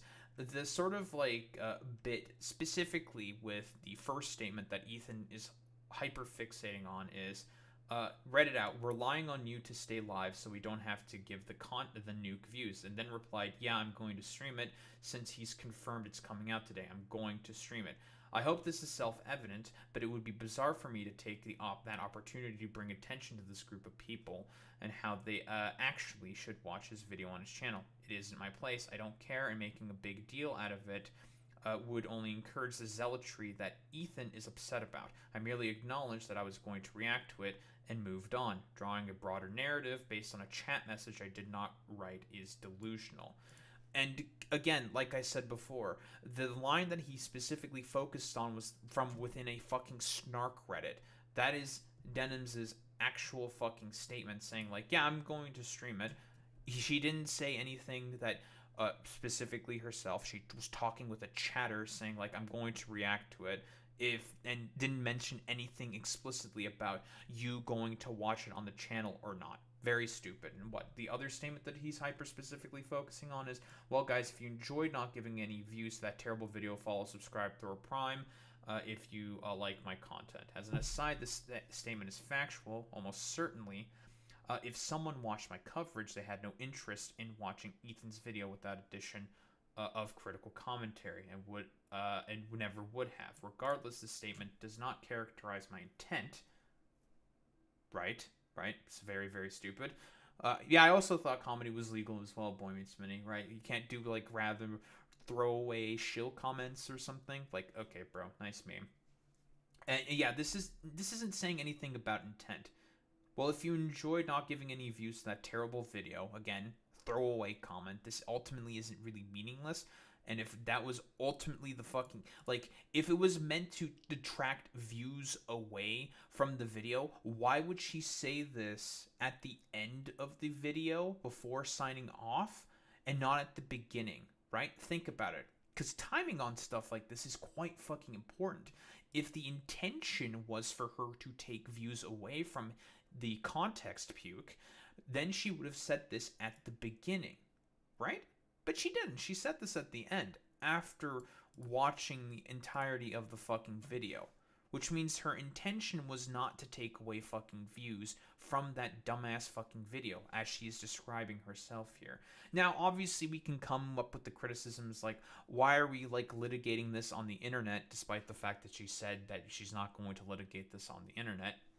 Sure. I think that's, like, fine to say. It would be better if a lawyer were to say this particular statement rather than denims. Okay, sure, yeah, like that's like a rather by the margins thing, but all these like freaks and schizophrenics would have like come out from the woodwork and say that there's like, oh yeah, well you definitely totally fucking intended to take away views from Ethan Klein's fucking video. Yeah, and it's just like, okay, bro, like, yeah, man, totally. Despite the fact that that's not what she said, but for these people, they don't really give much of a fuck about it.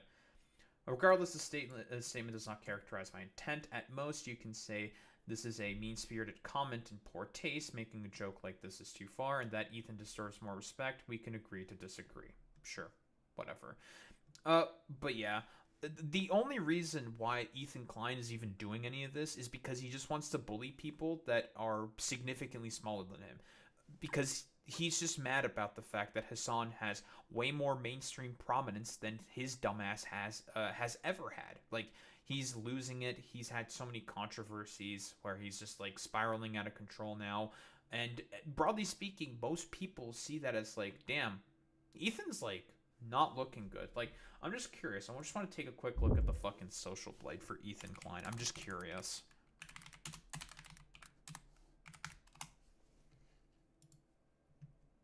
It would probably be the H3 podcast.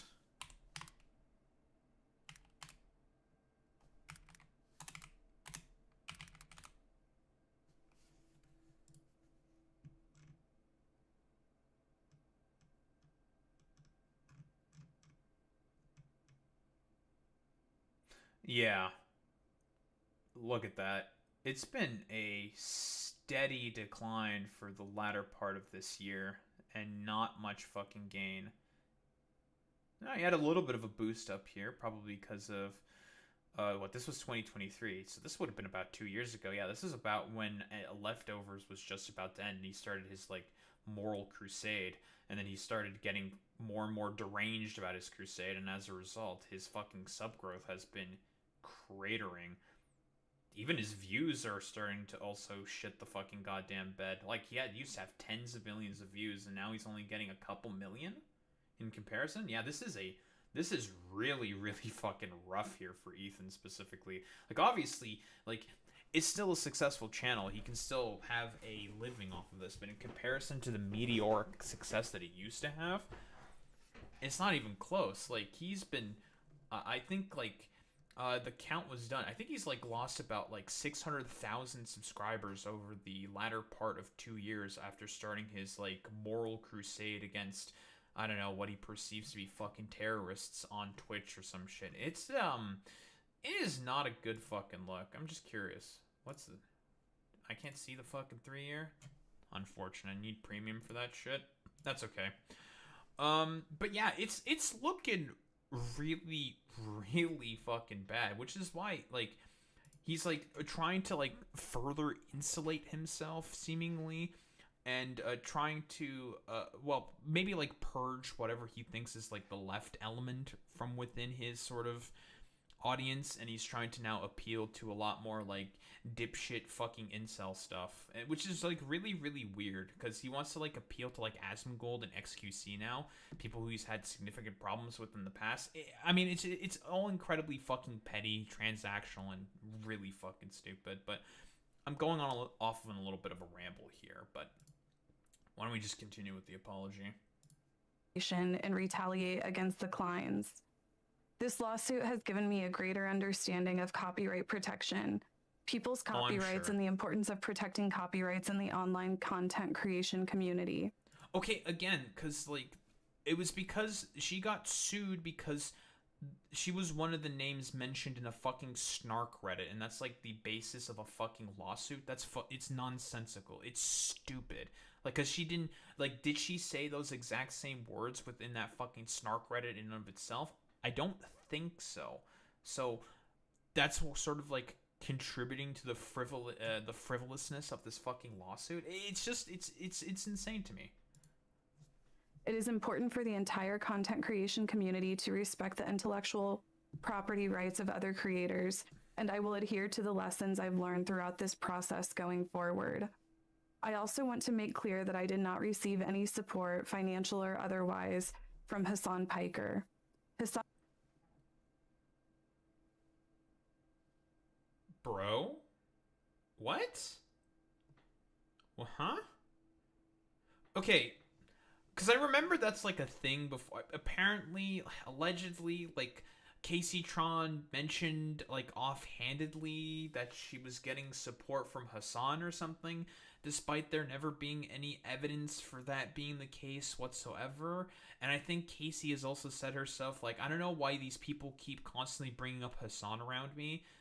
We've never met, and they're only like sort of like maybe as like acquaintances they've met, but in reality they've not actually met whatsoever. They're not like that. So yeah, again, it's like you can maybe make this argument more so with someone like Denims or something, because she is more of a Hassan orbiter, and I believe they've met before and have some rapport with one another.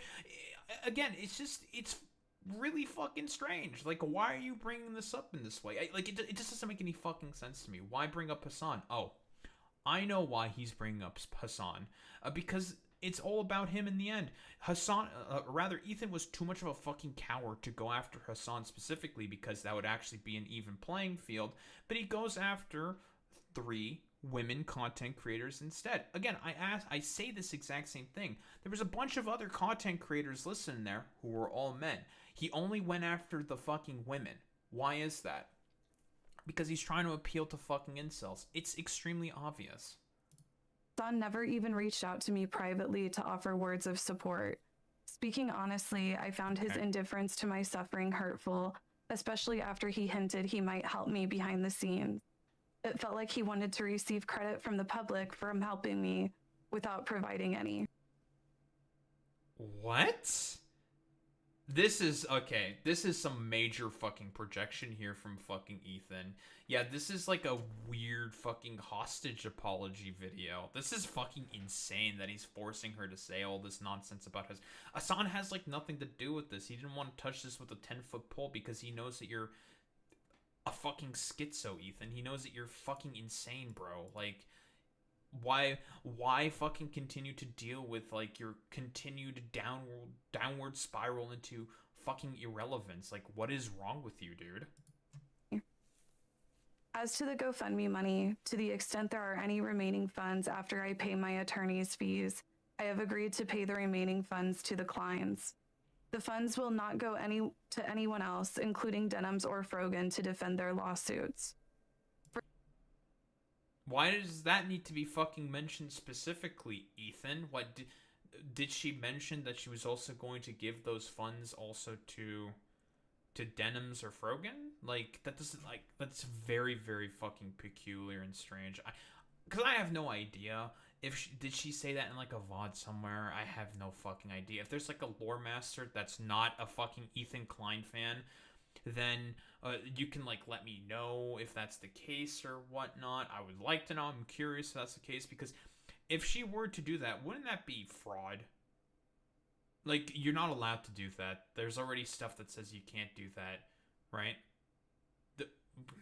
if you like lose the fucking case and you have to pay the fucking money out instead to specifically like to someone to whoever's the main beneficiary of the winner of the lawsuit. Like I don't know, like this sort of bit here is like really strange to me.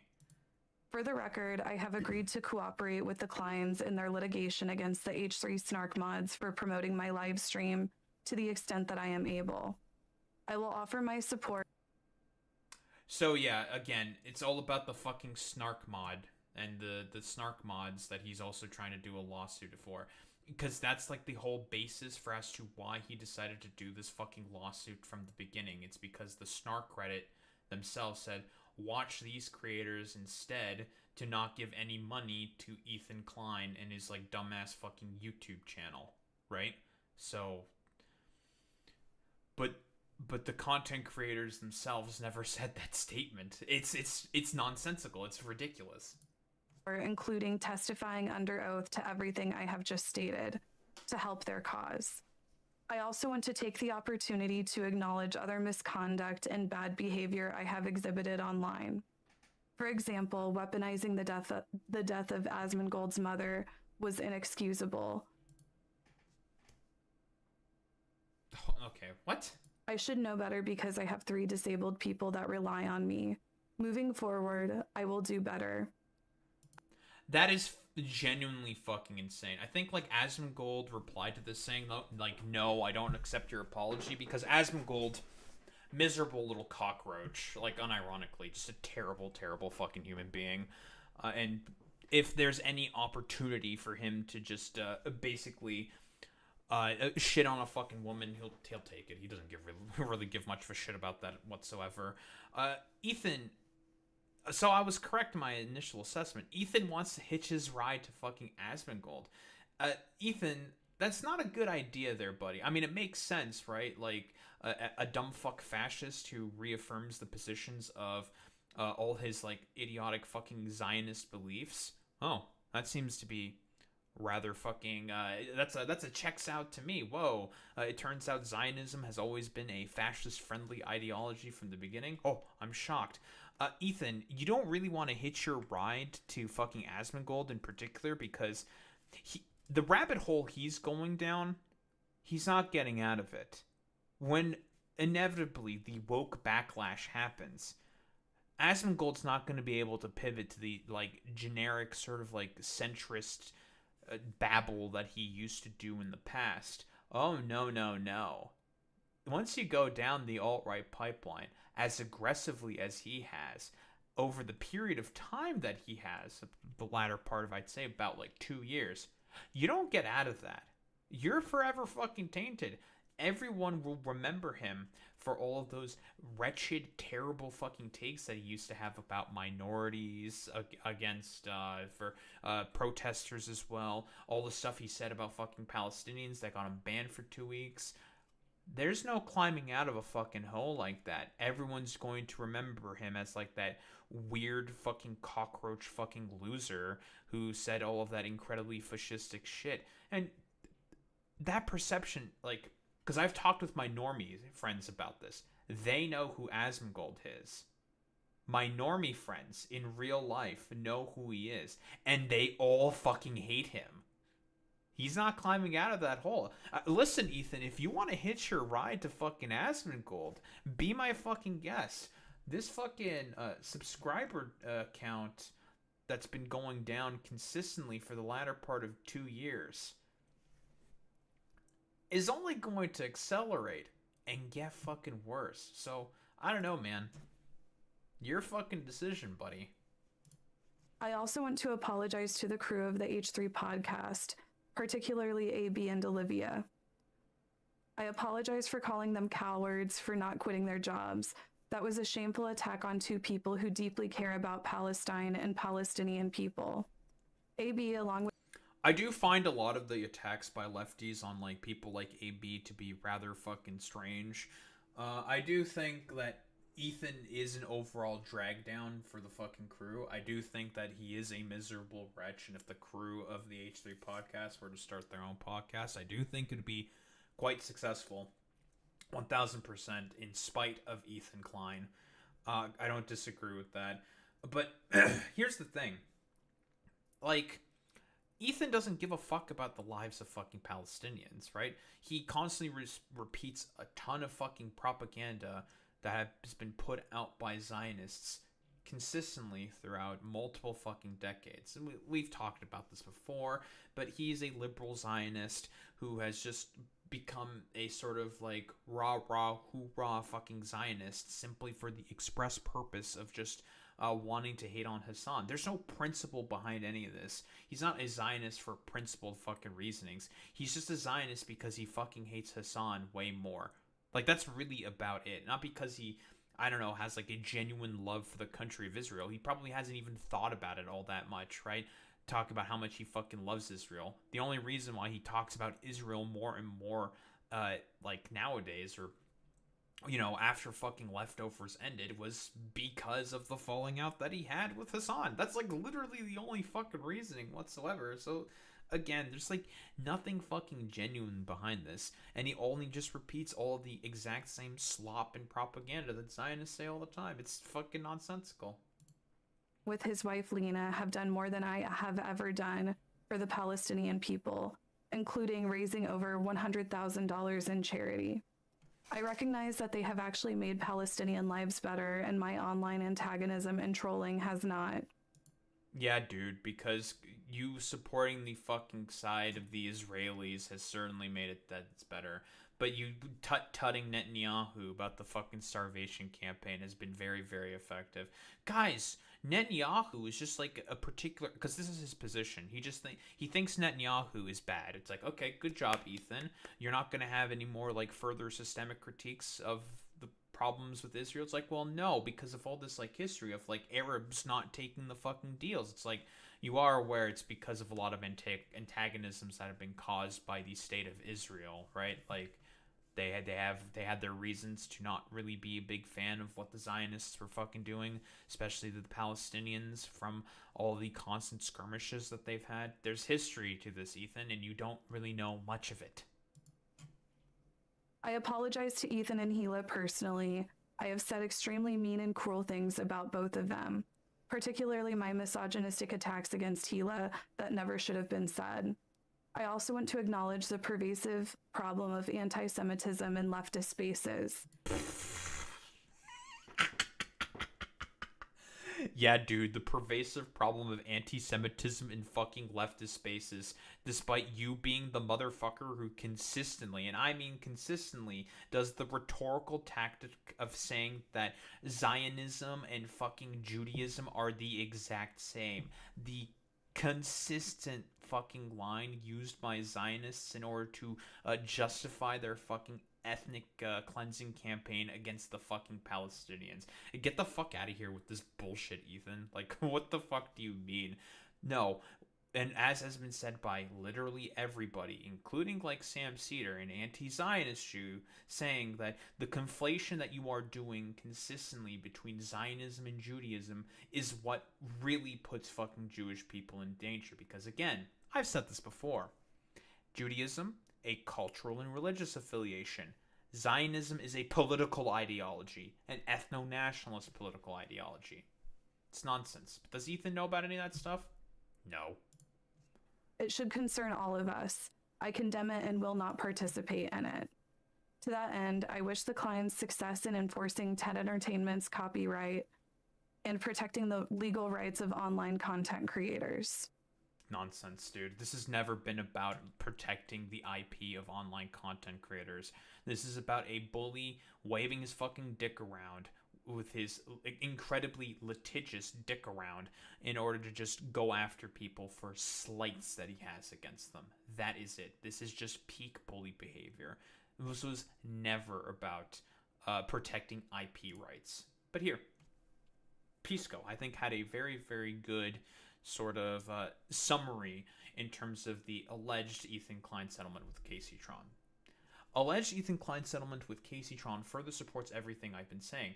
I'm aware that there is other litigation ongoing, that this case was never about protecting the React community from a potential lawsuit from Disney or Sony. Because again, if Disney or Sony want to just annihilate you from fucking orbit. They would just do that via the automated content ID system, right?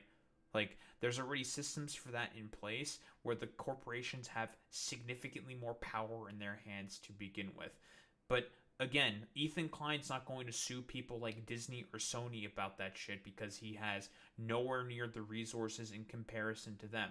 He will go after people like Frogan, Denims, and fucking Caseytron because of his own sort of misogynistic fucking tendencies, but also because they are significantly smaller and they won't be able to put up as much of a resistance as, say, Disney or Sony.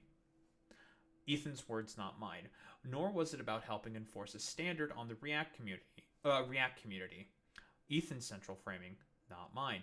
This case was never going to establish precedent, legal or cultural, on the React community, other than what is already well known in American life. Those with resources are able to vindicate their property rights using the courts. On the fucking money there from fucking Pisco.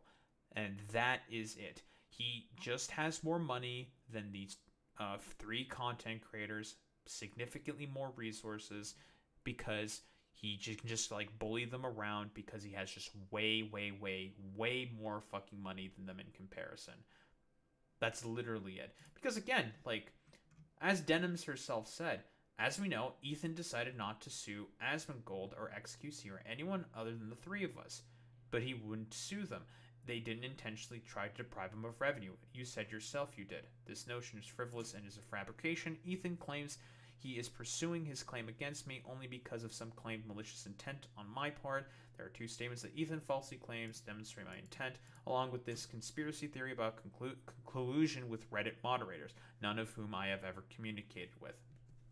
Like I said before, the line that he refers to specifically, what came from the Snark Reddit, he has presented, and I saw the video of him talking about the fucking lawsuit. He presented 0 fucking evidence to suggest that Denims, Frogan, or Caseytron were in cahoots with the Snark Reddit fucking moderators.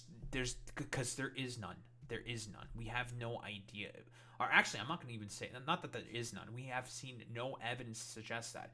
The onus is on you specifically, Ethan, to present that evidence. And as far as I know, he's not really quite presented any of that evidence. There would have been some chatter about that. He said that he got a successful motion to try to get that fucking evidence, but it seems like it's come up with nothing. So as far as I can tell, Ethan seems to be fucking lying about this. And there's nothing inherently wrong with someone protecting their IP, especially not in a strong cage, which I've always maintained this was, that I can agree with.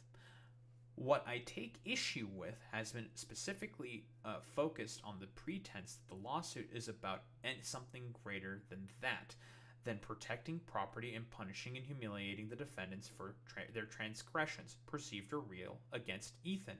In his video, Ethan constructs a fake narrative about protecting the React community. 1000% agree there with fucking Pisco. That is exactly what he did. Again, because he never, like I said before, if he was being consistent in what he was saying, he would have gone after all of those fucking content creators that the Snark Reddit mentions specifically. But he doesn't. Why is that? He just wanted to go after smaller women content creators and weaponize the general sort of wave of misogyny that we are currently in right now to his advantage in order to have a potentially stronger base of support for his fucking lawsuit. That is why. Ethan constructs a fake narrative about protecting the React community, presumably because 1, he is aware that trigger-happy litigation bros are not usually well received on YouTube, especially when it's the big guy going after the little guy, and 2, Ethan didn't like to give the answer because I don't like them to the question of why them and not others. Exactly. 1000 fucking percent. Because again, like, the only reason why, because by the way, this is not the first time he went after Denims. There was another lawsuit that he had, I think, on Denims, I think Bad and Panada, and also Noah Samson, all of which he was forced to settle out of because of the fact that they just went nowhere. Denims already has a victory under her belt against fucking Ethan Klein because of an earlier lawsuit that he did against her that went absolutely fucking nowhere. So we have to go through this absurd song and dance about stated intentional siphoning and malice and pretend that was what was going on. Just for calling that out, the response was insane delusion and deflections. Disappointing, because this is unlike the stand that Ethan took when he was sued by Bold Guy, a case which was well worth defending and did produce good precedent in the Southern District of New York. Bold Guy. Is that fucking Matt Haas? That's the only one I can think of. I'm not sure about this Bold Guy individual. I digress. Yes, 1000% agree there with Pisco. This is, I think, a fairly accurate sort of portrayal for as to what Ethan Klein's settlement intention here is with Casey Tron specifically. And honestly, you can just pretty much get that from the fucking video itself. Like, it's like a fucking hostage being forced to read out a fucking apology. Like, this is like unironically shit that fucking the terrorist fucking videos would do, forcing people to read out random fucking statements. Well, that and worse. And also, the state of Israel would also do the exact same fucking shit. So, again, we all know what the intention behind this lawsuit to begin with. He wanted to go after people because he's incredibly litigious. He's also a misogynist, and also because he is, and that this was never really about protecting reaction fucking content. Nonsensical. He could give less of a flying fuck about any of that shit, right? He just wanted to go after these 3 women in particular because he doesn't really fucking like them. And he probably wanted to get a fucking get back on fucking Denims specifically. So this isn't about Hassan. This isn't about a bunch of other fucking bullshit that Ethan can try to say that this lawsuit was about, or protecting fucking IP rights or whatever. None of that fucking matters, right? This was about bullying and fucking cruelty on smaller fucking women content creators that he can perceive as okay sort of like legal targets for him to go after. That is it. I don't think there's really much else to say besides, Ethan, there's only one thing that you're going to be remembered by, and that is you're a fucking bully who is incredibly litigious and is a fucking piece of shit. Hopefully you're going to be okay with that bed you're making with Asmongold and all of the other weird fucking little commentary fucking freaks like Willie Mac Show or like Nux Taku and shit like that, and fucking Tectone. Hope you're going to be okay with those particular bedfellows just so you can defend the fucking state of Israel, bro. Nice fucking meme, Ethan.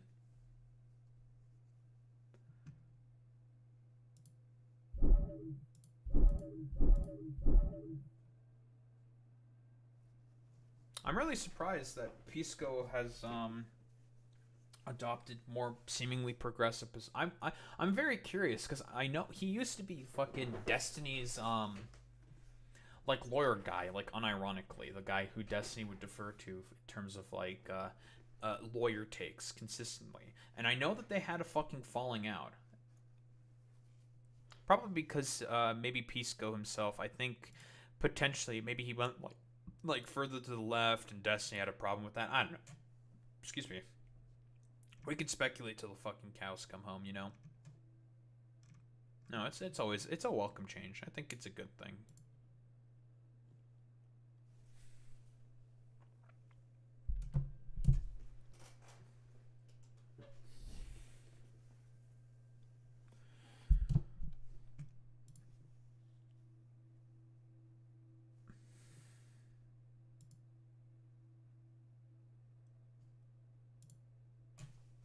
I guess we have a little bit of a breaking news. A special election happening in Tennessee's 7th congressional district after, I believe, the Republican left that posting? Yeah, post, rather. I think because he retired. Now, for those who may not know, This district, I believe, was a Trump plus 22 district. And because, again, I wasn't expecting for Afton Bain to necessarily win this election.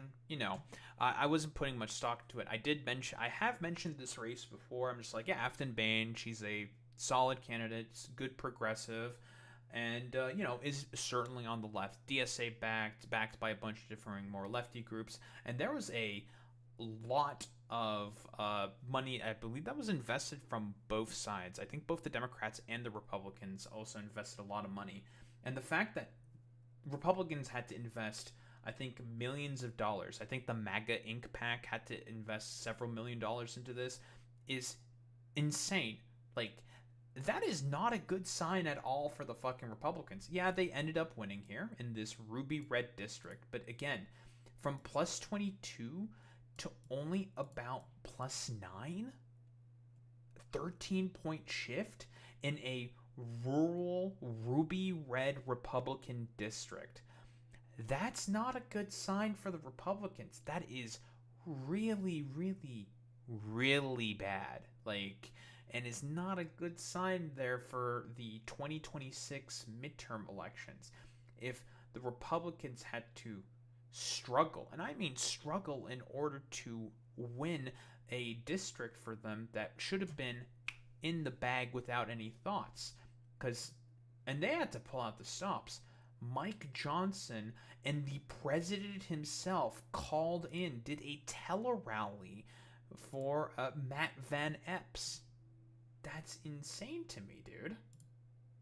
Go get them and get out tomorrow morning. Get out and vote, and let's make it a sweeping victory. The whole world is watching Tennessee right now. All right, how about that, President of the United States? People take for granted when you're in a deep red district like this, in a deep red state like Tennessee, that the Republican will just win automatically. Nothing is automatic. The Democrats are spending. I wonder why nothing is fucking automatic there, Mike. Oh, because you guys are extremely fucking unpopular right now. That's why. Millions of dollars here. They're bringing in all their heavy hitters because they think they can flip this seat from red to blue. That is not going to happen. Matt Van Epps is the candidate, the best to represent Tennessee and Nashville in Washington, D.C. Matt Van Epps is a strong conservative, and that's what we believe in. Again, as a conservative Republican Party, we believe in God and country, and Matt Van Epps stands for what we believe in. And we're going to win decisively tomorrow when everyone gets out to vote. And Everyone that's what going we're out to This is vote. about America first. As the speaker said, the margins in Congress are so narrow, and this is about the direction we. I believe also, because there was polling saying that this got as close to within the margin of error, about 2% fucking. Oh, famous car museum in Tennessee. I bet it's very expensive in order to be able to go into that fucking car museum if I were to take a bet, Boy Meets Mini.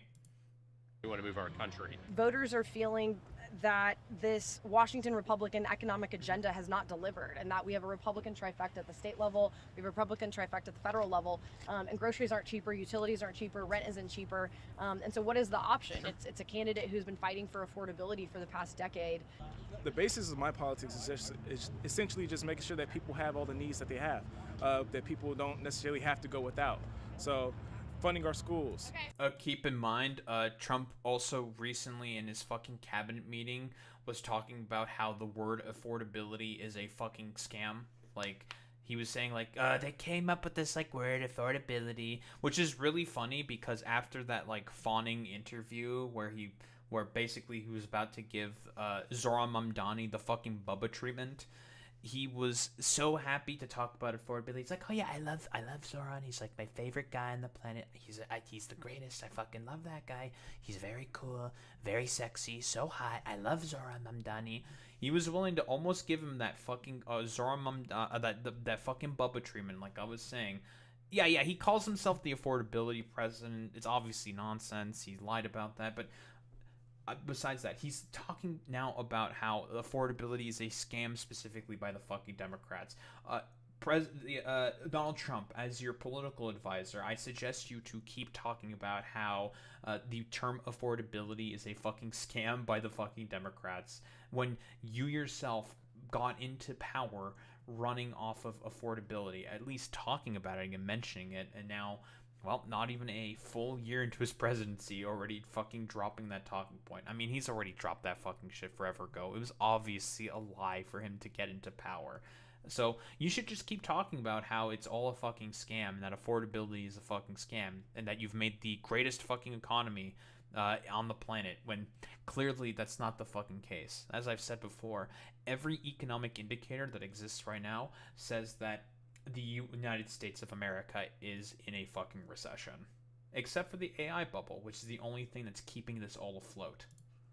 Feeding our children, make sure that the roads are well, make sure that the hospitals are funded, where people have places to go. Those are the bare minimum of what people need in order to thrive, not just survive. So Afton being a person to advocate for that, instead of being a person that just wants to maintain a status quo that's not working for people, at least having somebody that's willing to try was my reason for. That's fair enough. I do think Afton, she's a great candidate. I don't think she's going to go anywhere. I think she's going to try again. So here's what her, I suppose, speech after, she conceded, she got defeated, blah, blah, blah, Again, +9 in a ruby red fucking Republican district. Like I've been saying before, this is not a good sign for the Republican Party. Like, this should have been an easy slam dunk of a fucking win. And it being brought down to +9, a 13-point shift, is fucking insanity to me. But what do we have here from Afton herself? You know what's sad? This was super low turnout. The district has 4.6 million registered voters. Really? That is really low fucking turnout. Man, if more people came to the fucking race, then it must be all concentrated here, specifically in Davidson County. Or is it really? Does this district really have 4.6 million registered voters? Or is that the state itself, Boy Meets Mini? Because I was about to say, I mean, this is a pretty rural district. Like, a lot of sparsely populated areas, like, around here in Tennessee 7th. Really, the biggest population center is, again, part of fucking Nashville here. I think you might be talking about General Tennessee. I think you might be just talking about General Tennessee. But, I mean, still, like, shift of 13 points is genuinely fucking insane. That's the whole state, my bad. Okay, that's what I was about to say. 4.6 million people in just this part of the state alone? Yeah, I don't think so, Boy Meets Mini. You might be trolling there a little bit. But anywho, I digress. Like, bringing it by a, the sort of point lead from +22 to +9, that's huge. Huge. Davidson is 450K. That's still bad turnout. Ooh, yeah. I think if there was more people from Davidson County, that probably would have shifted quite a bit. Because, like how many people? That's Williamson County. About 40,000? That's like 10% of the population. That is pretty bad fucking turnout. Yeah, holy shit. Yeah, if more people turned out here, then I think this probably would have been fine. I'm not 100% certain for as to why that was the case, but yeah, if the numbers here were like significantly fucking higher, then I think she probably would have been able to win. Even like with, I don't know how much more turnout from Montgomery County as well would have also helped as well, but still, like, this could have been easily the fucking carry for Afton here, but it didn't end up working out that way. But I digress. Why don't we get to what she said? But this isn't the end of our story. It's not even close. Because what we have built here in this district, this grassroots movement, is part of something bigger that is happening across the South. So from what I recall, she, I think, is a part of the state legislature, I think, and this is her first time running a campaign within Tennessee 7th. I mean, it's entirely possible that she could make this district be rather competitive with a, like I've said before, a populist sort of like message. Yeah, she's going to get recognition now. She's going to get more prominence, and this could potentially start a fucking snowball effect. Because, I mean, who the fuck knows or cares about someone like Matt Van Epps, right? Like, no one's going to have like any adherence to that, and Trump's star power has significantly fucking waned. And I mean, a lot of people are going to talk about how, oh, it's because she's a communist, she's a socialist, because she's described herself as like a radical before. I like, that's not like an unpopular position amongst fucking Democrats. Like the fucking fear mongering and shit like that. Like 60% of Democrats have now said that they're like, yeah, socialism, we should probably try that instead, because the current shit that we're doing right now is certainly not working. I think we may need some kind of a change. And this pushback against it by the Democrats is not going to work out as well as they think it is. And from what I understand, like, broadly speaking, I think the only people who really supported her were, like, the progressives. I know AOC supported her. I think Bernie, endorsed Afton as well. I think, I'm not 100% certain on that one. She didn't receive much support from these sort of like main Democratic sort of establishment because they don't like the message that she pushes. Like, she'll get support from progressives, but the main Democrats, not at all. They hardly gave any fucking support to her whatsoever. And again, she still had that fucking result. That's pretty fucking good, all things considered. Sure, there was a bunch of money that got funneled, and I think like the DNC funneled in a bunch of money, I think. But nothing from Hakeem Jeffries or Chuck Schumer, which, I mean, if there was, it probably would have made everything actively worse. But, I mean, she represents, the vibe shift that needs to happen within the Democratic Party for it to be able to survive. DNC helped her with big ad buys. Gotcha, Boy Meets Minnie.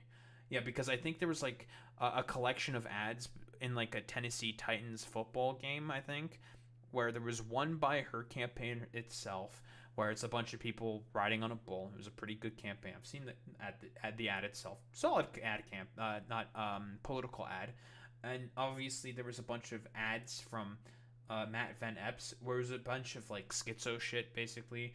Talk about like, she said that she's a radical, and she supports policies that's popular. That's really bad and stinky. It was just standard fear-mongering shit. Like, I don't think it's a very effective argument, but Republicans are not very bright or intelligent, so it'll be effective on them. And Afton also got, I think, some extra ads from different like Democrat from differing Democrat sort of like PACs, DNC pro DNC sort of PACs as well, talking about the policy that she is for and talking about what she was for. Van Epps' campaign was all oppo. Well, yeah, of course it was all oppo because, again, Republicans can't run on fucking policy because they don't have any policy. Like, duh. Anyway, I digress. Like, the fact that it seems like she's going to be running again, which I encourage, I think she should run again, I think she's a great candidate, is a good sign to see.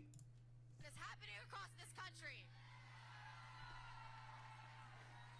Because we are tired of people outside of this state telling us that the South is backwards, that it's hopeless, and it's destined to be ruled by the same powerful people again and again. The South is not silent because the South has something to say.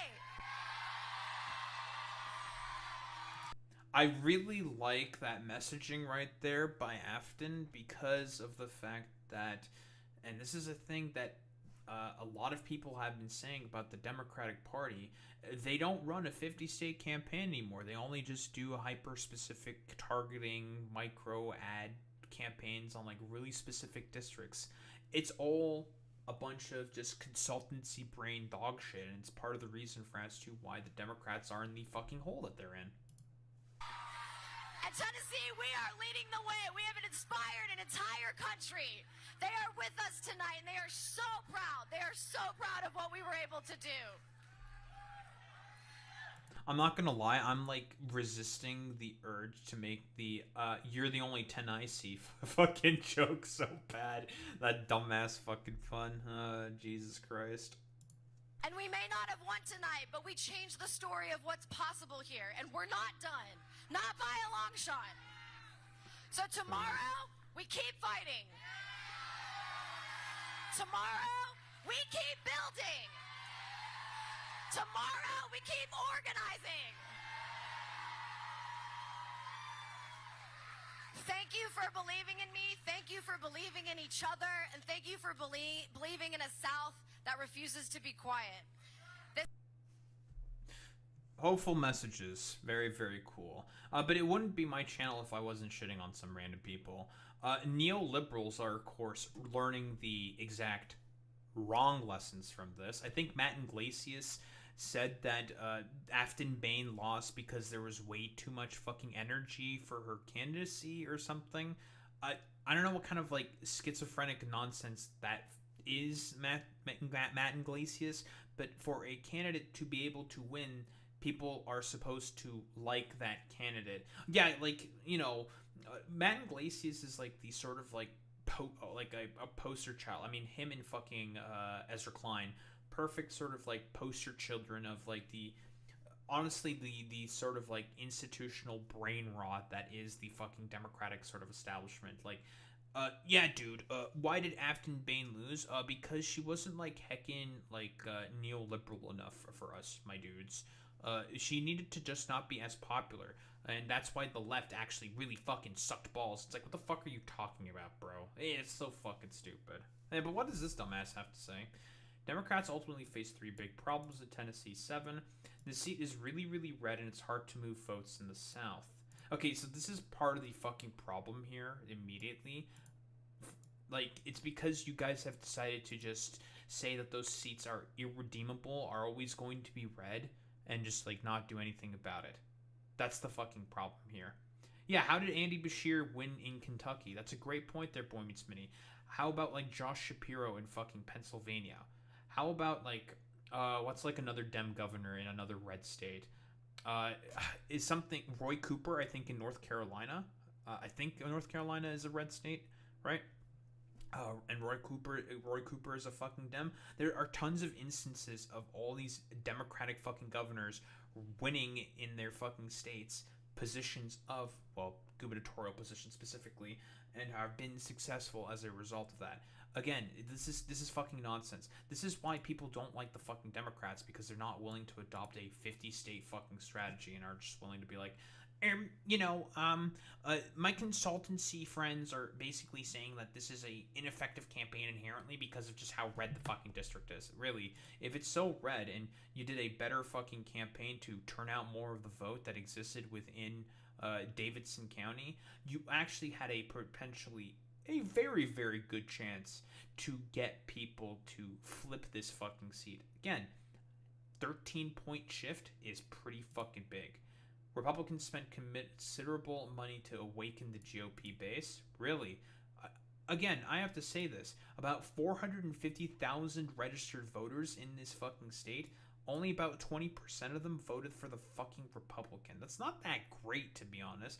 This is a very low turnout fucking election to begin with, and there's not a ton of people here. Again, like, yeah, I don't know why that's a problem for the Democrats. That's how you win elections, you stupid motherfucker. Click the wrong fucking thing. That's just not how that works. That's called playing politics, and that's how you're supposed to win elections. Yeah, very, very fucking stupid here. Dems nominated a left-wing candidate with major ideological baggage. Hey, dumbass. Then why the fuck do Democratic fucking voters and constituents have a majority favorable view on fucking socialism, you stupid motherfucker? No, this is like the same stupid like consultancy class like brain rot that plagues this stupid, ridiculously pathetic fucking party, and has plagued this ridiculously fucking pathetic fucking party for the past 40 fucking years, and that they refuse to learn any of the lessons of their like constant fucking defeats, because they only care about one thing and one thing only: getting money from the corporations and the fucking rich, which is why people don't fucking like this pathetic consultancy drive fucking shithole of a party. Nonsense from people like this. And like I said before, this was a plus 22 fucking district. Plus 22 in the Senate, plus 22 for the presidency. Because, again, the argument from that motherfucker is that a neoliberal would have done better. Oh, they would have done much worse. Because that experiment has been done consistently, and it has failed time and time again. It's the same shit that Ezra Klein says more and more and more. saying like, oh, we need to moderate more. We have to moderate our positions more. We need to just keep being moderate. That's exactly what you got out of Kamala Harris. She moderated more and more and more, and she got fucking, not trounced, but she fucking lost because of that. People are sick and tired of the exact same fucking bullshit over and over and over again. Again, as fucking Einstein himself said, the definition of insanity is trying to do the same thing over and over and over and over and over and over and over and over and over and over and over and over again, and expecting a different outcome each and every single time. Hey, Democrats, you might be able to learn an important lesson from that saying, because you guys keep trying to do the same thing consistently and it fails every single time. Maybe you could learn something from that and not rely on those stupid fucking consultants and actually try someone like Afton Bain, who's not going to be going anywhere. And I'm looking forward to seeing how she is able to potentially come back within about 2 years, do more political work, get her name out there more and more in the district in order to potentially win this seat for the fucking Democrats. Because, again, there's a potential here. It could happen. A 13-point shift in an off-year special election is insanity. There is opportunity here, but of course, neoliberals would rather have their thumbs up their fucking asses collecting their fucking goddamn consultancy fees instead of trying to be able to actually win. As expected from these stupid motherfucking neoliberals, they want to be ineffective, pathetic little fucking technocrats that have to needle and dime around the fucking edges to basically make sure that the system doesn't collapse in on itself because of its internal fucking contradictions. But yeah, I hope that Afton Bain runs again. I think she's a great candidate, and she certainly has a chance to potentially flip this once ruby red district to a potential blue district, or at the very least make it purple, right? That would be great to fucking see. And I think that it would be a fantastic opportunity to show that stuff like this is certainly very, very possible.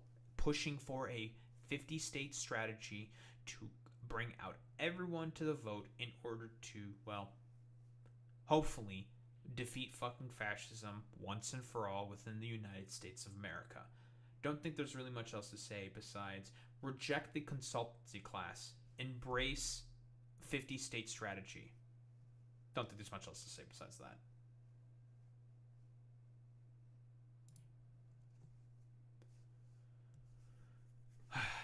Cool. Very good, folks.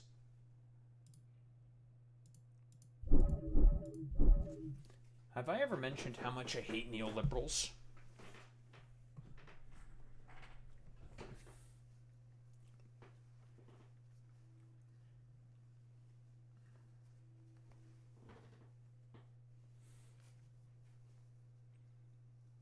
Isn't that the president that he gave a pardon to for being a fucking drug trafficker?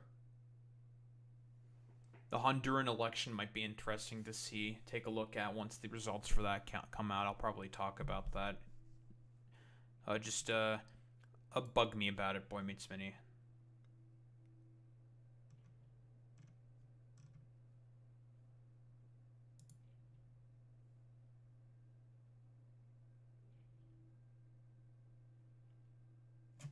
Yep, they also had to pause voting because of the counting site crashed. Nice meme.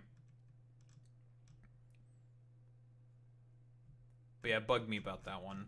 Take a look at it. Would be good to know, obviously. Very good to know, folks, let me tell you.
Progressive council member from downtown JC on track for a win over former governor James Solomon versus Jim McGreevey, 69% versus 31% in Jersey City. God damn. All the disgraced former governors getting owned. All the centrists are just keep getting fucking owned. Oof. Dude, centrism is fucking dead.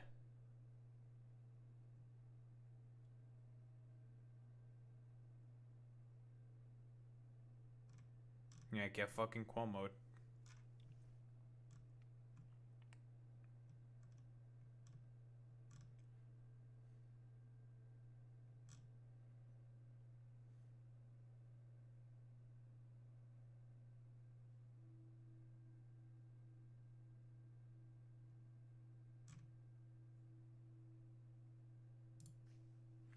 Get commode. Anyway, let's get started with this stuff.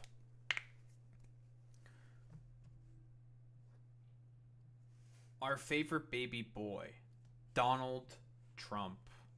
My favorite guy. We love him. So, as we all know, we've seen him call Tim Walz, well, seriously retarded, right? Talking about Tim Walz.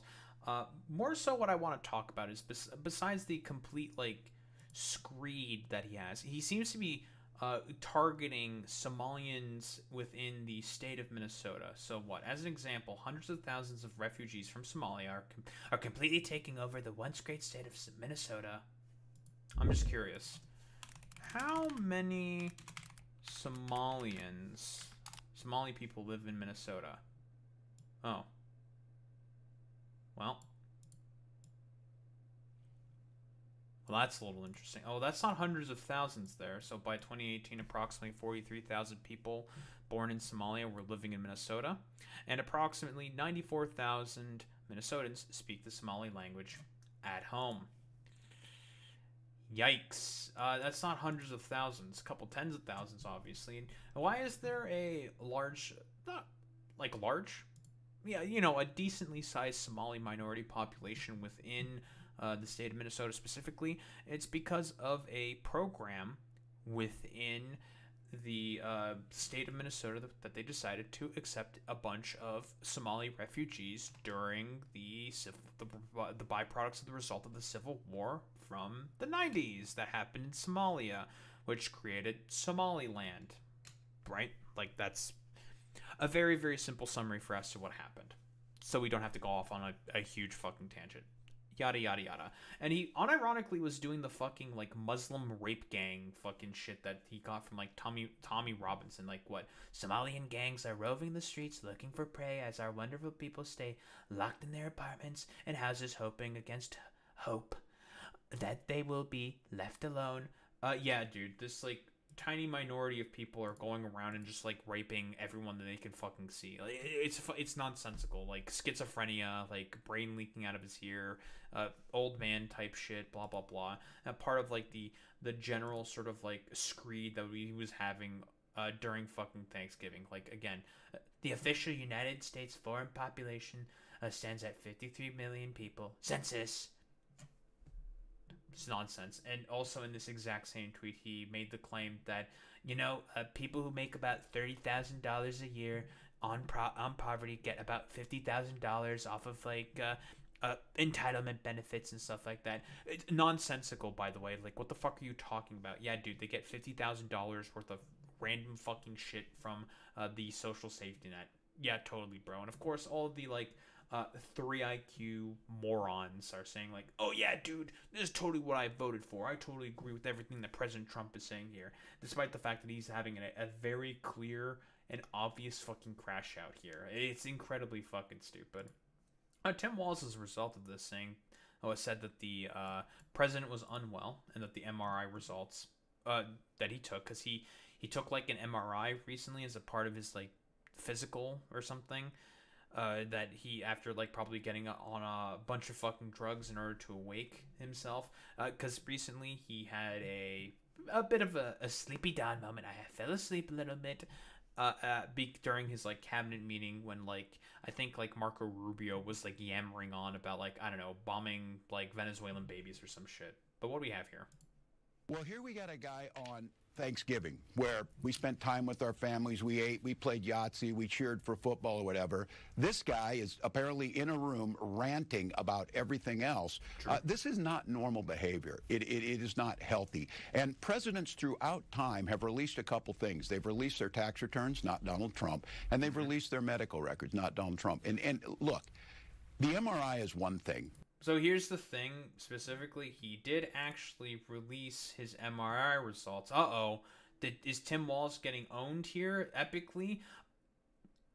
Not exactly, because there's some stuff in here that has been omitted from this memorandum. As part of President Donald J. Trump's comprehensive executive physical advanced imaging, was performed because men in his age group benefit from a thorough evaluation of cardiovascular and abdominal health. Nothing about cognitive? Because that's what MRIs are also like meant for specifically. Scanning the fucking goddamn brain. We don't give much of a flying fuck at all about cardiovascular and abdominal health. He's obviously not in good cardiovascular health, despite the fact that it says like, oh, it's definitely really, really good, very good, it's fantastic. We've seen the cankles, we've seen the bruises on the fucking hands. That is not a sign of good cardiovascular health, especially considering the fact that Trump mostly lives a rather sedentary lifestyle and he likes eating fucking McDonald's constantly. And also, abdominal health, bro has a fucking catheter, man. He uses a catheter consistently. You want to tell me that he has good abdominal health? Okay, bro. Nice fucking meme. Like, when people are specifically talking about the MRI results, they want the brain scan. That's what they're looking for, specifically. And that memorandum specifically omits the brain scan. Yeah, a Maha medical report. Yeah, exactly, Boy Spinny. But I think what's most concerning about this is, as your viewers out there are listening, has anyone in the history of the world ever have an MRI assigned to them and have no idea what it was for, as he says? So look, it's clear the reference to that comes from this specifically within Air Force One, where basically the reporters are asking about the MRI. He's like, I don't know what an MRI is for. What's an MRI? I have no idea. Of course, like, conservatives are going to lap it up because they're like drooling morons who have no idea about like basically much of anything whatsoever, because they just like say a bunch of fucking nonsense. Yeah, it's absolute fire. Him saying like, I don't know what's an MRI for. I don't know what it was for. Like, very, very stupid.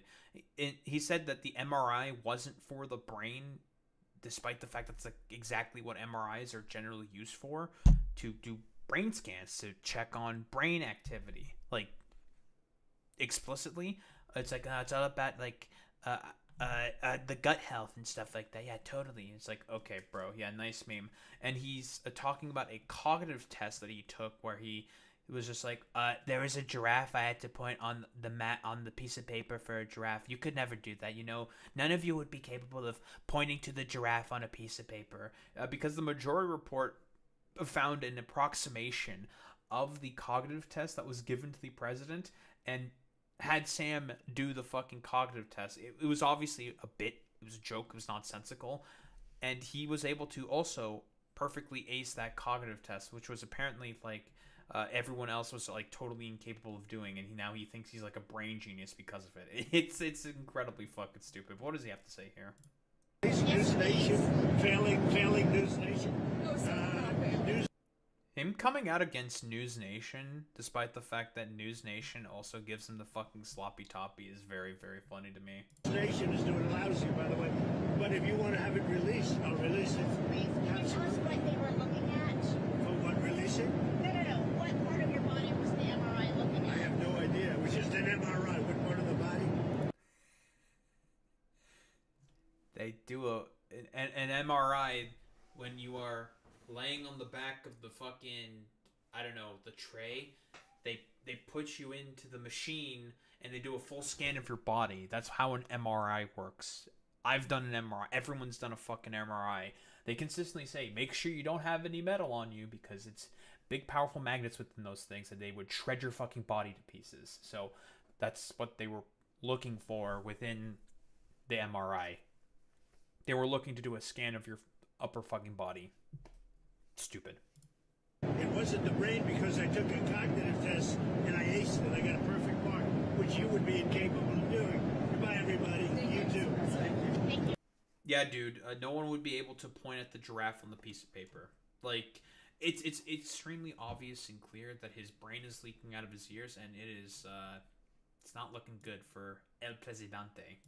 The president's fading physically. I think the mental capacity, again, ranting, crazily at midnight on Thanksgiving about everything else. There's reasons for us to be concerned. This is a guy that randomly says the airspace over Venezuela is closed.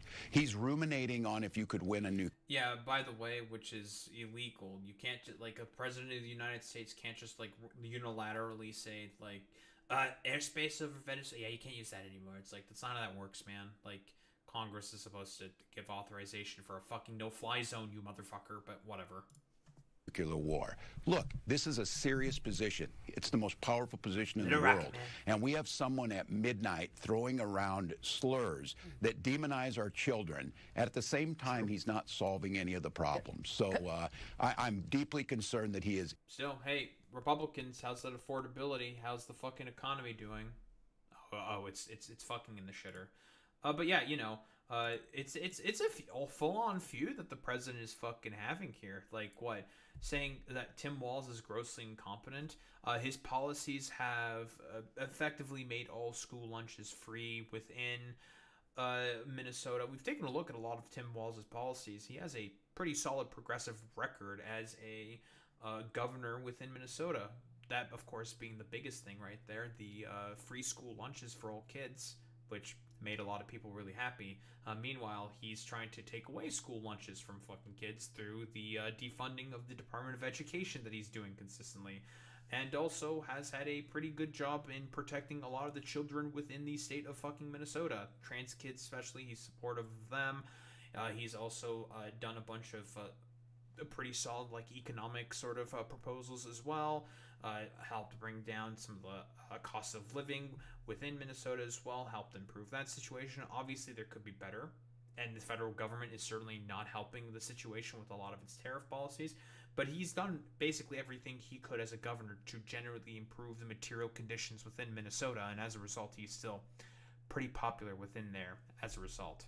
But what do we have here from the big man himself during his cabinet meeting where he's probably getting really salty? Resign over the fraud scandal in his state? And who should? Tim Walz. Over the fraud scandal in his state. Look, I think the man's a grossly incompetent. So from what I understand, there's like some instance of 2 Somali immigrants, I think, doing some kind of fraud with like housing within Minnesota, I think, or something. I'm not 100% certain on the fucking details on that. I don't know why the governor would have to resign for that specifically. I would assume there's probably an ongoing investigation going on about it, so that seems really, really fucking stupid. Yeah, fraud with housing isn't that most real of real estate? Yeah, exactly, Boy Meets Minnie. But again, the only reason why this like dumbass reporter is saying that is because it's a stooge that the president likes specifically. Competent man.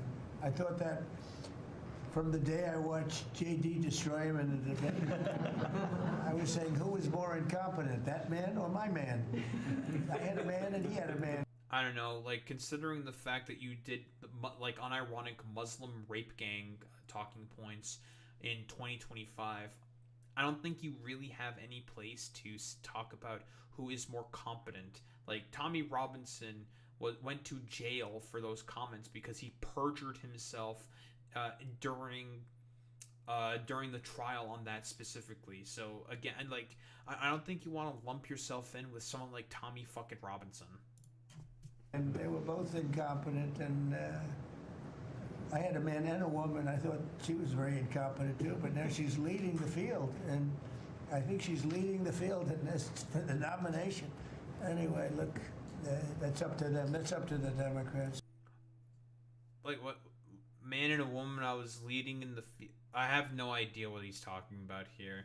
So for the dude who's talking about who's more incompetent, he can't even, like, string together a coherent fucking thought. Okay, dude. You know, the problem with them is They have really bad policy. Malls, Mr. President. They have really bad policy. You're underwater in terms of every fucking policy proposal. Even crime. Immigration, he's also down. On all of his supposedly best issues, he's underwater on all of them. Yeah, okay, sure, dude. But we have more instances of Trump being salty. So, him basically explicitly wanting to go after Somali migrants now, calling them a bunch of garbage. Yeah, dude. Unlike your trashy, sassy-looking head ass who's still really salty and getting extremely mad about the fact that he has to release the Epstein files. Somalians ripped off that state for billions of dollars. Billions. Every year. Billions of dollars. And they contribute nothing. The welfare. 43,000 people ripped off the state of Minnesota for billions of dollars? What? What? What are you fucking talking about? Again, like, I could ask for fucking evidence for that claim. Are we gonna get any of that? Probably not. Welfare is like 88%. They contribute nothing. I don't want them in our country. Billions of dollars. And they contribute nothing. The welfare is like 88%. They contribute nothing. 88%, huh? I wonder if it's Stephen Miller that's sneaking in that fucking talking point just for him to say, I'm just saying. I'm just going to throw that out there. Because Stephen Miller is definitely a little fucking Nazi goddamn freak. Like, the welfare is at 88%? I don't understand what that... Like, 88% what?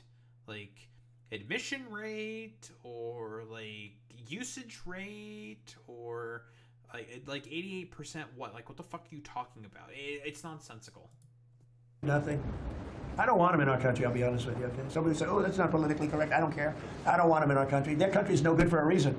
Their country stinks, and we don't want them in our country. I could say that about other... Well, no, the reason why Somalia has had a lot of problems is because of a policy on the war on terror, specifically from you, buddy. Like, well, not from you, from the United States of America, and a lot of the byproducts of colonialism also giving problems within Somalia, making it such that it does not have really a good foundation to be able to build a good country, a stable, prosperous fucking country.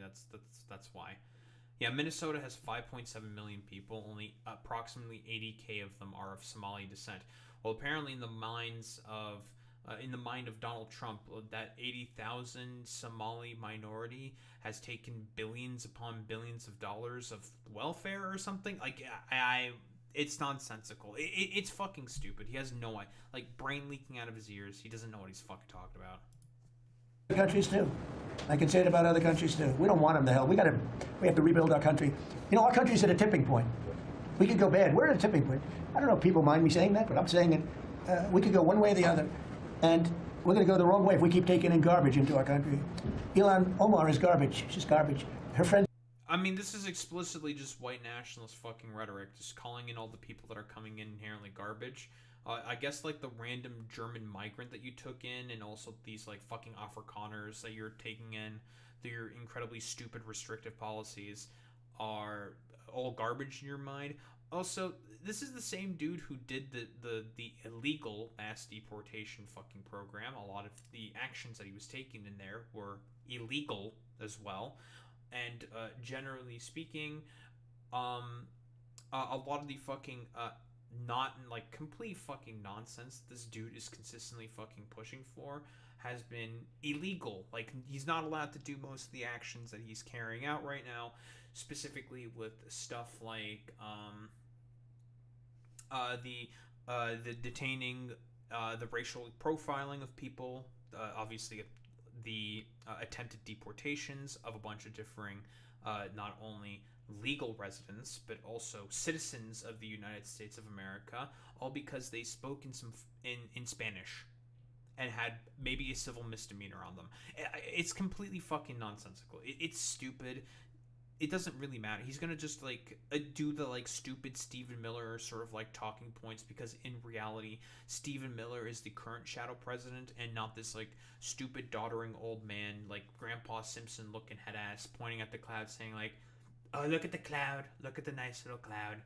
It's very, very good. And I'm just gonna keep like yelling at them or something or whatever. I don't fucking know.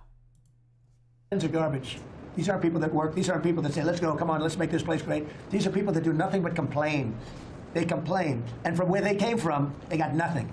You know, they came from paradise. I had no idea that every Somali within Minnesota is complaining about the state of the United States of America.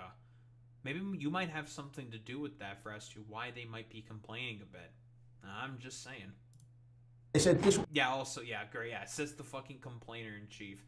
This dude literally does nothing but complain about stuff. Again, we took a look at his, like, schizophrenic fucking screed. It's just him complaining and complaining and complaining. Is in paradise. But when they come from hell and they complain and do nothing but bitch, we don't want them in our country. Let them go back to where they came from and fix it. Okay, bro. I can't believe that people are bitching and complaining about the terrible job that I do. Why are I'm the best at doing this. Why are you bitching about it? Okay, bro. Nice meme. Like, oh, you go on your own, like, Twitter knockoff platform in order to just bitch and moan and complain about having to release the Epstein files. Because, again, he's been getting more sassy and catty ever since he's been forced to basically have to sign for the law in order to basically release the fucking Epstein files. Because he knows that his dumbass is probably in there, and he may actually face some fucking consequences for once in his life.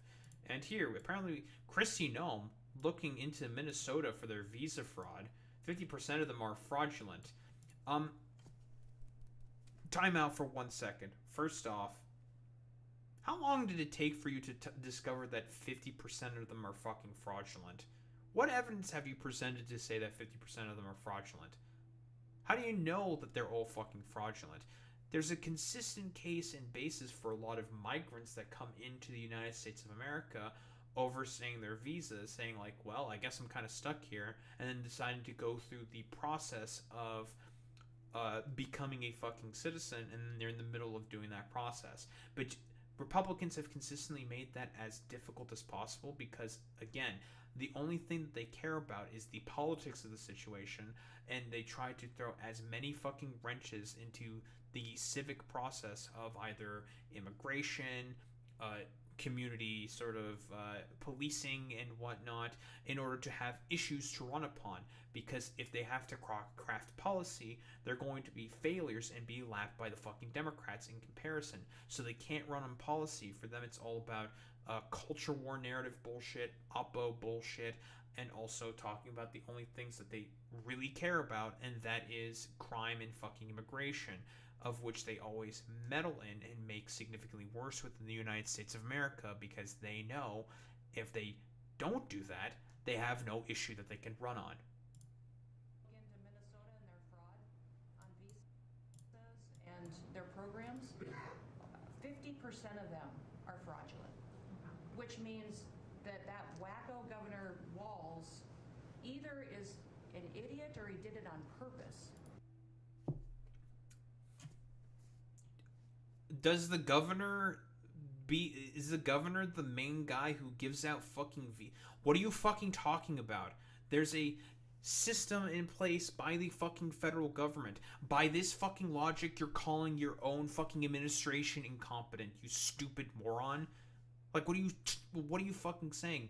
That's, if anything, that's you saying the federal government is incompetent. I don't think I have to reiterate just how incredibly fucking stupid this is, but then again, this is coming from the exact same stupid Barbie who has to have so much fucking plastic to make sure that her face doesn't fucking fall apart, and also is a shooter of fucking puppies and dogs all over the fucking place. Okay, get the fuck out of here. Like, Tim Walz has no say in giving out fucking visas. That's the federal government that does that. Okay, dude, nice meme. And I think he's bold, sir. He brought people in there illegally that never should have been in this country, said they were... I had no idea that Tim Walz was the governor of Minnesota during the time when they did that Somali refugee fucking program. But why don't we take a look at this, just to do an epic fact check. When was Tim Walz elected governor of Minnesota? Oh, 2018. Took office in 2019. That program was implemented in the 90s, Christy, you fucking moron. Nice meme, dude. They're not. They said they were married to somebody who was their brother or somebody else. Fraudulent visa application. Okay, again, they did the fucking Ilhan Omar fucking meme thing again. Where that's not the actual fucking talking point. Jesus fucking Christ, no. She married the talking point that has been done consistently by the Republicans is that Ilhan Omar married her brother to get her brother a fucking green card, not the other way around. But then again, they can't be fucking consistent with any of their stories whatsoever because of the fact that it's all a lie. Like, it's just a lie. It's nonsensical. It's been proven false over and over again, but they're just going to repeat it anyways because they don't give really much of a shit at all. And also, we want to talk about people marrying their fucking brothers. Okay, party of fucking cousin fuckers and pedophiles. Why don't we take a quick look? One real quick second here. Trump, faith advisor. Child abuse.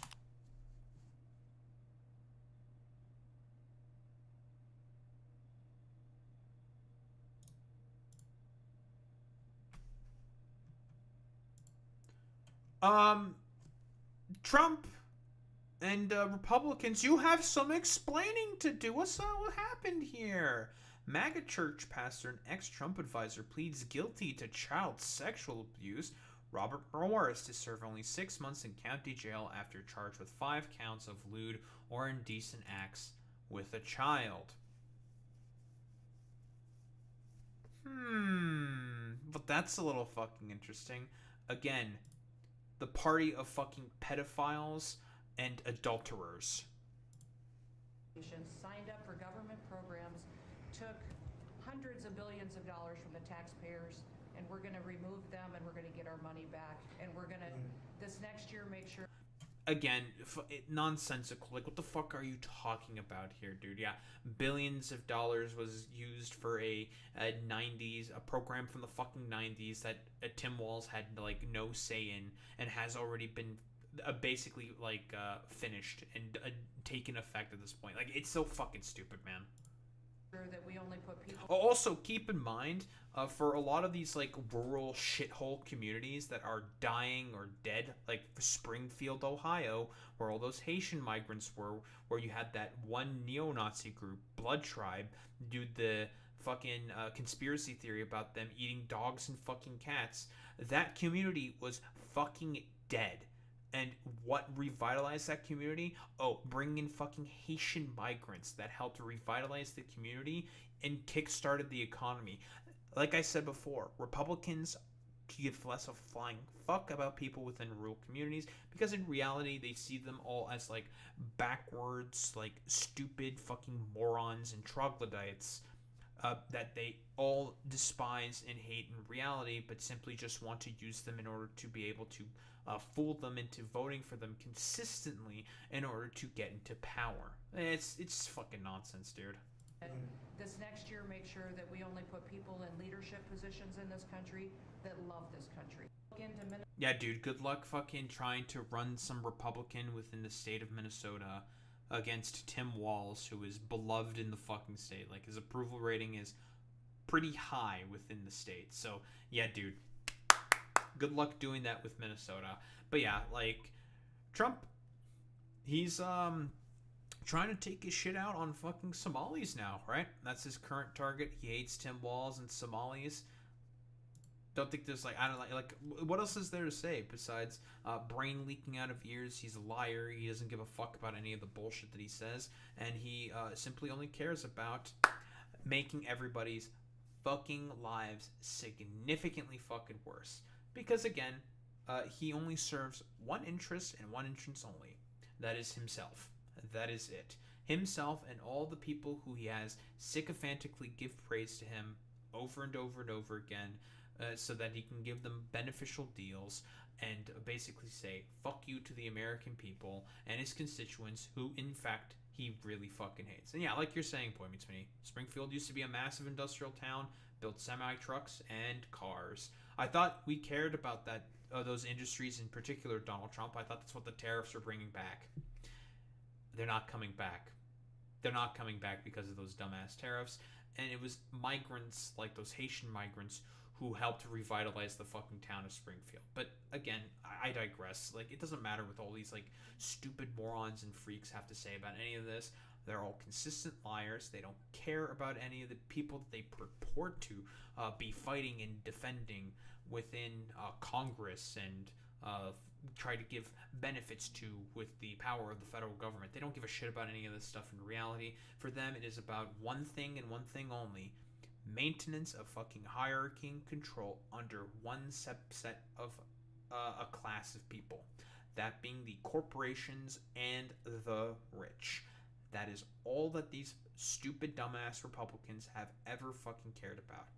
They don't care. Like, if they're willing to just trample on the rights of anyone in order to be able to give even like a cent more to the rich, they'll fucking do it. They don't give a shit about you. They have never given a shit about you. And if they can cause the suffering of basically anyone, especially minority populations, way more, and if a byproduct of some white people also having to suffer that, that's fine, because so long as black people suffer way more. Consistent pattern of behavior with all these like fascistic little freaks within the Trump administration, within the broader Republican Party as well. They only care about one thing and one thing only, and that is making you suffer and maintaining that fucking hierarchy. I don't think there's really much else to say besides, Trump, your brain's leaking out of your ears, and you're the garbage that needs to be fucking kicked out of America, not the fucking Somalis, you miserable wretch.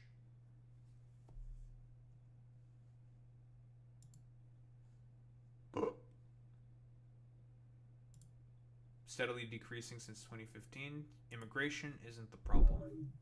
It doesn't matter with these people.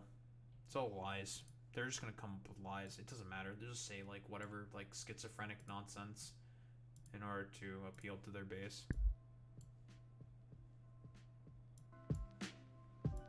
Who the fuck are we reading out to today? Who the hell are we reading out to today? Fucking with the big suck. Big Soog. Ugh.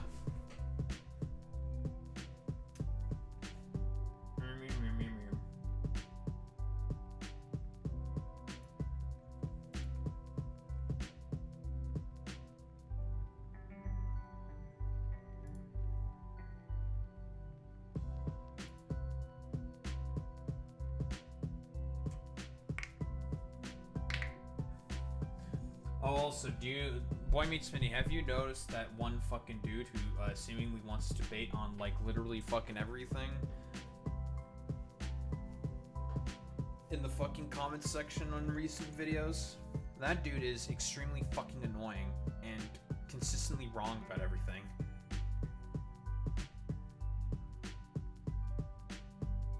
Nope, they didn't show up in chat. That dude's not gonna fucking chat ever. Absolutely not. Most of them don't. And if they do, it's just like one off-hand fucking thing.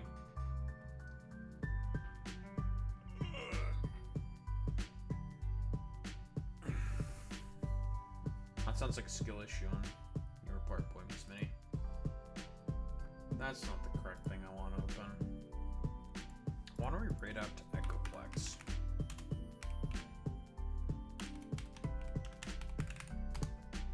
Alright, dorks. Raid messages, you know what to do, you know what to say. Transfer to the Daho Reba. If you're a sub, if you're a non-sub, you do the wild with the Daho Reba. So we show appreciation to those who are into 20K's gamers. I will be back tomorrow. And there's going to be a lot of work that's about to be done on Tiber, and we will be continuing to yap about, well, the random bullshit that I